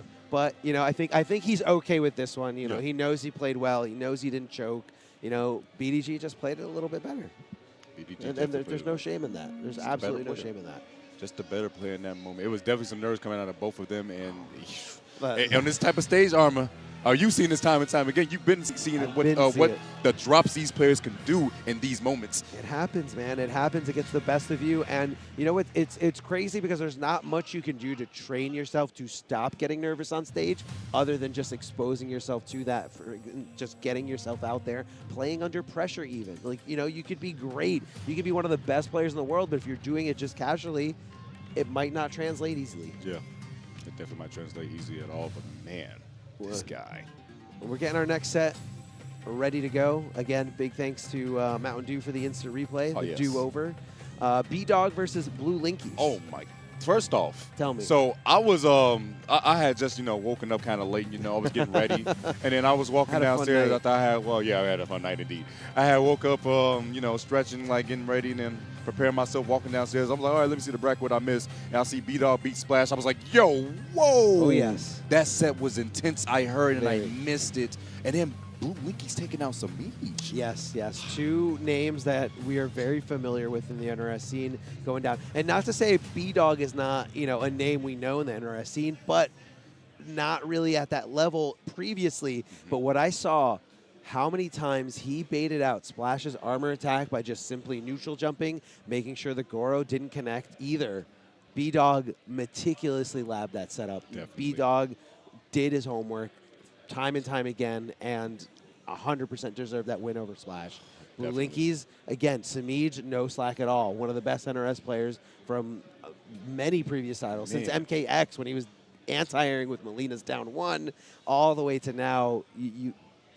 It's an incredible win there for Blue Linkies. And I love seeing, again, you know, I love seeing our guys do great in other games, but I also love seeing, you know, other game gods doing awesome and giving the NRS games a chance. Truthfully. Like Blue Linkies, if you guys do not know, like reminder, what Armor was alluding to, Blue Linkies won DNF duel this weekend for ECT. So, like, yeah. This Anime God. Anime God. Anime God right here. Playing our game. And, again, if you love fighting games, give it a try. There's plenty of genres that you can pick out of, and there's plenty of areas you can go in. Different play styles. I mean, you know, if you like it, you know, I'm not telling you to play something you don't like, but give it a try. You sure? I'm pretty slippery when wet. Hey, Johnny, be careful. This kid's watching. A little inappropriate dialogue from Johnny Cage. Wouldn't have it any other way. B-Dog's Johnny, phenomenal. Really good, super patient when he needs to be. I say that as soon as he decides to jump in and kick and get punished for it. Big trip guard coming out of Blue Linky's butt. Gonna go to space. No, this is the thing I've noticed from Blue Linky's rank compared to Sonic's rank. Blue Linky's uses the dirty bubble. Yes. Sonic does not use that dirty bubble at all. I've noticed that. Sonic uses portals a lot, but Blue Linky's utilizes that dirty bubble, and it's so good because you do not know what he's doing behind that thing. I don't get it. Yeah, it's like a little bit of concealing the secrets there. Good block of B-Dog, recognizing that low puddle and just blocking low on the wake up. Nuts. 227 just like that. We're in the corner and we got Needs. We got Cyrax and we got more pressure. Oh, trying to catch him with that shimmy. Taking his turn back to another throw. No 2 bars to launch, so just want to hold 2%. Cyrax to keep it safe. No, he went under. I'm telling you, like again, you know that you're not going to get a full combo punish normally, but hey, you're at least going to eat this button, and it's still going to be my turn. You're not getting out of here for free. Definitely not, and guess what? The charge afterwards, and gets clipped by the overhead. He got mixed. Blue Linky's denying the comeback out of B-Dog. B-Dog was making that happen. He was. And hopefully not too much momentum was spent there. He's got enough saved for the rest of this grueling long set. What? What? Okay. What? You're dying. Tento's dead. Guys. Hey, this time I got to keep my control, y'all feel me? But like that time right there, I was like, bro, what hit him? What just hit him there? I guess the mage got a shield, you know? The imaginary shield we didn't know about. Let me find out about the hitbox. Let's go. Try to go for low. That's a big punish. Can't be doing that. Hey. Nuts. 351. Ooh, looking to bait something out there, but hey, recognized the bait didn't take, so said, hey, it's my turn to start swinging away. Johnny Cage wave dashing his way closer and closer to Blue Linky's, and this is where he wants to be. Ray's got some great special moves, but I will say it's not downplaying when saying his buttons are a little bit more on the slow end. Yes. Buttons are definitely tapping on the slow end, but that's when the Cyrax assist comes in for coverage. Yeah, the coverage. Oh! You gotta break that. That was OD. I don't think that would have killed, but it would have looked very cheap. It would put you in a very uncomfortable position. And considering Blue Linky's already run around, I definitely agree with that. Right now, going for fatal. I think he got fatal just in time on him. Like literally like during that string. Like man. If you guys do not know, the fatal has a 10-second timer before you can use it again after it's broken and blocked. Yes. So if it's blocked and it didn't successfully connect, it will cool down and come back. And that's just the hyper-awareness of Blue Linky's does. Understanding, that rule right there that Tento just told you guys, but also just being aware of everything on top of playing a fighting game at the same time. Man. You got to look out for those resources. Man, this is ridiculous right now. Blue Linky staying composed, tried and true. He's been in these positions before in other games, and he's in that position right now. B-Dog, as you said, kind of a newer, well, not a newer face, but definitely newer to the big stage side of things. Yeah, so yeah. This is probably one of the defining moments for him. So I'm expecting big things. B-Dog played in Injustice 2. I remember. Oh, yeah. Loved playing Joker. That's another launch.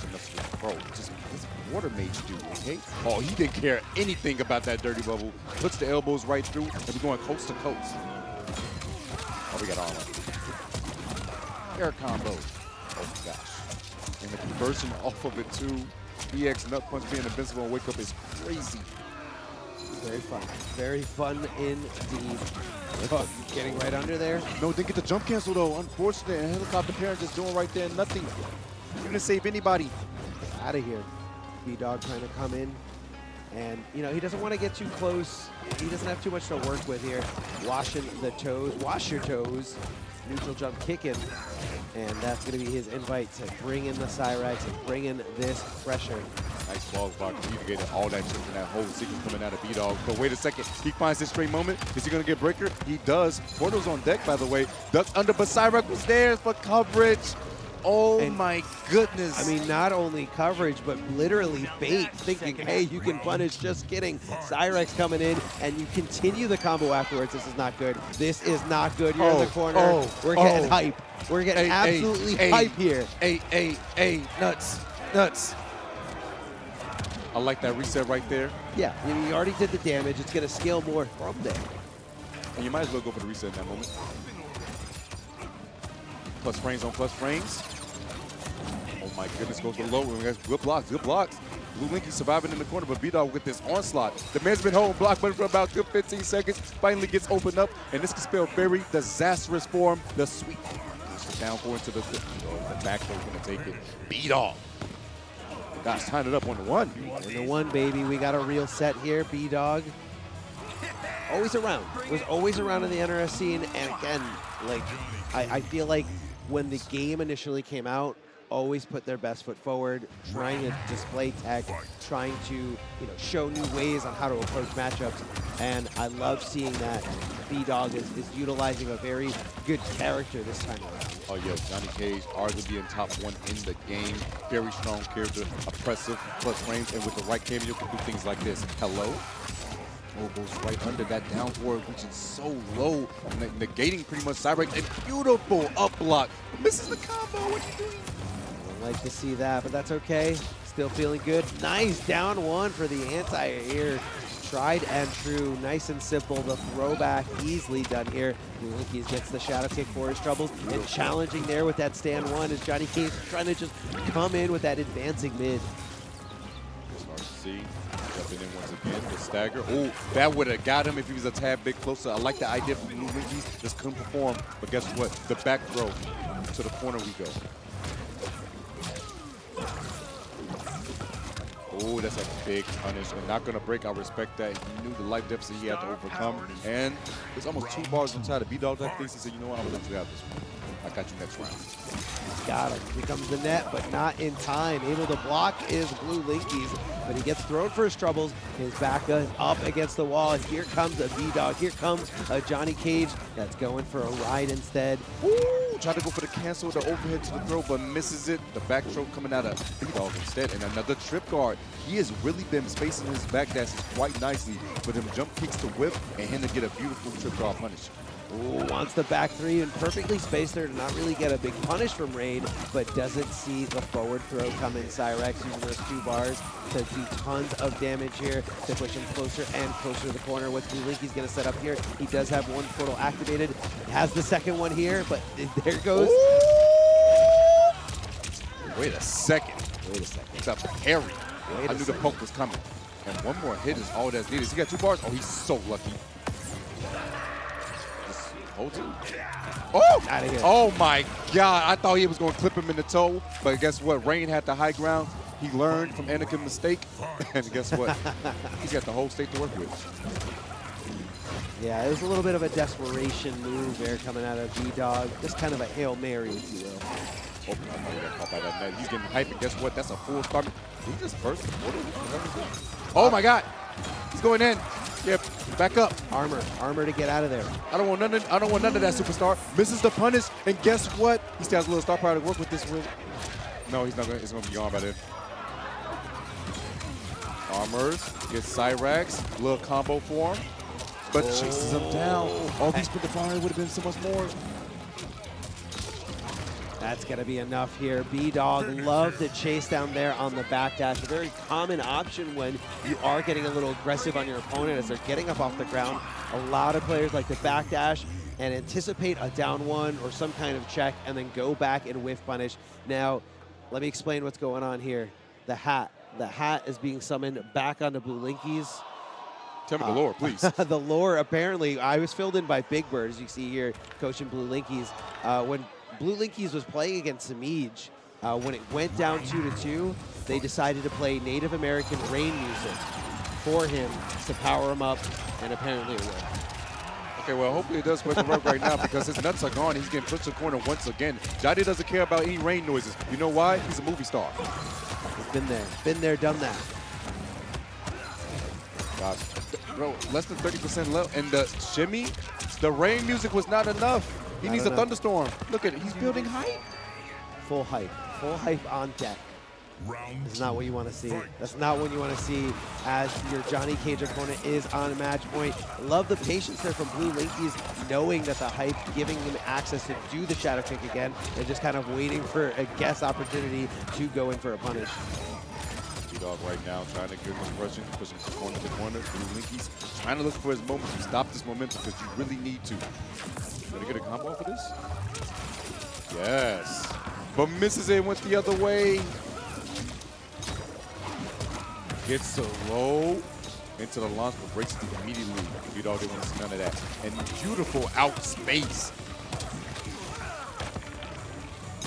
Another level. More Geyser, and guess what? Cyrax for the win. Cyrex getting him that round. Cyrex keeping him nice and safe in all the scenarios and just complementing a lot of the things that Rain throws out there. I don't know what he was looking for. He was holding down, thinking the net was going to be a high maybe. Maybe just kind of had a little bit of a brain you lapse. thought that was happening. The rain noises must be too loud, but guess what? The launch isn't. Clipped with the low here, but thankfully didn't convert to anything too dangerous. Does find the hit, does find the follow-up. The back three, that could have been so much worse for B-Dog if Blue Linkies didn't preemptively decide, I'm going to mash down one. Respect being shown by both players right now. Full string, good blocks. Antes, but nothing off of it though. Caught B-Dog not blocking. Not going to be able to break in time, going to hold the bulk of this damage. And guess what? You can't see a thing behind that dirty bubble. Cyrax got to save you. Dirty. Concealed secrets here. Flawless blocking, good job. B-Dog, but getting challenged. Blue Linkies 2-2. The crowd is going wild. He's got that whole front row cheering for him. Oh, you guys didn't know, that's TGC. That's the Golden Coalition right there. You see the guy in the sunglasses? That is the leader, Kevin M. Cologne. That's right, right there. The whole team got the squad backed up. B-Dog just by his lonesome, but hey, he don't care about that noise. That's why he got the headphones. Big shout outs to Kevin Cologne, man. All the things that, and again, big shout outs for taking over Outworld Television. Yes. How about we miss you? Yes. Oh, yeah. Rain. But definitely doing that thing. Got the TGC crew is just an amazing thing, as well as Kevin is an amazing person. But we're in a Game 5 situation, and he got rid of Cyrax instantly. I don't want you to make a cameo appearance. Get off my screen. But it was also crazy how he was still in that summoning stance animation. But they got a bigger punish if you got it in time. That happened to a couple characters where if you clip the cameo, you could actually put, they would be in their summon animation for quite a long time. And I haven't seen anybody actually get a real big punish on this yet. I mean, I feel like nobody's ready for it. And how somehow B-Dog was ready for that conversion there. Oh my. The back three connecting perfectly here.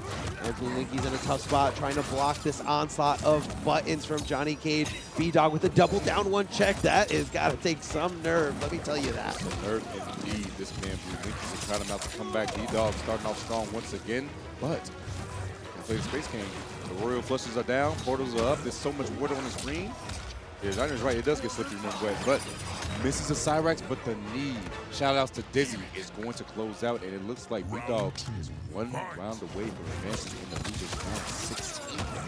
Run away, but Blue Linkies does have 3 bars to work with. Yes, the first combo getting cut completely short here. Oh, the neutral jump to fish out that throw attempt or maybe any kind of whip. It doesn't matter. B-Dog getting the best of this world. And this is going to be the pressure. He does have a bar to armor with, but is he going to do it? And is B-Dog going to sniff it out? Especially being Canada doesn't do enough damage. But guess what? You tried the anti-air and you held that man's $500 shoes for it. This could spell the end for Blue Linkies right now. It's tough, but the duck on the throw did not get the jump cancel, and it's going to cost him armor move with the 8 frame. Shadow kick, and B-Dog would pump off the handshake afterwards. The blue hat was not enough armor. The ritual wasn't enough, man. Not enough. But big shout out to Blue Linkies for making it so far in this highly competitive event. I mean, all these killers in this bracket, and you really got to say that these guys deserve all of it. It's a ton of work over the weekend, and B-Dog moves on. B-Dog does move on to the losers quarterfinals, where they're going to be facing off against Pulse. Yes, and Pulse is definitely a big demon that you have to go against, but you got to go through the killers if you want to make that top 8. And then once you make top 8, that's even more of a battle to get to there. And right now we got VGY and Turkey getting to the stage. But first, big shout outs to Mountain Dew. Do the do, and we got the redo.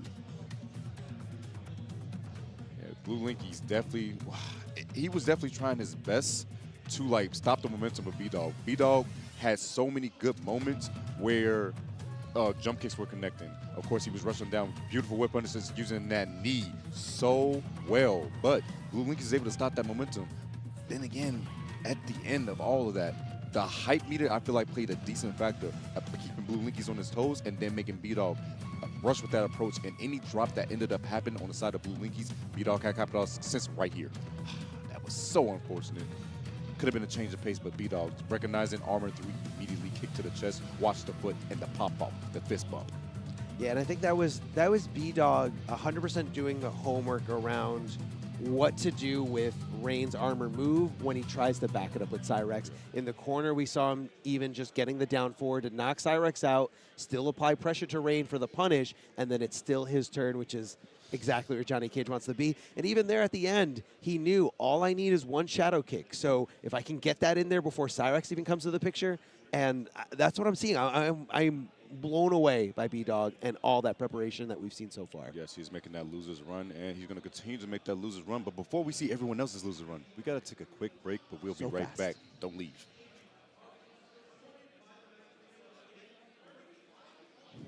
Void worlds. I have erased whole timelines. Finally, a worthy challenge.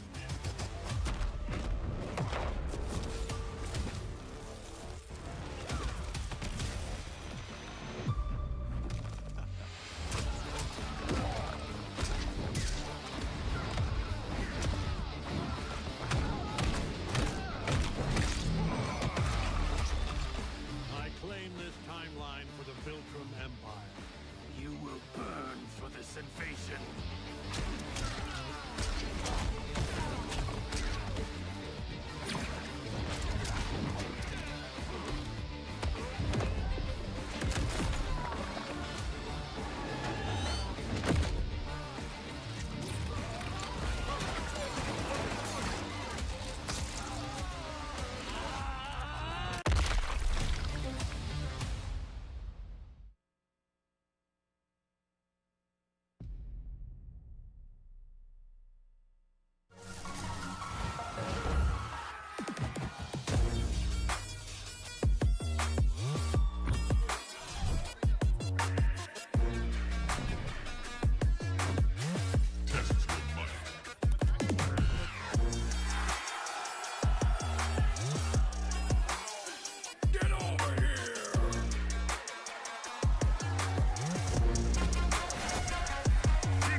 Ladies and gentlemen, fans and combatants, welcome back. Mortal Kombat 1 here at East Coast Throwdown 2023, the first stop of the Mortal Kombat 1 Pro Competition Tour. I'm Darth Arma, this is Tento, and we've got some great matches for the rest of this loser's run in the top 16. Let's throw it right there. These guys are ready to go. These guys are itching. These guys are ready to fight. VGY, international player coming from across the pond to go up against what I would consider a hometown hero, not too far away from here, and always coming out to MK&J, Turkey, a.k.a. Turkey Sucks. Man, that boy do not suck. That is Omni Turkey right there. Omni Turkey is on. He's in the match, okay? He's in the match. VGY, like you said, one of the lone representatives. I think it's only like, we had a couple people from across the pond being Euphemism. VGY, I believe we have one more come to play. We technically had Jur internationally from Canada, but that's not too far away. Not too far not away. As far as, the not UK. as far as VGY and Ireland for Euphemism, but they are both here, and VGY is definitely trying to get the points when he can. He's always said, I think the first time he ever made top 8 in American soil was Combo Breaker. Okay. And he wants to do it again. Hungry. Hungry. 100%. Always gets that 9th and 13, and he wants to break past that. And big shout out to CGL for making it happen, man. VGY wouldn't be here without them. So again, this is going to be a crazy set. Now VGY playing a character we've not really seen a lot early on, or I'm sorry, this late into the game's meta, Shang Tsung. And I was talking to Nips a little bit about it, and he said he's okay with using Shang Tsung against the top tiers because he can form into the top tiers and just do it right back at them for more damage. Right there for more damage. He's going to put a full string and the overhead right afterwards. My goodness, this is looking very troublesome for Turkey, but finds the hit. Finds the hit. Yes, he finds the hit, turning it around. Oh, the wake up. Yeah. Yeah, and that's, again, the Cyrex. Depending on the timing, you know, you can or cannot do things about it. And if you guys don't know, Shang has this unique ability in this game where he switches back and forth between and oh, So he has different normals between these two and different special attacks between these two. So the fact that VGY is doing such a good job of remembering how to use which one is great. Insane. It is insane. Like, and look at that walk down. He didn't even hesitate for a second. He was so sure that he smelled the fear from Turkey of backing off, but Turkey going in right there with the armored Superman at the perfect moment, coming off that last little bar remaining on VGY's health bar. Nice ball block. He's on the action when we come out towards the end. Oh my God, the meter burn on the triple skull. No, I'm denying the entry on the teleport. You're staying right there. Hold the 2 bars. And I got loops. Nah, you don't want to see those. I bet you don't. Oh, whiffed it out. The teleport coming in most aggressive manner, but a Cyrex going the wrong way. Turkey to the corner. No up block for plus range. We don't care about plus range though. Why? Because I got Cyrex. Helicopter here. Yoga. Give me another. And it's just like, it's so much chip damage, so much, you know, time that you can just kind of go in there and go for a free overhead. No problem. Got the 4-4 doing more work. Shane's mid is so strong. 2 projectiles. More chip. More trouble for VGY. Did not get the flaws block, so he's holding the bulk of this. This is so much damage. Oh my gosh, the overhead is going to seal it. 8% was enough. Turkey striking first blood. Oh, he's locked in. He's focused. Y'all see that face? Super focused. He's even like, he's trying to eliminate, he's trying to get tunnel vision. Yes. You know, trying to eliminate the crowd, trying to forget where he is right now, trying to just get past the pressure and focus on the task at hand. And that is an incredible player in VGY. So again, even though VGY went down that first game, don't count him out just yet.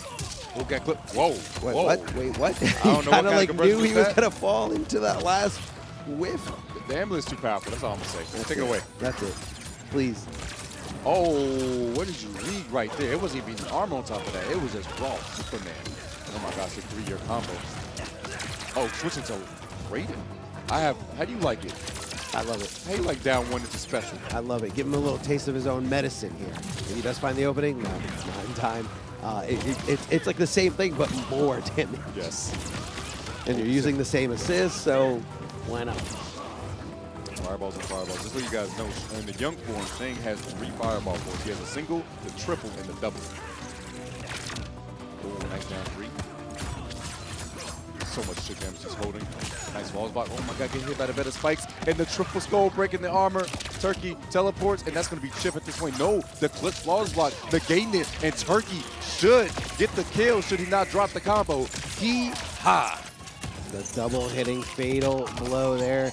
It's a lot of people when they don't expect the second hit to come and you go to try to punish, but in this case, it was just an easy hit confirmed, setting him up to the sky and just bringing him down with force, aggression, and everything in between. Turkey coming out the picture. Yeah, also a really strange thing about that fatal blow, I think it's one of the few fatal blows that have 2 hits. So if you build the break on the first hit, you can actually break the second. No, I didn't know that. Yes. 2 hits before the animation. Yes, yeah, that's what we're thinking. Insane. Yo, that was a bit of a trip guard, but nothing.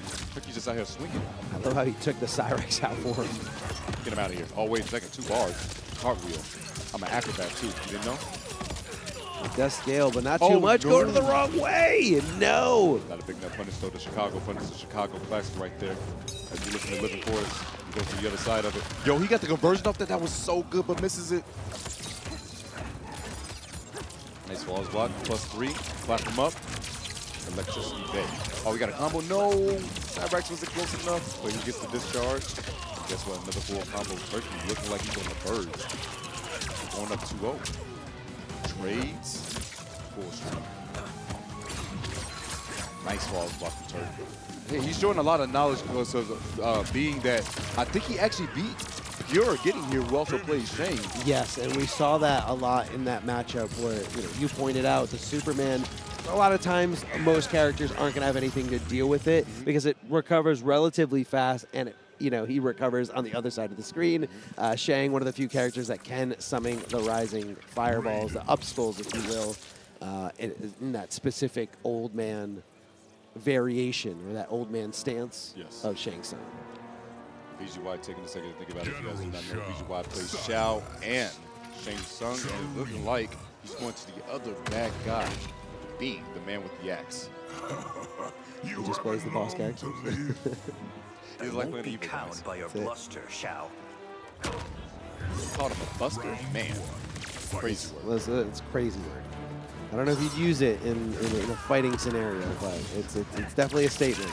Oh no, he got clipped, and guess what? Gonna get conversion. No, he misses the soccer, but Cyrus is always good. Nice armor through. Oh, next phase too. Clip there is Turkey, and Turkey trying to figure out the matchup again. Probably been a while since he's had to fight a Shao. Yes. Oh my gosh. I forgot the ground pound is full screen, and the axe was definitely behind him. I would have been confused too and got hit. I'm like, what's he doing? Oh, my legs. Yes, you got to watch out for that low. Full chip damage on that. And that was a punish. The stand 2 reaches far enough. Yo, BGY. It's fast. It's fast. It is a fast high. It's high nonetheless, but it's still incredibly fast. And this is what I want to see. I want to see VGY getting in there, getting on the board, getting that round, and on his way to a reverse 3-0. Turkey feeling it out with that down 4, trying to see it hit and trying to say it's my turn to party once I do see this hit. Video Games Yo trying to basically chase Turkey down to the other side here. And the Serena. Now, VGY said Serena is probably one of the better cameos for Shao, just because, you know, you have the damage output, and it just complements so many far-reaching things for Shao. If that Serena double rang hits you at a really far range, Shao can still connect and still make it hurt. Still make it hurt indeed. And what else hurts? Getting hold by this axe and pulling it out of you after you got stabbed by it. The command grab is dead. Going right under it. I wonder if he could just do 4-4-4 string and get right under it. But yeah, hey. so that's what Big Bird was saying when Turkey was fighting against. I want to say it was someone else using the same Serena cameo, but saying you could just forward and you will get a ton and just kind of avoid the rangs as they come back. But you know, it's one of those things where, like, it's a pretty big risk. If you mess it up, like, that's an easy combo, easy hit confirm for the other player. So nice teleport, tries to go for the throw, plus range with the stand 4, and more discharge. Tries to dash over the punish, but not that. Did he just throw this man under the axe? Is he dead off of that? Oh my goodness. The little clips there at the end, but there's only 6 seconds left. He did not step on this man's toe to fatal to get the game. BGY puts himself on the board. No way. Wait, is he dead? It's close. It's very close. Oh, he's dead. He's dead. That last little hit was just enough. You're like, am I going to eat these words? Is something going to come? And Turkey, you know, we've seen so many games of Turkey come down to the clock, come down to the wire, and even that one did. And although it technically didn't go to timeout, it was one of those do or die moments, those desperation moves that were going to either make or break VGY. And he just went in. There's no way that was a hit confirmed. No. That was 100%. I'm going in. I'm going to hit this low. It's going to hit. If it hits, I win. If it doesn't hit, I lose, and that's it. And he did have a round to work with, yes, so not a huge risk overall. Definitely worth the reward. Risk reward was definitely in his favor in that case, as you said. He was up around, so like if you don't hit it, you still got another round to work with. If it does, game, GG's, and that was definitely a GG moment. And 2-1 is now the score. But VGY is locked into the General Shao, and Turkey, I don't think it will happen, but he does have the opportunity to switch if he does lose again. But for now, we're going to game number 4. It's discharge. Is he too low? Oh, no. I'm sorry. Shao's a big boy. That's a big boy. We saw a lot of scenarios where Shao is like so tall that he was blocking so many air Superman. Yeah, man. There's some cases like this man gets clipped by like low air fireball from Liu Kang. It's like, bro, why did you make this man 8 feet tall? It's the horns. It's the horns. It's definitely the horns. He looks OD though. Insane. Beautiful. Poking back and going right into the Storm Cell. Cyrax keeping it nice and safe and adding a little bit more chip damage to it. Poking, and this is Raiden's down 4 has such great range, such fast recovery for, you know, the tempo of the strings or the pokes in this game. Oh, blocks the low, ready to swing back. Double down one. Double down one is insane in this game. Are you serious? You are willing to do that. You are willing to double down one. By the overhead, yo, Turkey kind of getting exposed in this matchup right now. VGY applying the pressure where it needs to be and not, it's just not relenting. He's not letting up. Not letting up at all. You don't have the opportunity to. This is do or die for VGY. Perfect do or die type of moment. The Cyrox is just coming in, going to the corner. No, he misses it, but another discharge. Oh, boy. And look, What the a break punish. armor. He's going to hold all this. The He's golf gotta hold swing. Knees. He's still not done. He's not done. This combo is so long. Oh, my God. His cabeza. Watch your overheads. You got to stand block for those. Tries to clip him, but nothing afterwards. A down 4. Oh, my God. Get clipped by the mid. And is this GG? Is this it? Is Turkey going to go down? I'm sorry. It's going to be tied up 2-2. Yeah, it's going to be tied up 2-2. Tons of damage potential coming out of Shao Kahn. And again, that character, that evil that you're not super familiar with, definitely something that wants to go into play here. And VGY wasn't feeling it with Shang. Wasn't feeling it at all with his first 2 games. Shao turning it around completely, 100%. Can we talk about how majority of the characters on Turkey's shirt were made before he was even born? You know, I wasn't going to say anything, Harmon, but like, Turkey's a young gun for those you don't know. the I want to man's say like he's barely 20. I want to say just turned 20. Like barely 20. Like he don't know nothing about no Billy and Mandy. I mean, clearly he does. I'm not doubting it. And he definitely don't know about Courage the Cowardly Dog. That's for damn. And he don't know nothing about no Johnny Bravo. I'm not gonna go as far out to say that, but I just think it's funny and I love seeing it.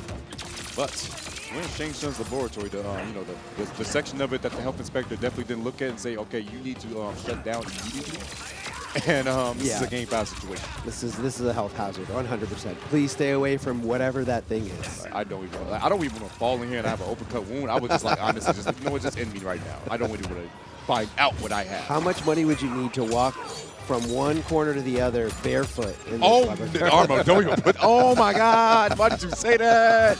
Oh my God! Gross. Very gross. Okay, we're going back to the match here. Oh, getting clipped. Let me talk about that jump 2 from Shao Kahn. It's probably stupid. It's stupid. Let's move on. It's dumb. No, so good. Very tough to anti-air, and you can do it instantly with your jump, and you can still combo afterwards. Such a good button here. Incredibly good button, but the fourth throw, Doja Cat coming in with a cameo appearance, slamming to the corner. It's really been like, also the big factor, plus 50 health Serena gives Shao, and he has the most health in the game. That is a big boy. He can hold a lot of chip damage, and he's been weathering the storm and getting punishes just like that. That stand 2 reaches so far, I believe it's 8 frames. Oh my gosh, the low, and that's it. Turkey's not going to break. No break, no break. And with just 10 seconds left, VGY was able to secure that round. Turkey in a bad spot here, and with a slight meter deficit as well. So just chopping down the axe. Ooh, with the swing and immediately afterwards, but guess what? More chip, but nice flawless block negating that. The throw, just to show up, because guess what? Cyrax is still on the screen. Yeah, and I think Turkey's just like playing a little bit out of his element. Like Turkey's very passive, wants to, again, go to timeouts constantly here. And VGY's okay with that because the Serena assist does take a long time to load back up. So, hey, you want to wait it out? I'm totally fine with that. My Serena's coming back anyway. Oh, clip for the overhead. Just walking him down. Here comes the Serena. And again, not really gonna, there's no reason to not do it. If he's not giving you a reason to stop throwing that Serena double rang out, like just keep doing it. If it hits, awesome. If he blocks it, no big deal. Big jump, oh my, I'm surprised that jump, man. Gave that man a haircut, cut off the ponytail as a matter of fact. I'm surprised the hat didn't fall off.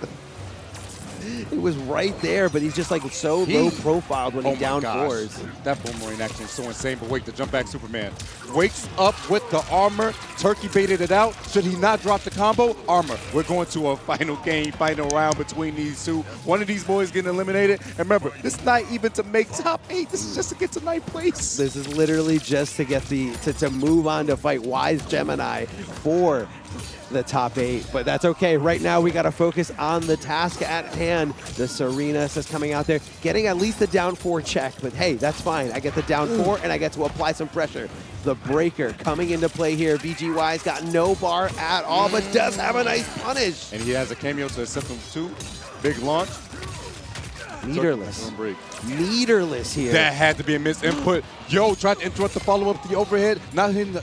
Bro, I'm scared for him. I'm scared for both of these players here. So much pressure coming down on both these Titans. Nice flawless block, negating that chip double time.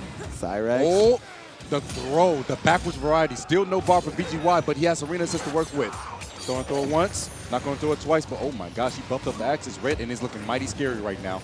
Don't want to touch it. You don't want to touch that. Oh, if that was double rang, that would have been it, but he was just kind of feeling it out and saying, I'm just going to go for the short one here. 30 seconds left on the clock. Full stick of birdie from Turkey side of things. The overhead. And this is looking very bad for Turkey. The overhead clips him, and that is going to be BGY completing the reverse 3-0, taking down Turkey, and the young man from UK is going to advance on CGL Nips. The man that flew him out here and say, hey, you better make it far in this bracket. You better. Now, you can really see the passion from Nips, and it's really great to see him getting the representatives for CGL, because you can see that Nips really cares about his players.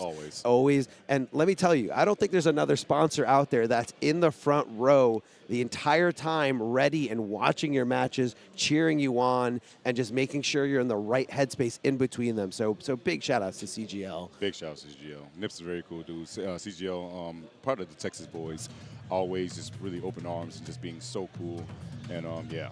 Definitely making things happen, but the instant replay powered by Mountain Dew Turkey was definitely in control that entire time, but that Shao change really just switched up everything, and this is why I tell you guys, I really encourage you guys, one character is very strong, but if you can learn a team of 3 in a fighting game, it's very good for certain matchups, and that just showed right then and there. Yeah, just to cover those different options, cover the weaknesses that you have either as a character or as a player. And, you can see Turkey was getting it there at the end. We did come down to the wire. Yes. I would want to say it was rolling over him, but it was just so close. And it was such a good set. Big shout outs to both players for just playing their hearts out. And BGY, aka Video Games Yo, is going to be the one advancing forward into losers quarterfinals, where they're going to play Wise Gemini. But coming up next on stream, we do have Cease versus Deoxys. Oh, my goodness. Cease, the meticulous lab monster. Another Gearus player extraordinaire. So if you didn't get tired of Gearus while Gur was up here, Cease brings a little bit, even though playing the same team, plays it a little differently. Cease is a lab monster through and through. Like, that's what I love seeing, and that's what really stuck out to me about this game, is that it really caters to the people who want to go into training room and figure out all the ins and outs, all the strategies, all the counter strategies, the counter strategies. And we have Deoxys here on the other side playing one of the most unique characters in this game, in Natara. Man. And it very, I love harping in on the past, but it reminds me of the Blue Beetle days so much. This man loves to fly around. He loves to say that the floor is lava. If there was an achievement, that interesting name for him, it would be just like, don't touch the ground for 8 seconds. That would definitely be the achievement, and Deoxys would get that in no time, because you guys don't know, the man's an achievement hunter and an overachiever when it comes to all things video games as well. But we're here to talk about MK1 action, and Cease. Definitely a surprise. A lot of people, I know a lot of people did not know who this guy was, but he came up during MK11 during the quarantine times. That's was right. one of those online players that really showed that he had high potential, and right now you're going to know his name, make it into the top 16, and going, this is actually what him and Gur so far, should he get eliminated right here, they would end at the exact same point. That's how far does the Gearus go, but they're definitely putting Gearus on the map. Yeah, definitely putting Gearus on the map and just kind of putting those ideas of Gearus is a bottom 1 character, just kind of far away. I don't think so. And I think, again, there's so much viable potential throughout the whole cast just to kind of see, if you pair it up with the right cameo, if you pair it up with the right player and the right play style, you can make things shine. Yes. You just got to put in the work. Like, not every character is going to be as easy as some. Definitely not as going to be easy as some. And that's normal. That's very natural in a fighting game with, variety and depth. Like, you can look at any fighting game and say, yes, some characters are very easy to get. You got your easy hit confirms, your easy combos, tons of damage, and then others are going to take a little bit more time to finesse and really, get ready.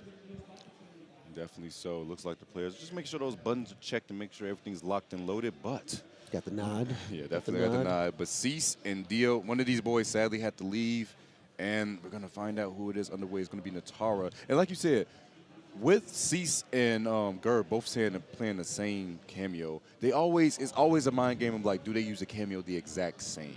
Like, do they always go for pressure, or they're always going for a setup? Are they always trying to get? Well, actually, both these boys are just trying to get clocks. Never mind. We want to talk out here. A one-bar snap to go back in time. Yeah, I would definitely use those too. Look, man, throw down the Kung Lao hat and say, I dare you to come over here. Stay over there while I load up this clock, and that's what you're gonna see. He's just being there. He's like, what's he doing? Oh my God, he has a one-bar breaker. Only if Basically. And he gets health back.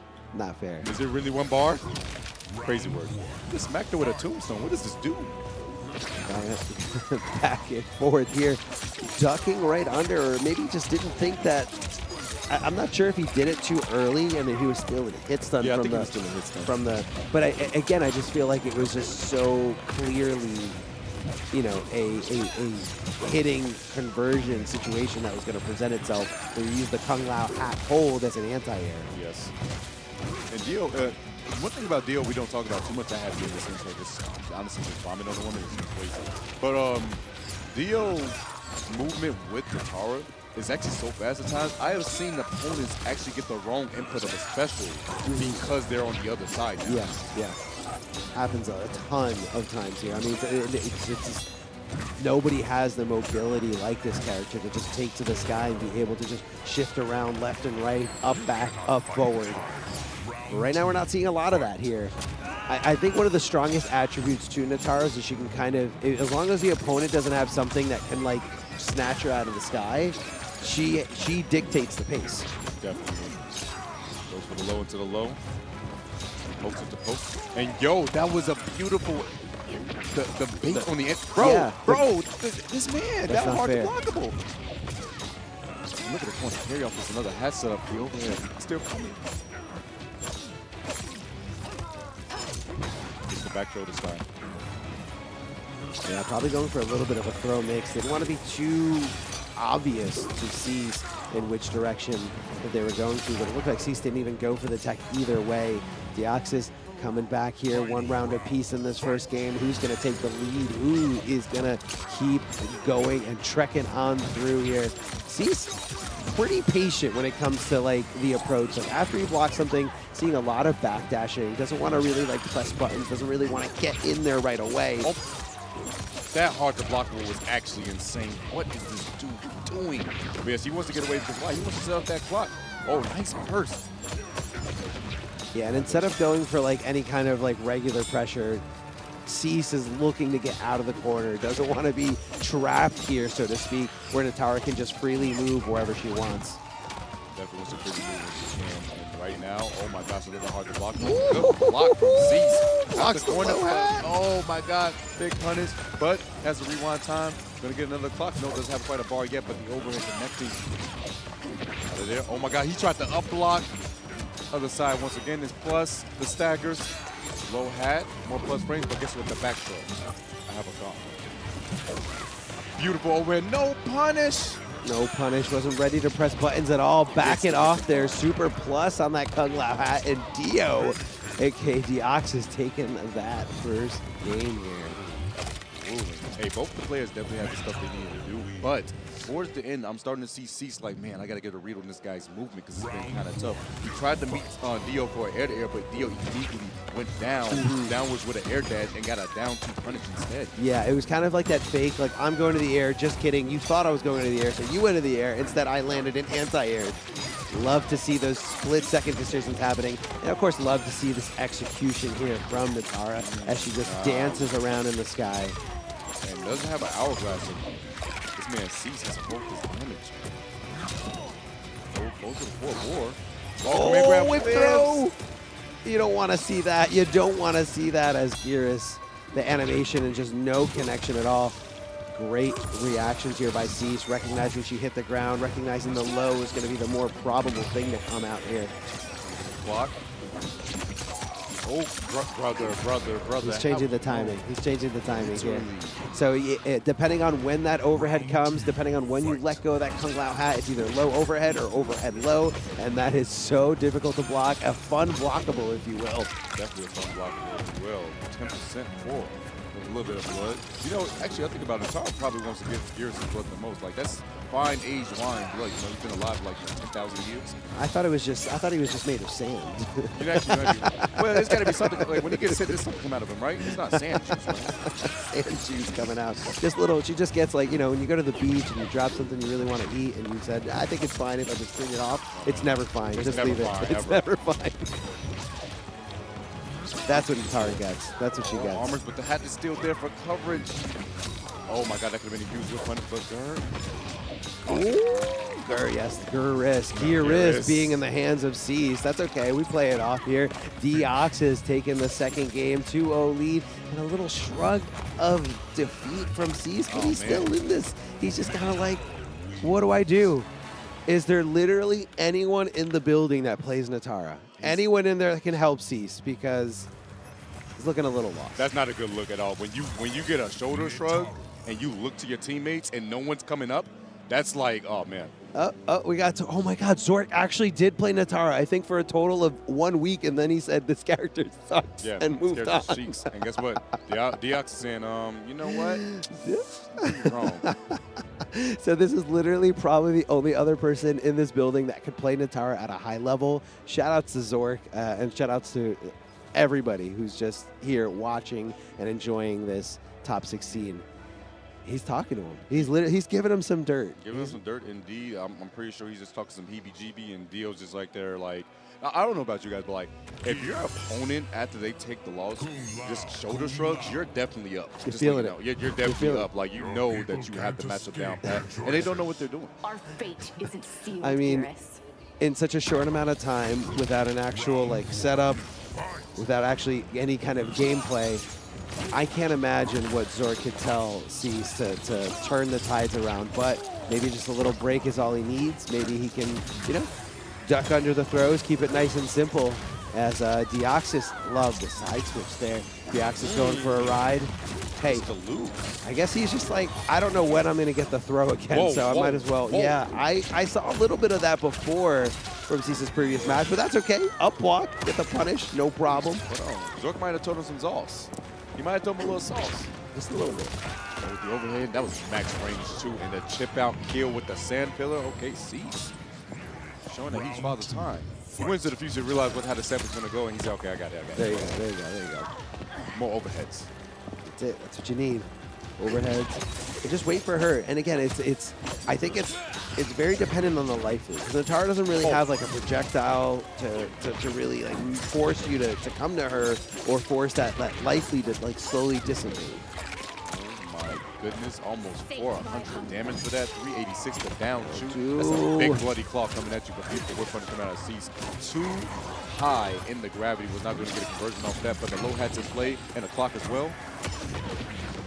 Oh my God, almost crossed the man's up. The low hat coming through. A beautiful once again. Probably gonna catch him in the air. The low hat. Cease can answer back right here, right now. The command grab. EX, is that death? Oh, it is. Okay. What happened to the shoulder shrug? What happened to the lost look? I'm seeing a determined player that might have just needed a few wise words from a fellow friend, teammate, player, whatever you want to call Zork. Big shout out to Zork for that guest appearance there. Because right now we got a set here. Cease showing signs of life. Cease getting on the board. Seeing a lot more command grab come out of Cease. No. You really hate to see it. We'll still turn around the other way, and like where the Natara's like, oh, that free punish and a hard to block. Well, afterwards, the breaker immediately. Thank you, Kung Lao, for the assistance. I need the hat still. Oh, I got shimmed too. I'm not gonna lie to you. It's not an easy thing to see that throw or throw animation coming when they just go up shoulder to shoulder and say, just kidding. Oh, sweeping him. Overhead afterwards. Got a clock. It has how bar to work with. He can't rewind time. The reaction, Jackson. Boy, blocked in time. Yeah, it takes a little bit of time to get over to the other side, and again, it's the Kung Lao hat just recovers so fast. Yes. It just recovers so fast. So I think it was kind of like a testament to both those things. Another bite. Another bite of sand. The sandwich. The sandy sandwich. Double overhead, but no double entendre. Oh, Kung Lao hat stops him right in his tracks. This is not where you want to be against Deoxys. Oh, never mind. That was a back throw to get out of the corner. Gotta get launched. Love the challenge from Gotta get Cease. frozen. Going for a ride. Oh, baby. I'm gonna take you for a ride. Okay, that's enough. That's enough. That's enough. Okay, it was enough. Thank you. 452 is insane. Not fair. So much damage. Oh, nice. I'm seeing a lot more armor when Natara gets in that ambiguous spot. Going over the side. I forgot she has air mobility. Most people are expecting the character to drop down with Kung Lao even after an attack, but Natara can get out of there. That combo. Oh, very close. Over here, that's a whip, and that's going to be a punish. Deal with a slight pop-off. I don't always see too many pop-offs with Deal. He said, yes. And Cease, unfortunately, is going to be the other gear is tying for 13th place. Scratching the head, but hey, Cease, don't take that off at all, man. You definitely did a good job this weekend. Did a great job. Showed some people the light. I know. And a lot of great matches on stream, a lot of, good victories and respectable losses. Yes. And that's, at the end of the day, guys, there's only one person who's going to win today's tournament, and everyone else is going to be just a little upset about that. Clapping it up, on the sidelines. Yep, GG's. I didn't get it, but, we'll get them next time. We'll get them next time. And big shout outs to the Mountain Dew for providing our instant replay. Again, big shout out. Yes. Again, love it. Love seeing the back and forth between these players. Deoxys getting a little bit of that download. Did go down in that early round, but understanding where Cease was going to be, and you really got to admire the change-up between those setups with the Kung Lao hat, the overhead coming first and the low hat complementing afterwards, and then vice versa, just adding to all the fun blockables in this game, and it just wasn't enough. Cease made those great adjustments there at the end, and I was seeing a lot more armor coming out of Cease every time Natara took to the sky right above him, but unfortunately just wasn't enough to keep that momentum going. And at the end there, it came down to Deoxys recognizing that here's my attack, that back forward, I believe it's back forward 2, just coming in, close the gap, and seal the deal. Sealing the deal indeed. Oh my gosh, this match right here. Pulse versus B-Dog, the mirror of Johnny Cage. This is to make it into top 8. Yes, it is. Losers quarterfinals. We saw Pulse going down to Rewind a little earlier in the winter semifinals. And we saw B-Dog making an incredible run so far on the loser side, taking it over Splash, taking it over Blue Linkies, and now facing off against one of the most consistent players we've seen in terms of online tournaments. Tencho, you were there the whole time pretty much. We're talking Kahlo, we're talking IKFK, big shout outs to Spooky and Tenno Productions, and, Pulse just getting ready, making a name for himself, and, in preparation for East Coast Throwdown. Definitely didn't want to go down the way he did against Rewind. That was pretty free. Yeah, and, we got to call it how we see it, guys. It was pretty free. And but not out of it yet. Not Still able to make that comeback here for the top 8 on the loser side, but he's got to go through a very determined. What is Luddy doing over there? Wait. What does Luddy got over there? Can we get a zoom in? Let's get the. I don't know if we have access to that, but I don't know what he's holding up, but like a sign. It's some type of sign I can't quite see. His phone's dead anyway. Oh, he's still holding up. He wants us to see. It says. Can I repeat it? That's fine. It says kill Cyrax. Kill Cyrax. Oh.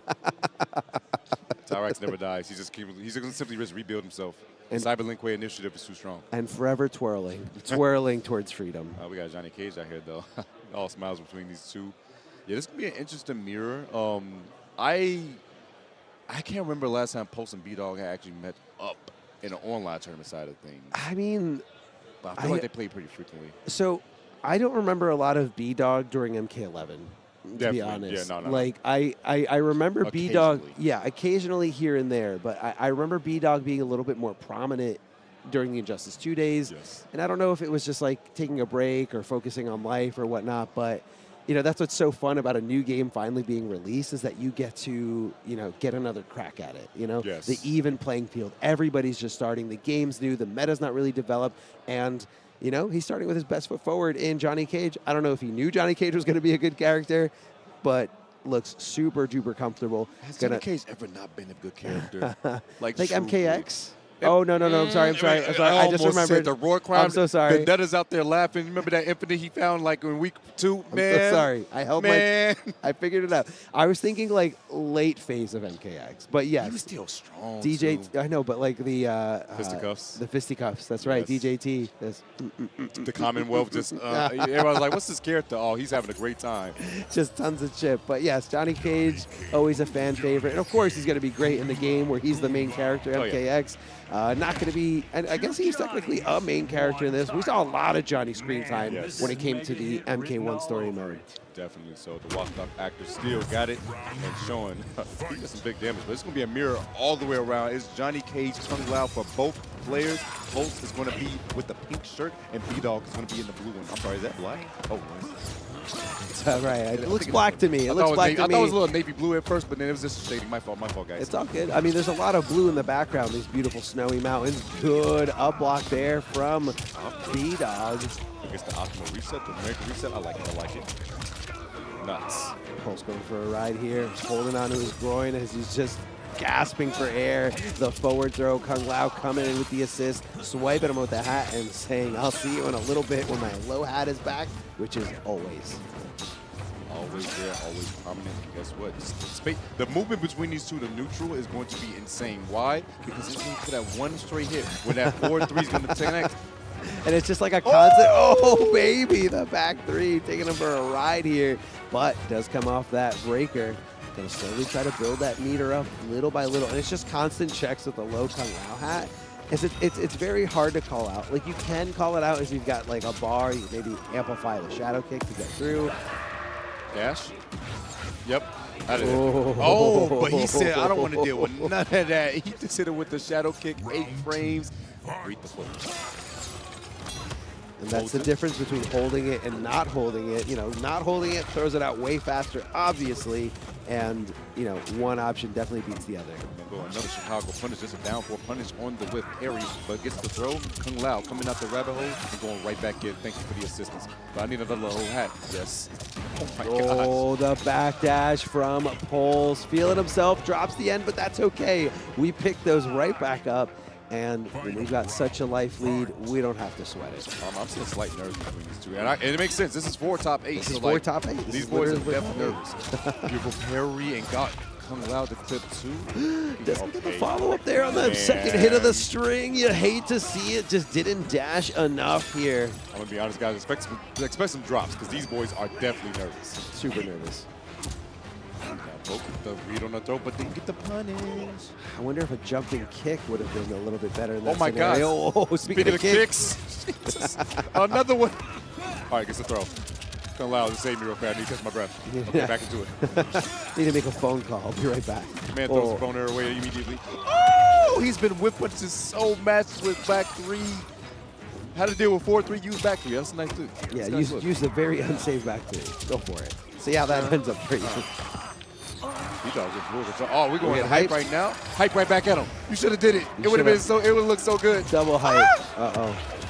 Oh, you had to break. Hype. Hype it up. Hype it up. Hype it up. Hype it up. Hype it up. Hype it up. Do it.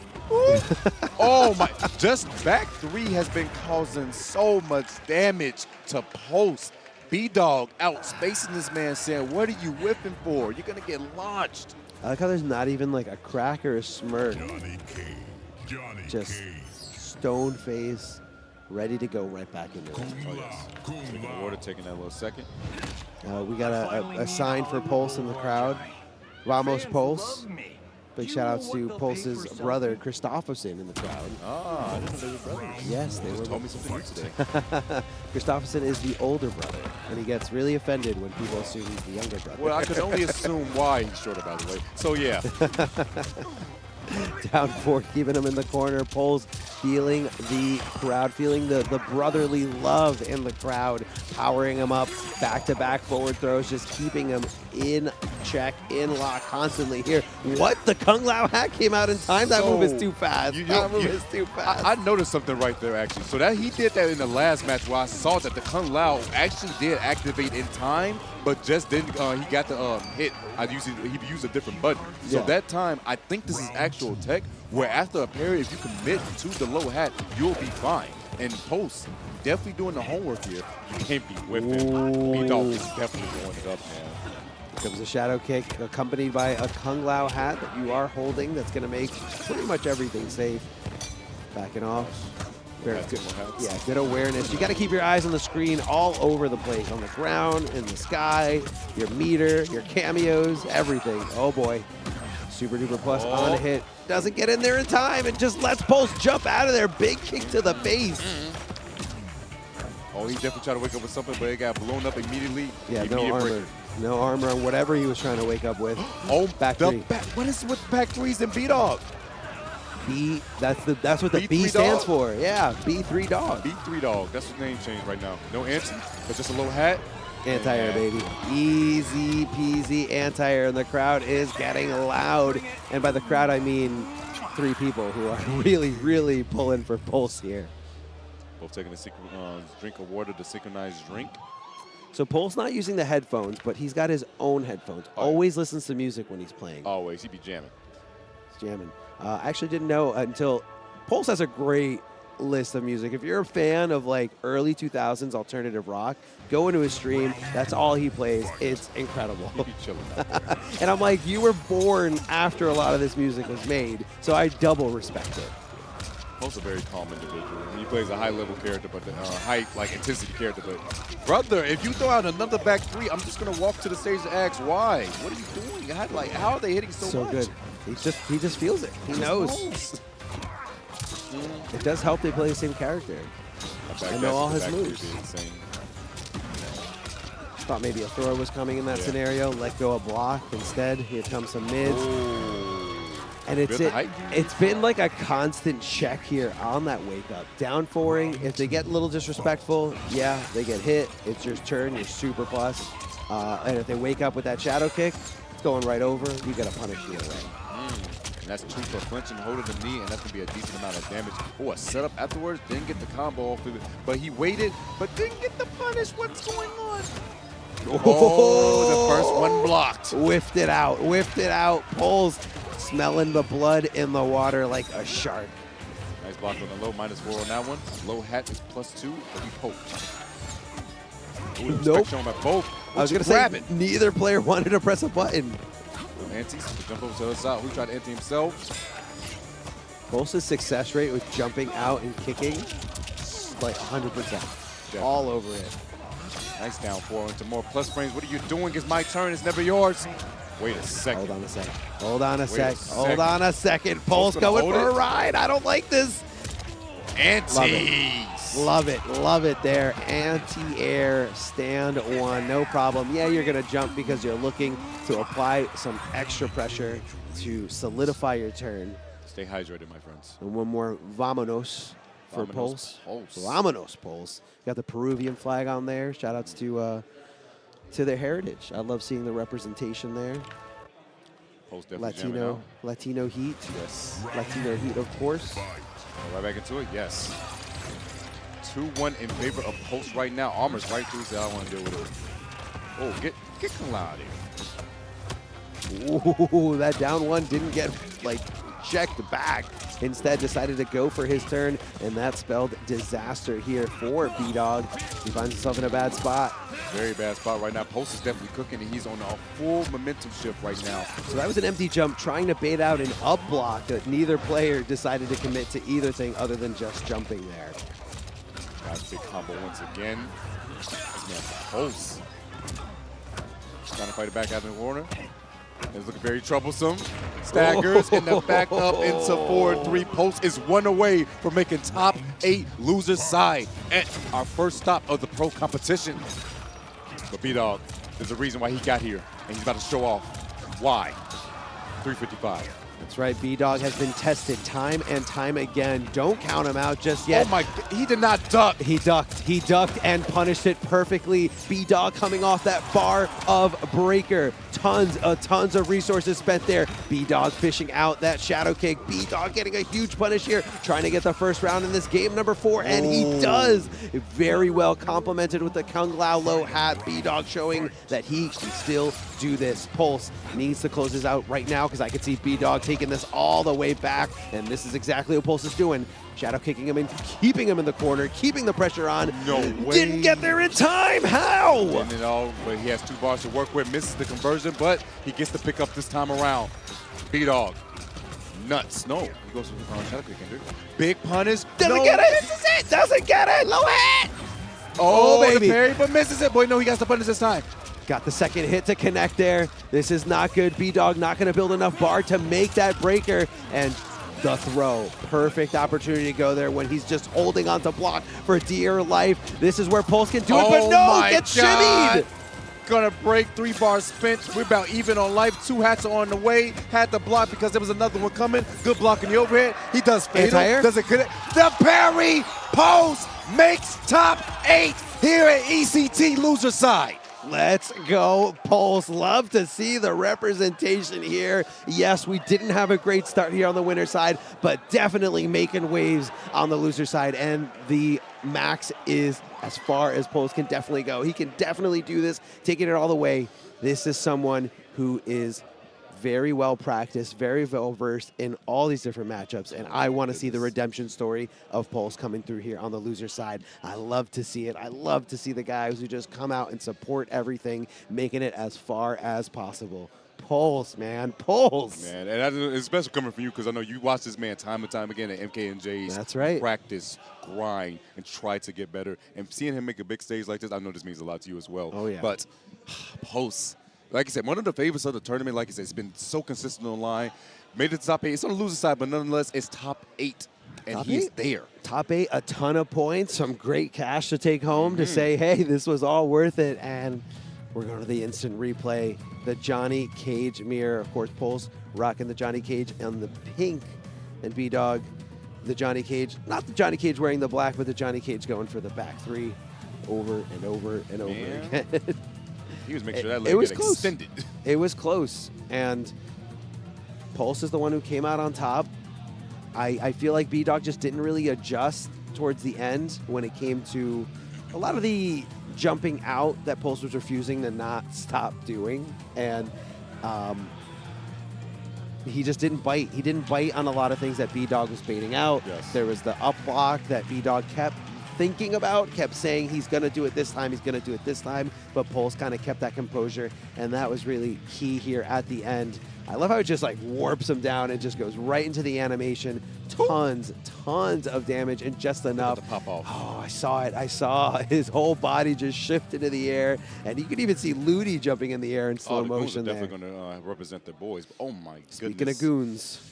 Another goon is on deck. It's King Gambler going against BDG. Big Daddy G. Big boy Daddy. Gio. I want to say Big Daddy G is one of the only smokes I saw this weekend. Dwayne number 1. Dwayne number 1 also, yes, right. He actually took down Scar, the losers. That's Dwayne right, number 1, that's right, Dwayne number 1. I wanted to see more of that, and I don't know who Dwayne number 1 lost to later on in the bracket, but Big Daddy G, the only smoke left to potentially make this top 8 appearance. But he's got King Gambler in front of him. This is a tough one. Definitely a tough one indeed. So I think being the smoke player, you know, everyone talks about like how Raiden, Baraka are just like so, and Johnny Cage are just so overwhelmingly good, but that means that those 3 characters are immensely on everybody's radar. Yes. I don't think anyone was really labbing against Geras. I don't think everybody was really labbing against Smoke. Not to say that they didn't put the time in or even know about it, you know, last night, knowing that Big Daddy G is still in the tournament and making it this far. But I think he's got a little bit of an edge coming into this matchup. Definitely. But, you know, Smoke is one of those favorites on the online KL side of things. You know, Smoke is Arena is a classic that we all hate, me especially. That's on the online side of things. So you have that experience, but yes, at a high level, the Wayne number 1 and BDG are playing on a level I have never seen. Yeah. Definitely. Oh, yeah. And BDG is in this position for a reason, but the emotions is definitely going to be high for this matchup right here. 9th place is nothing to be happy about. It hurts. Like, I wouldn't say that. Holding nothing's worth to get in 9th place, and then top 8 happens immediately afterwards, and you're just right there like that would have been me if I didn't make that mistake. Tell me that's not a good thing. Tell me that's actually not bad feeling. If I didn't drop that combo. You're going to think about it the whole top 8, and then eventually you're just going to probably walk out of top 8. Oh, fun, fun, fun when you just strive for so much as a competitor. What? That was so well calculated here. This easy stand 1 to anti-air him as he threw the smoke bomb into the air. These boys are going to be gaming the entire time, but this is going to be tough for, I would say, G, because Gambler is one of the best defensive players that we have here in the scene. But as soon as I say that. As soon as you said it. As soon as you said it. Bro, I didn't know what to deal with either. Man just threw him while invisible. Nice challenge. One thing you guys need to know at home, never grab BDG. It's just not worth it. He's always looking for it. Man, the man stuck with us. And check with the knee. Exactly, right there. That's it. That's what's going to work. And that's really out of the gate player tendencies. Like, obviously, it's not beyond Big Daddy G to slowly adjust during the set and, start blocking a little bit more. But I feel like everybody has that core starting point of how much am I going to do with this throw. And Big Daddy G's is very high. Yeah. Always looking for the throw. Another disappear. Bro, you cannot see what he is doing. Please tell me, how do you block what you can't see? I'll just turn off the PlayStation 5 if we're being honest here. Wait a second, another knee, more frames. I'll go to the full swing instead. Wakes up with the shadow kick. Is amazing. Wait a second, Cyrex trying to help him out. Didn't get the full air combo, but the armor right through, put it in his neck and twisted, and that is going to hit. Yo, BDG tying this up in rounds. Yeah, I thought that was a complete wash in that first round for King Gambler. But again, the adjustments are not beyond him. Didn't see the laugh. Didn't see smoke. Saw the hat and said, I don't know what to do here. Do I just sit here? Do I jump? And we're seeing the cycle of options going through, like we saw it earlier in the match of BDG versus Gur. And King Gambler's experiencing that right now. Gets the pop up there from the overhead. Oh my gosh, knees. He's blocking a lot more right now. Definitely is. And gets clipped by the poke into the special. There's going to be so much chip damage in the air. And you guessed throw, but a 4-3 was coming and sent the 9-frame knee, being the dizzy. Oh my goodness. King Gambler striking first blood. Not fishing out the throws. Not fishing out the throws. And again, every throw attempt in this game, always going to be a big risk. And BDG lives that. Definitely. Lives, breathes it. Like, please try to throw me. Oh, wasn't looking for it that time. Instead, was looking to just poke back. Poke, get off me. Fix the shirt is, it's too much money. Oh, nice blocks, but you can't block forever. Oh, wait a second. Making him block while he's invisible is insane. Blocking the overhead. Nice down poke. Checking immediately. Full swing. Tried to down 2, but get caught. And guess what? Cyrex with the save with the bomb. Allow. Go, phases right through. He tries to go for sweep, nothing right there. Big jump. Oh, the Kung Lao hat just to let go a little too early, probably because of the forced cooldown. Oh, big whip punish coming out of Big DG.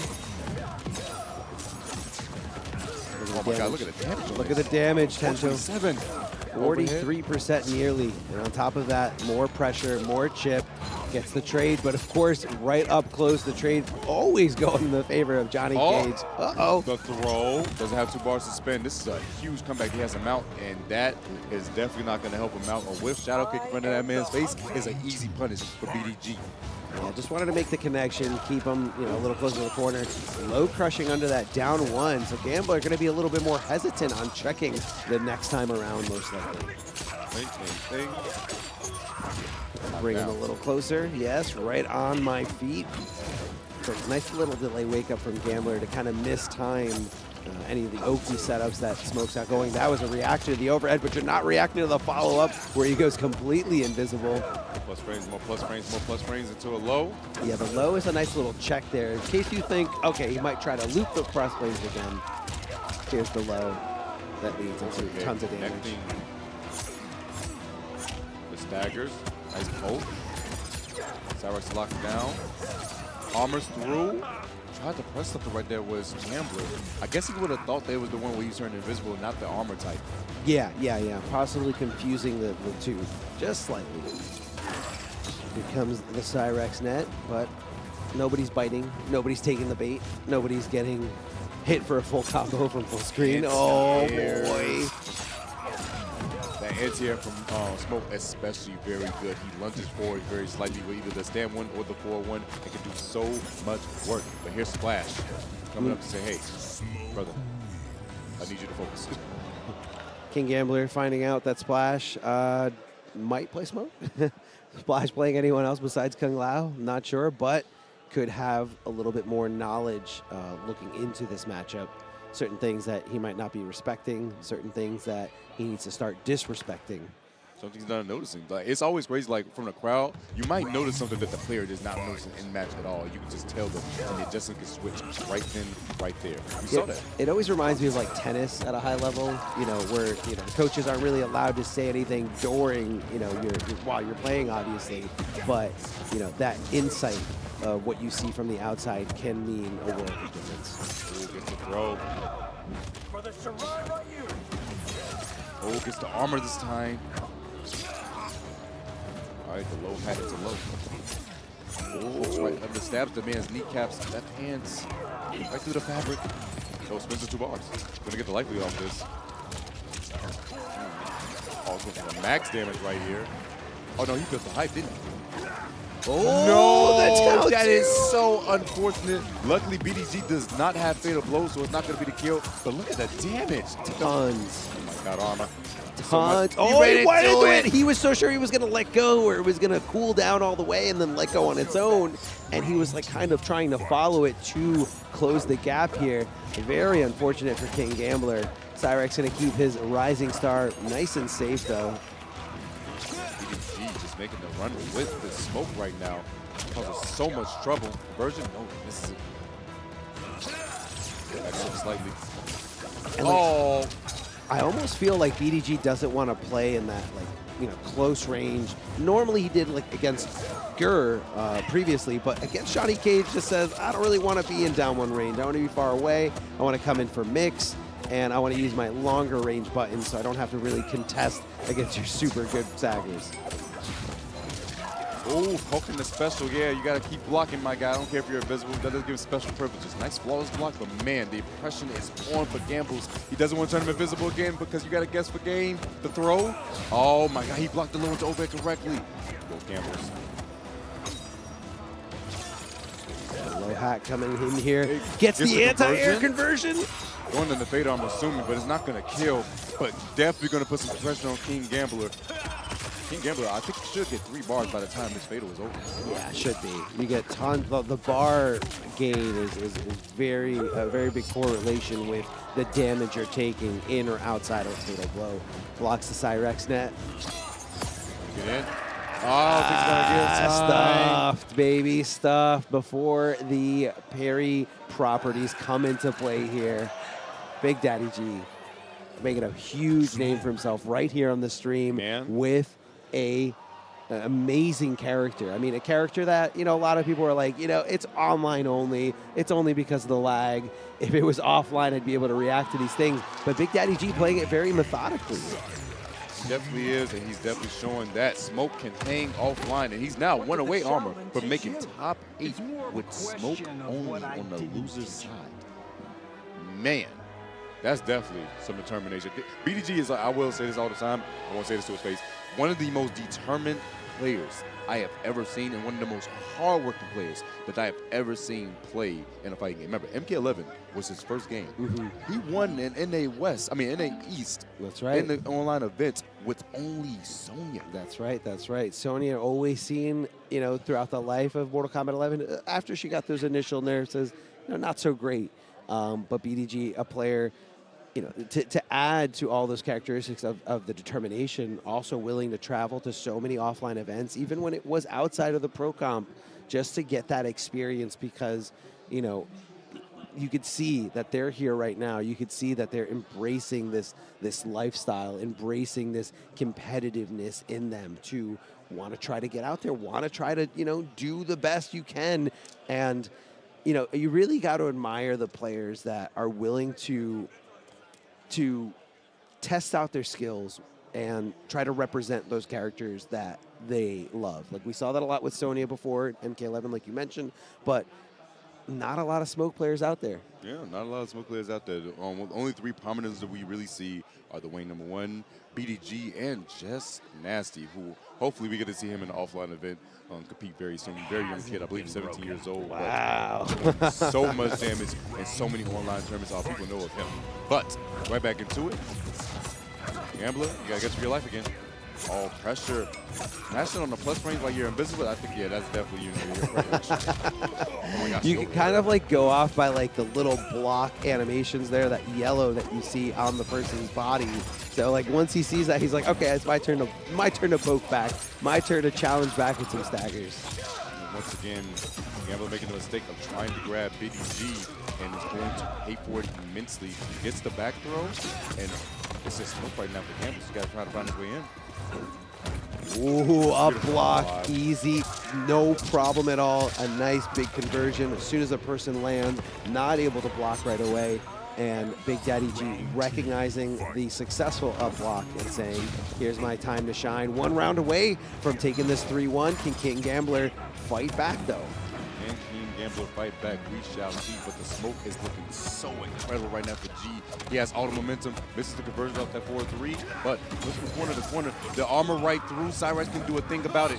Gets the 4 throw. Wow. The hat. Grab it. See you later. Gosh, plus frames and some more plus frames. The double dash to the corner. We're playing Mario Kart now. Hello. He's pushing him. He's pushing him a little bit closer to the corner, and King Gambler did not like that one bit. Fighting back, finding the successful hit, looking for the throw, and like you said, we cycled right back. BDG always looking for the throw, always looking to expose that and just duck right underneath because the reward is so great for it. Oh wait, he didn't do the armor variety. He's just waiting. He's just waiting. Oh, is that just it? Waiting. Is that it? Oh boy. He's gonna get baited in time, right? Yes, he should right here afterwards, but he cut it short on purpose, maybe. Gets conversion. Gets the throw, no way. Has 2 bars to work with. It's not gonna be the kill, not gonna be enough damage. But BDG, he might wake up. Oh wait, he has extension. No, maybe. Wake up with armor, So no way. nothing. Oh, the only chance there for BDG was to potentially flawless block it, but didn't happen. Now we're going to a round 3 scenario. Armored right through to get that really advantageous knockdown and get that great corner positioning here. King Gambler fighting back with various stand jabs, not completing the staggers. Big jump. Oh, boy. No, Hamano, please. Oh, boy. Hamano, please. Oh, anti-airing that down 1. He's like, I didn't even know that was an anti-air attempt, but I will take it. Getting him knocked out of that invisibility. Damage off this, almost 300. Yeah, I love the stand 4 and just keeping him in that Cyrax helicopter. Oh. Can you tell me? Oh, it's still clipped on top. He's far enough away. Gets the other side. 1 guess per game because he can go into fatal. He did a parry by accident. Cyrax was just there. They're both scared. I'm scared. What are you doing? The cancel. Oh my God, wave dash in front. Why did you try to grab him?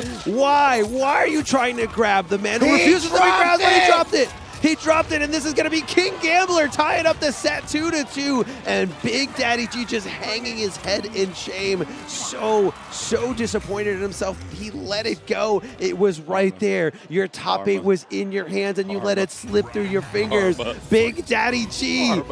And going right into it, I don't agree with this decision at all. I don't agree with this decision at all. Just for your own mentality, just take a little breather. No. All he had to do was, I don't know if 1-1 cancels into fatal, but like he did not have to go for that complicated combo. No, not at all. Fatal blow, very accessible for most of the characters. Definitely accessible there in that scenario in some way. Oh no. This ain't good. Oh no. We told you to take a break. We told you to take a break, Big Daddy G. You went right back into it, right back into this ass whooping from King Gambler as he's trying to make this comeback. He's trying to solidify his spot in the top 8, and he is gatekeeping you right now. And the Cyrax to cover all those unsafe options, even those unsafe input errors coming out of King Gambler, as we saw last game. The overhead, Big Daddy G doesn't convert into anything afterwards, does go invisible, but getting right knocked out of there. Oh my goodness, Armor took the words right out of my mouth. This man is getting whooped in the worst fashion. You're supposed to take that second, never go right back in, please. Take that breather, you're allowed up to a minute, especially after a heartbreaking loss like that. And you're seeing the effects come underway for BDG. Going corner to corner, gets the armor through. But what are you gonna do? What are you gonna do? What are you gonna do? Go to the other side. Can you block what you can't see? You can poke what you can't see. That's for damn sure. King Gambler go for the throw, but BDG all over it. Gets the throw tech, but still finds himself in the corner. Finds himself in a bad spot. Jumps into the Cyrex helicopter. That's a miscalculation there. Gets the back throw. Scary stuff here. Gets the knee. And should Gambler not drop this? This should be it. Gambler shall make top 8 with the pop-off. BDG, I am so sorry, but you should have kept the combo simple. This is why we tell everyone back at home, never go for the fancy stuff. If you can secure the kill, take it. And now, BDG, unfortunately, I told you about that 9th place. I just told you about the 9th place, Arma. Oh my gosh. I didn't believe it till I saw it on the face of Big Daddy G. The heartbreak, the head shake, the head hanging in shame before that game 5. But I want to say it was 100% a panic decision. Panic decisions can happen outside the game, and it was a panic decision to go right back into rematch. You should have just said, player select, change the stage, let me take a few breaths, because King Gambler was feeling himself. King Gambler was feeling hot there at the end of that set. He said, oh, you're going to drop this combo? Bet I am just biting into it. I am taking my spot in that top 8. I feel like I cursed this man, G, because I literally said that combo you dropped when you could have been on the stage, and it just happened. You spoke it. I literally feel terrible right now. You got a little bit of the shining in you, and you knew it was happening?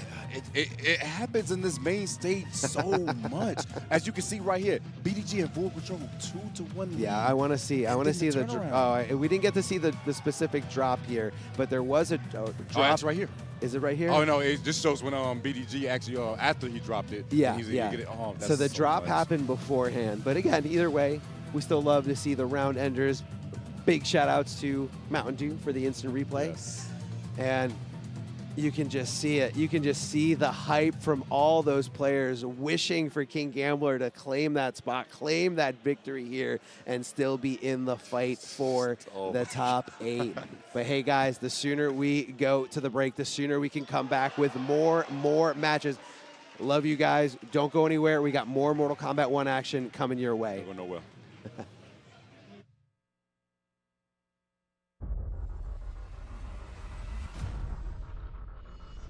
Having liberated the hourglass and become keeper of time, I was free to craft a new era of peace.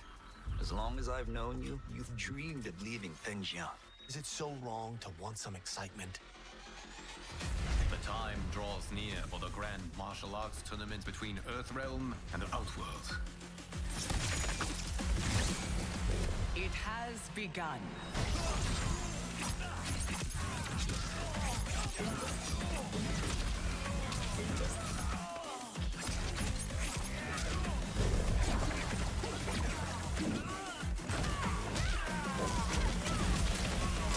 You are woefully unprepared, Earthrealmer. This will be your last battlefield.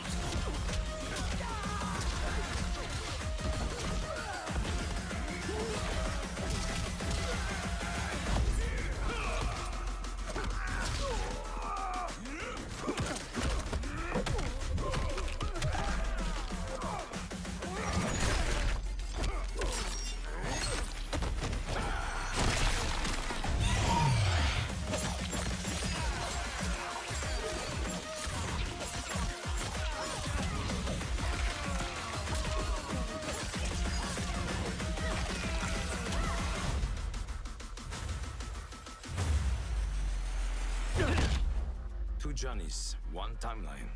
Man, this has mega hit written all over it.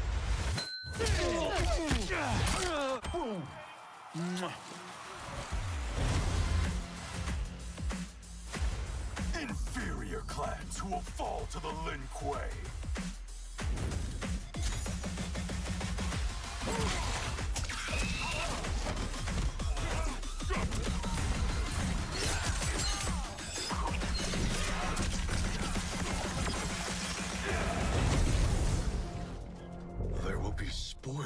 this war. Let us win it first, brother. I will aid you.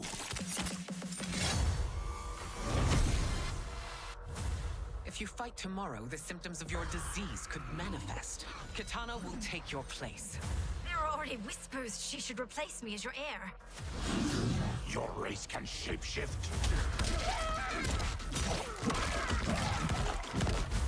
I am your deliverer, Shang Tsung. Join me, and I will put the realms at your feet. I found my destiny.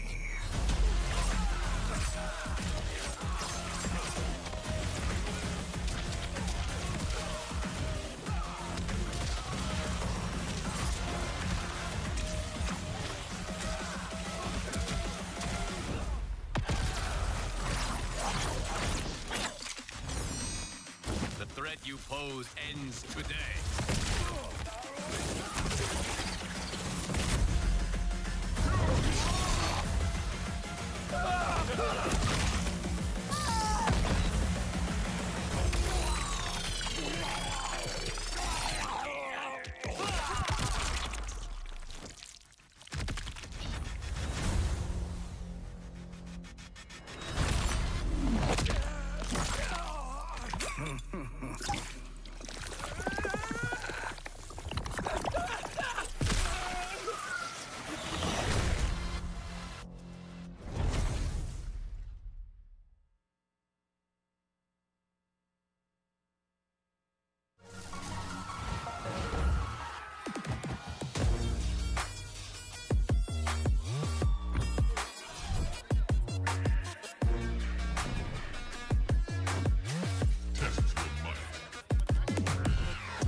All right, ladies and gentlemen, what's going on? Welcome back to ECT Top 16 action for the first stop of the pro competition.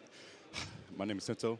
This is Armor. He's enjoying that beautiful Mountain Dew. If you guys do not know, big shouts to Mountain Dew out here sponsoring us. But I believe we're down to the nitty gritty to find out who are the last two people that's going to be in top 8. That's right. We are solidifying the last final 2 spots. It's going to be going in the first match here. It's going to be VGY versus Wise Gemini.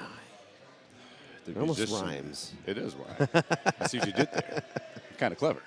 I love it. I was feeling it. I was feeling it here. These guys have gone through a lot. VGY with a nail biter set up against Titanium Tigers, one of the better sets that we've seen this whole weekend. And the one against Turkey, the reverse 3-0. Yes, that one was that was also a super duper close one. But you also got to give credit to someone who is so willing to play with a character that you don't really see as much here. Love seeing the Shang, love seeing the zoning options, and of course, being able to get creative in all these different stances and even form changes. Form changes. Now, wait a second. The big thing about you have to realize when it comes to that man, Liu Kang, his EX Fireball has a very special property where it absorbs other projectiles. Oh, that's right. And it will negate Shang's zoning in this case. And you just saw it right then and there, absorbing the skulls and going right to Shang's face. That's right. He's going to go right through everything as he is the keeper of all that exists. Oh, doesn't finish the string that is, flawless, blockable, and punishable. So that's really why you don't see a lot of Liu Kang finishing that out. It also pushes you back on block, so not really going to give you a huge advantage here. Vesting up, but it does go away as he does find that first hit. Doesn't get the punish! The chip out, though, should be the problem. I like the attempt right there. Wise did duck the first part of the Cyrax assist being with a high, and it didn't jail completely into it. However, he got clipped by that last blade. Said Cyrax, you know what? There's a reason why I'm nicknamed the helicopter parent. I got you. I got you. Always there, ready to catch you when you fall off that high playground jungle gym. We get a playtime here. Volleyball game, a solo match between Shang Tsung and himself. Oh, baby. Getting checked here. Not getting under that. That does come out as a mid, I believe, when you amplify it. Wait, do the spikes count as a projectile? That is huge. This matchup sucks. This man Wise is getting hit and abused, and this matchup sucks. What is happening? Oh man, and it's so weird because it's not like it's not a traveling projectile. It's just something that he summons from the ground, like a trap. Yeah. Again, so many things to be explored. All these different little properties. Yes. Last night from the 12v12, people were tweeting that the Sub-Zero vest ability from the cameo can negate a lot of things that Gears does, and nobody on the other team can figure it out. Yeah, just so you guys know. So when Gears does that little rewind time move, that is technically a projectile. So you have Sub-Zero, the Ice Vest. Oh yeah, it absorbs that. And it absorbs his time stop move where he appears behind you. So so vest up. Yeah, just basically vest up. Because, and you negate like 2 big things as part of his game plan. Oh, instantly Havoc? Havoc. He's not playing no games. We're going right to Havoc. Watch out for the cold shoulder of Sub-Zero's cameo. Pushing back, throwing his head off, and just sending those projectiles his way. But he was ready to just armor out of there once he was blocked. He said, you're going to try to advance, so I'm going to fight back here. Oh, the armor right through it. And this again, we take it to the skies and going to get him another knockdown. This would be pretty bad for Wise because he can't get the ice armor up in time. But this time he's going to have the approach. But immediately, I noticed VGY throwing out that great down 4 from Shane. He's transferring over from last game to this game because he had a pretty good down 4 in MK11 as well to negate that ice armor. The ice armor does negate projectile hits, but if you hit them physically, that means the armor will go away. Oh my goodness, rushing down once again. Good block on the overhead. No projectiles underway. VGY is just in full control right now. Tries to roll under, but it's not going to work out too well. Nice block on the down 3, but Wise the low. Yeah, check. Ooh, a lot of Havocs don't complete that string, so when they do, it's always a little bit of a surprise here. Now this Fatal Blow is going to do a ton of damage, but is it going to do enough there to do nearly 50%? Does he have what it takes? No, it does not. Unfortunately, 441 kicks him off. 462, I'm sorry, but the trade with that back 3 breaks the neck. Considering how little health he needed to chip away, that was a totally advantageous trade here. I love that armor dude. He just really gets a full combo from that. Nice up block from Wise. Not there in time. It's a slow button. When you do the up block, you usually want to use your fastest jab button because going for a mid is a bit risky because it's not going to be fast enough. Armor's up, but guess what? I don't care about that because I have armor of my own. Swinging for the fences is Wise. The plus range is going to be abused, but the forward throw doesn't have any bar to extend it, but guess what? We're back to full screen. Oh my gosh, the orbs. Vest up, not going to have to worry about those Shang Tsung projectiles when that vest is on him. He's just trying to pressure him in the corner. Havoc trying to fight back here. Cyrex keeping him close to the corner. That should have been a big whiff punish, but Shang Tsung's buttons were just not far enough to make it there in time. I just realized that I forgot. VGY actually played a little Havoc too. Oh, he knows this matchup. But Wise, everyone plays it a bit differently. Let me break your neck real quick. My turn. I'm going to be only 20% off this because that unblockable only scales quite a bit and only allow you. It doesn't really allow you to go over 20%. No, yeah, it just scales so hard. But again, that wouldn't really be fair. I mean, hey, if you're telling me 2 bars to add an almost guaranteed 20% to your combos, I think that's great. Definitely so, but switching back and forth from the youngest old form, looking like Zeku out here. The overhead, you're not going to block that. You're not going to blow it again. Big jump. He gets the throw. Time is a factor here. Huge factor here. 4 seconds left on the clock. Oh, no, he caught the wrong assist. He gets poked, and guess what? Wise getting that little stray hit. Look at that man lean back in the chair. He was like, thank God. I thought he was going to fall off that stage. The relief of him just letting go of that pressure, the focus that he needed in that moment to just home in and get that little edge off. All right, more fireballs on deck. Down 3 to get under. More mids. Good meta spikes. Just trying to give a little bit more breathing room for Shang Tsung. But here comes that Havoc button. Pretty slow, but hey, does the job right. Swinging back and forth with complimentary Cyrex to just keep it nice and safe. You don't have to worry about getting punished. No problem. Not gonna go through God, enough 25%. Not a lot of things are 4-hitting and fast in this game. Not at all. Nothing outside of like maybe Baraka, but just absorb, absorb, absorb, get launched. Get launched indeed. Let you guys know, Havoc's armor move right there absorbs 4 hits of armor. If you do not break the armor, it adds more damage to the move, and he just held 25% because of it. That's a lot. Tons of it. Just giving it right back to you is Havoc, but doesn't get the round. Instead, VGY staying composed, staying fine, knowing that, hey, you just got to bait it out a little bit more. I'd like to see some more jumping over in those opportunities where, you know, the armor is more likely to come out, but we'll see how these guys adapt. Let's see how these guys got the D, going to roll, but the ice armor going to break the neck too. Yes, it's my turn. Hold this, Shane. This is what you get for doing this to me. You caused this. It's very smart of Wise Gemini to back off when he sets up that tether because Shang's armor moves don't really go that far. Oh, yeah. So once he's back away, even if he does armor move, he's going to clip the recovery there. Nice ball from close range, but guess what? Checking with mid once again. Cyrex for spin to win. And guess what? We're back to mid-screen. We're going to see the Shaolin monks fighting the water over there. It looks so cool back there, by the way. It reminds me a lot of the Pit 2 back in yeah. like Mortal Kombat 2. Again, all these amazing throwbacks throughout this entire game. This game is a beautiful masterpiece. Yes, it is. Wait a second. You know this is a masterpiece? Oh, I think he kind of messed up the setup right there, but nonetheless, he's going to get a decent amount of damage. Throws up on the man's face, punch him to the corner. Oh, that's homing missile. It's there. Oh, they're all there. They're coming. Oh, They're coming. no. It could have been a disastrous combo ender. Nice tech. Gets the low. Is this death? No way, right? No, he's got some bar. Oh, boy. No, that's 2 bars. That's it.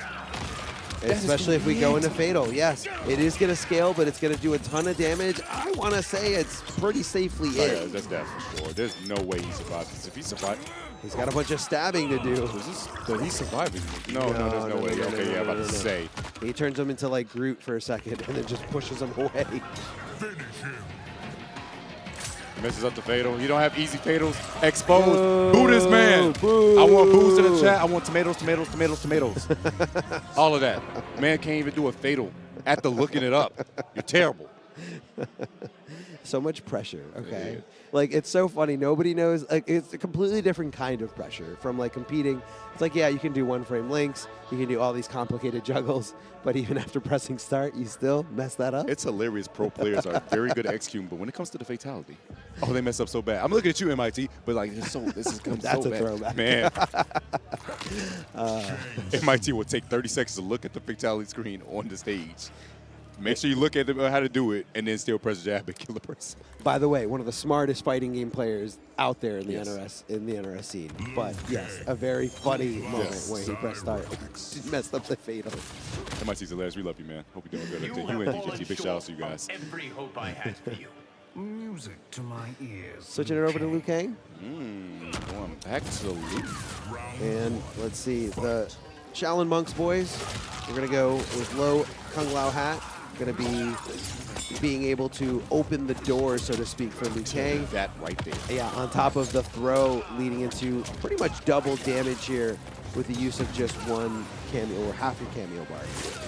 Hey, man, it's looking really crazy right now for this man Wise. Overhead again, doing so much damage. Yeah, the Kung Lao assist compared to the Sub-Zero makes the strike throw between Liu Kang that much more vicious. Why? Because he gets a combo with the throw, as you guys just saw, and that can be very dangerous to think about. Nice better spikes, but you get anything off of a big whip and armor. You know what happens when you get whip punished? You get launched. You go for a ride. That's what's happening right here. Shang Tsung, tons of damage here, 37%, and a huge position in favor of Shang Tsung. Video games, no need to really go in. Why? Why go in? Just up skull, get the anti-air conversion, and you are golden. VGY 1 round away from moving on into the top 8. Wait a minute. VGY has to go through Wise first, and Wise with the setup, but couldn't get the conversion afterwards. Really interesting thing I am noticing about Shang Tsung EX Fireball, because the Fireball has that weird arc for one of them, it actually goes over the EX projectile from Liu Kang, and it won't get absorbed, and it gets to hit. Yeah, that is interesting. Again, all these different interchangeable things, all these different properties from all these different moves. So hard to keep track of all of it. Oh, Liu Kang, I can hit forward 4-3. That's no problem. I got back 2 feet. You better stop whipping. Nice down on EX. Fighting him back with his own move. Oh, full string. Didn't care that time. Oh, wait a second. Oh, that was a little scary. That's a very unsafe move on block. Yes. That is a very unsafe move on block. Nice falls by negating that chip. Going through the gap. Oh, once again, the better spikes. Tries to anti-air but doesn't get it. Yo, the better spikes doing so much work right now. Oh, he's looking for it. He's looking for something here. Is he going to chip him out? VGY, a.k.a. Video Games, coming all the way from across the pond to represent CGL and getting that spot in the top 8 on the loser side. What a story, man. Grueling set after grueling set, and playing one of the most unique characters in this game with so much flash, so much finesse. You really got to give it to VGY. Big shout outs to the homie Jordan. He's right there. It might be little tears showing right now. I'm not going to lie to you. That man's very proud of himself. Did it. Had an impressive losers one. Is going to secure his ticket into the loser side top 8, where I think he fights the winner of this. Yes, I believe he does fight. That is a terrifying dog. So our final top 16 match for the night, and again, guys, get ready to not go anywhere because we have a ton of MK1. It is coming up right after this instant replay. Big shout out to Mountain Dew for the do-over here as we get to re-experience all the clutch moments here, those round winners, the armor, the Shang Tsung volleyball game. And throwing up on this man's face, disgusting. But yeah. the snapping of the necks, everything, the moments that we all shared, that the crowd loved, rooting for their hometown hero, rooting for, I guess, the farthest international player to make it out here. And we got an international player in the top 8, but it was not easy. Definitely not an easy feat. Look at all the bodies left behind him. Wise Gemini, Turkey, Titanium Tigers, and way, way more that just fell little by little. VGY among the top 8 to solidify all those points, all that money, and all the glory. Yes, and unfortunately for Wise, going to end off at 9th place, but I expect to see him more throughout the Pro Tour, definitely looking strong, especially with that Liu Kang, and Havoc has a great team to work with. But, guys, this is like Armor said, this is going to be our final match of the top 16. Deoxys versus the man Zombat is going to be on the screen right now to see who is going to get that final spot. Now, and this is a heartbreaker because I know both these players play with each other a lot. I love both these guys, actually. This is for me. But, I mean, yes, just you, and I'm sure a lot of people at home love both these guys. Maybe not everyone knows, but these guys are training partners. Yes. They play a lot together. They share tech. They test tech. And you know, it's going to make for an interesting set because you have to kind of take that into mind that, you know, even though I know he knows all the dirt that I have on my character, you can try to withhold something, try to do something a little out of the ordinary. Like, he knows I'm always looking for throw in this situation. He knows I'm always looking for anti-air or even like something like up block tendencies.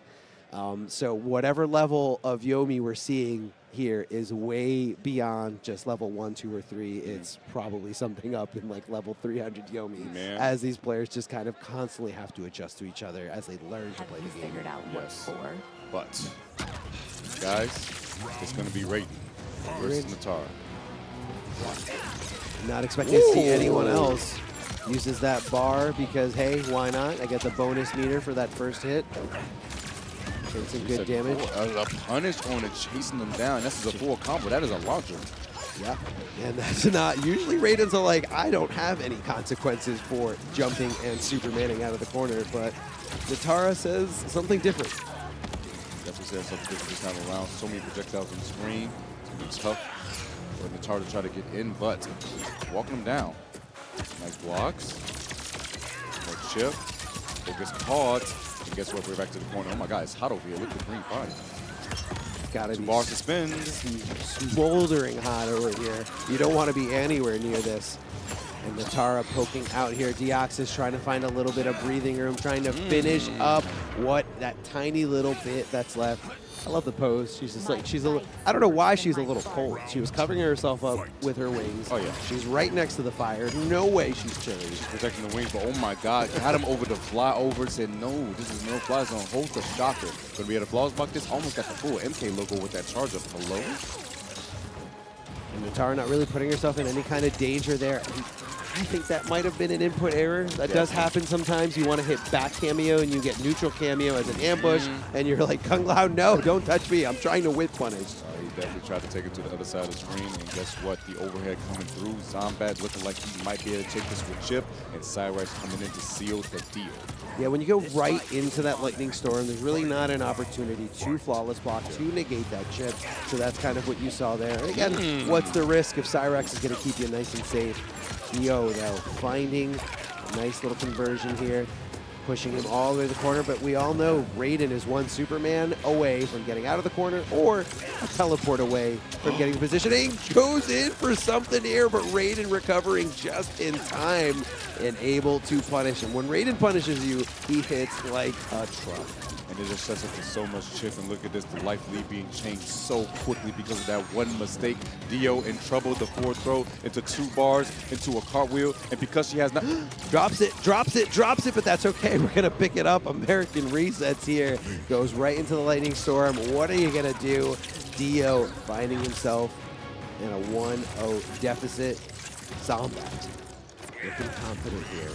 Extremely confident indeed. Zombat taking that game number 1. Dio has to make the adjustments in order for him to stay alive. And I'll tell you one thing, Armor. Tell me. You do not want to go down 2-0 against a Raiden inside right. That is a tough hill tomorrow. It's going to be a long set, let me tell you. Your thumb is going to hurt from the block button. Or whatever finger you use as a block button, whatever you map it to, it's going to hurt. So, we're moving back here. Oh, the dive kick from Natara. Yeah, it's a foot dive. Didn't get the punishment, man. That's going to be a punishment on his head for using the full string. Dio knows. And going coast to coast, 32%. Into what? Into what indeed. Natara just jumping out of there. And you can see how much respect is coming out of Zombat. Not even trying to like anti her, just saying, I'm going to rely on my defense to not get opened up by any of these crazy air things you do. Nothing at all. The movement and the spacing has been immaculate from the two right now. Dio hasn't been using too much air mobility unless he has the hat out. I've noticed. Whoa. What? There's no way you knew that was going to work. I'm telling you, no one's going to know this matchup more than Zombat. So you're seeing things that you're not going to see in any other Natara match. This is the highest level possible in the world. I'm confident to say that. Oh, no, he got... Oh, brother, what do you do? Got hit by the Storm Seal and Sideway 22. Jeez. All right, 1+ range hats, overhead. Overhead, easy opening up of someone who's so scared, terrified of that low because of the damage output from hit confirming it. Just the back throw. I didn't know. I think that was a missed Superman, and guess what? The Ox is going to definitely make him pay for it. Look at the damage off of this. 374, and get out of here. No, you're not Superman and out. Out of the sky, you're staying right here. You're staying in this corner. You're not coming out without taking a big risk. But never mind, Superman, no problem as Natara just trying to fight for the little real estate she still has left. Dio throwing out that Kung Lao hat to help out, help with the pressure, help with the onslaught, and though the throw getting teched here by Zombat. There was like almost no throw attempts this whole time, but Zombat was ready for it. Definitely made the most of it and gonna get the break. That dive kick had his meter on it. It was gonna be a lot of damage, but you know, Zombat said, I don't want to see that right now. I gotta try to get this dub. And he has Fatal on deck. One confirm is all that's needed. Don't watch it. Oh my God, his feet almost got cleared.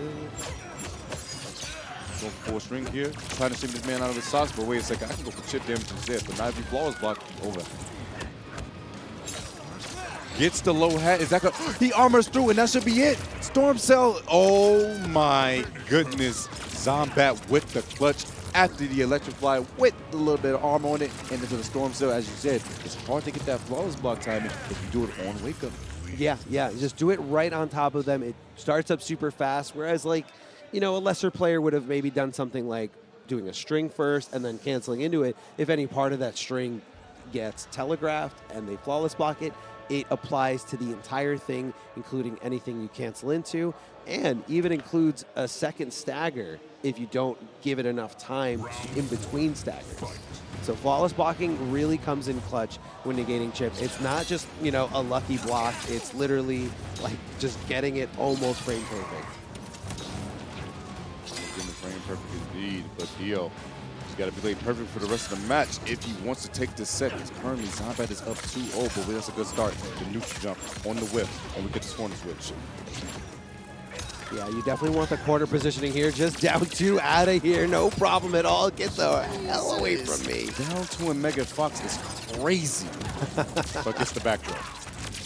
Back throw, yes, as you see her getting shocked with electricity and holding it there. That projectile, one of the most unique ones in this game, where you can hold it to wait for more projectiles to just summon. But that's always the mind game. Is he going to hold it, or is he just going to throw it out immediately? Both ways need to get punished in a different manner. Definitely so. And right now, we have nothing but zoning and space control coming out of these two. Working with their zoning options and as well as that Lao hat and doing the most work with it. But guess what? Another foot dive and more reaches the break.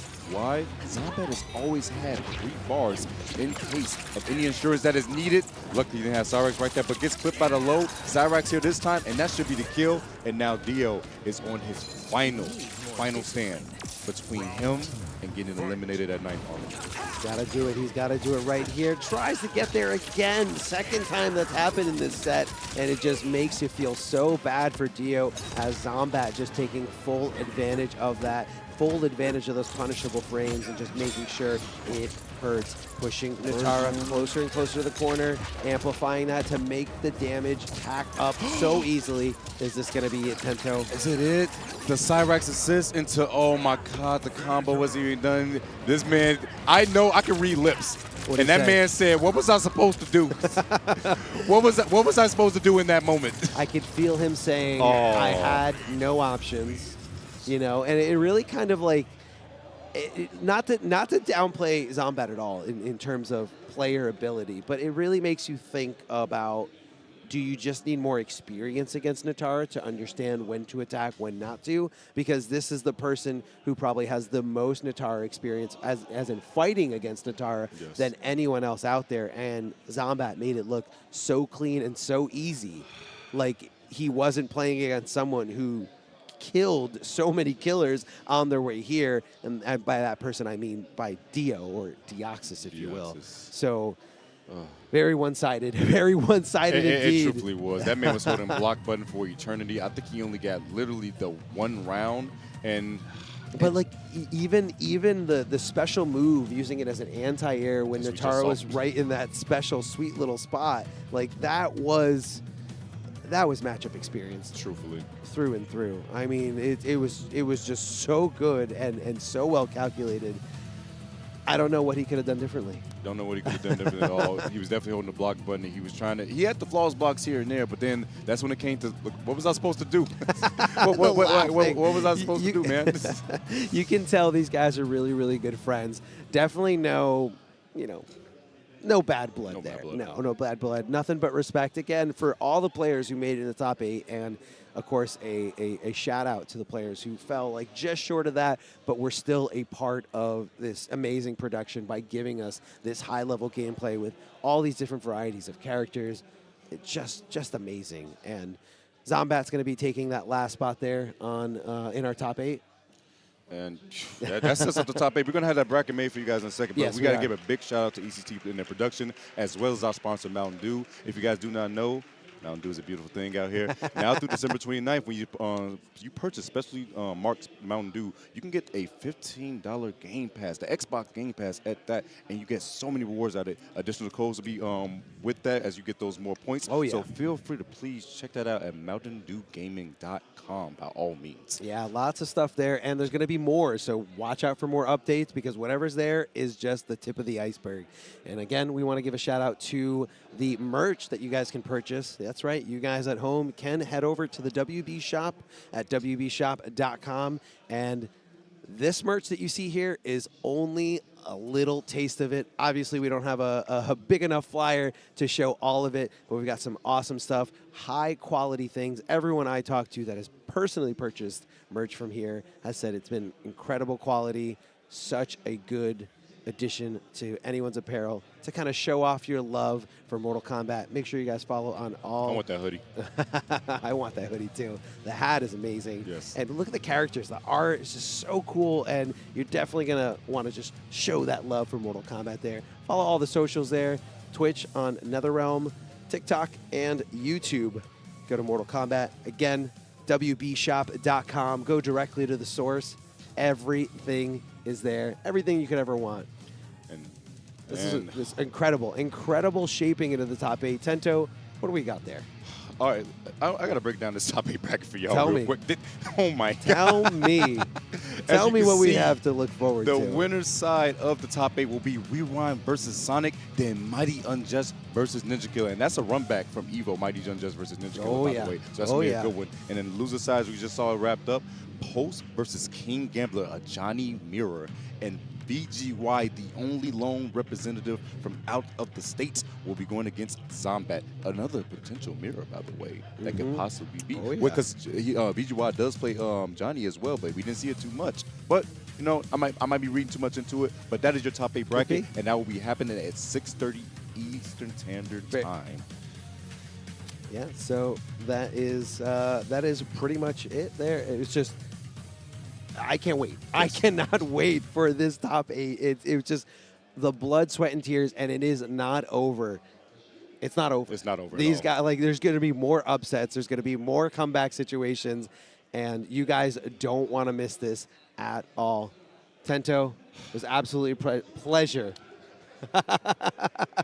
A pleasure to do this top 16. Yes. So many hype matches, so much that we learned, and you know, so many fallen friends along the way. Yes, sadly, we have so many fallen friends. But guys, do not go anywhere. We'll be back on this channel at 6:30 to see that top 8.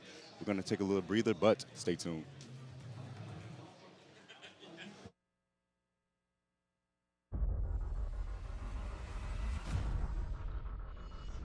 Having liberated the hourglass and become keeper of time, I was free to craft a new era of peace.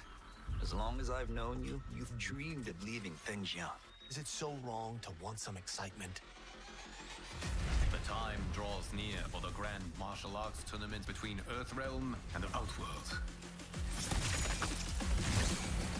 It has begun.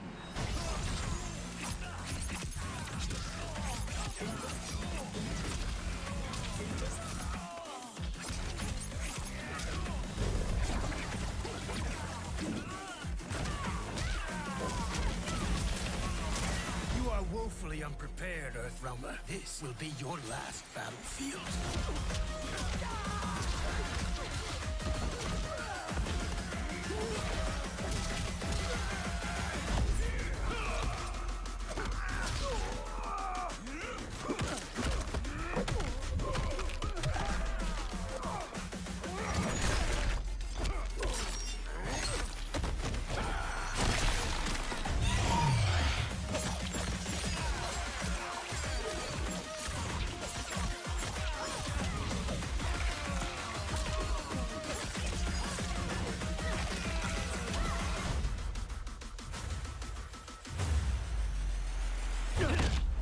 Two Johnnies, one timeline. Man, this has mega hit written all over it.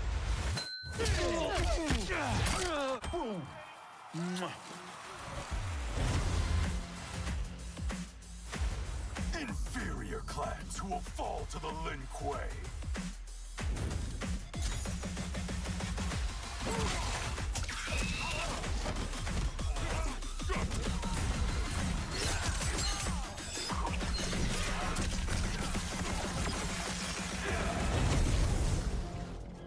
There will be spoils in this war. Let us win it first, brother.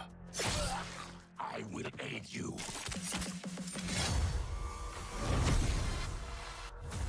If you fight tomorrow, the symptoms of your disease could manifest. Kitana will take your place.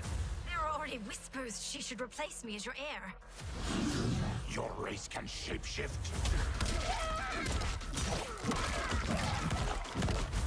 I am your deliverer, Shang Tsung. Join me, and I will put the realms at your feet. I found my destiny.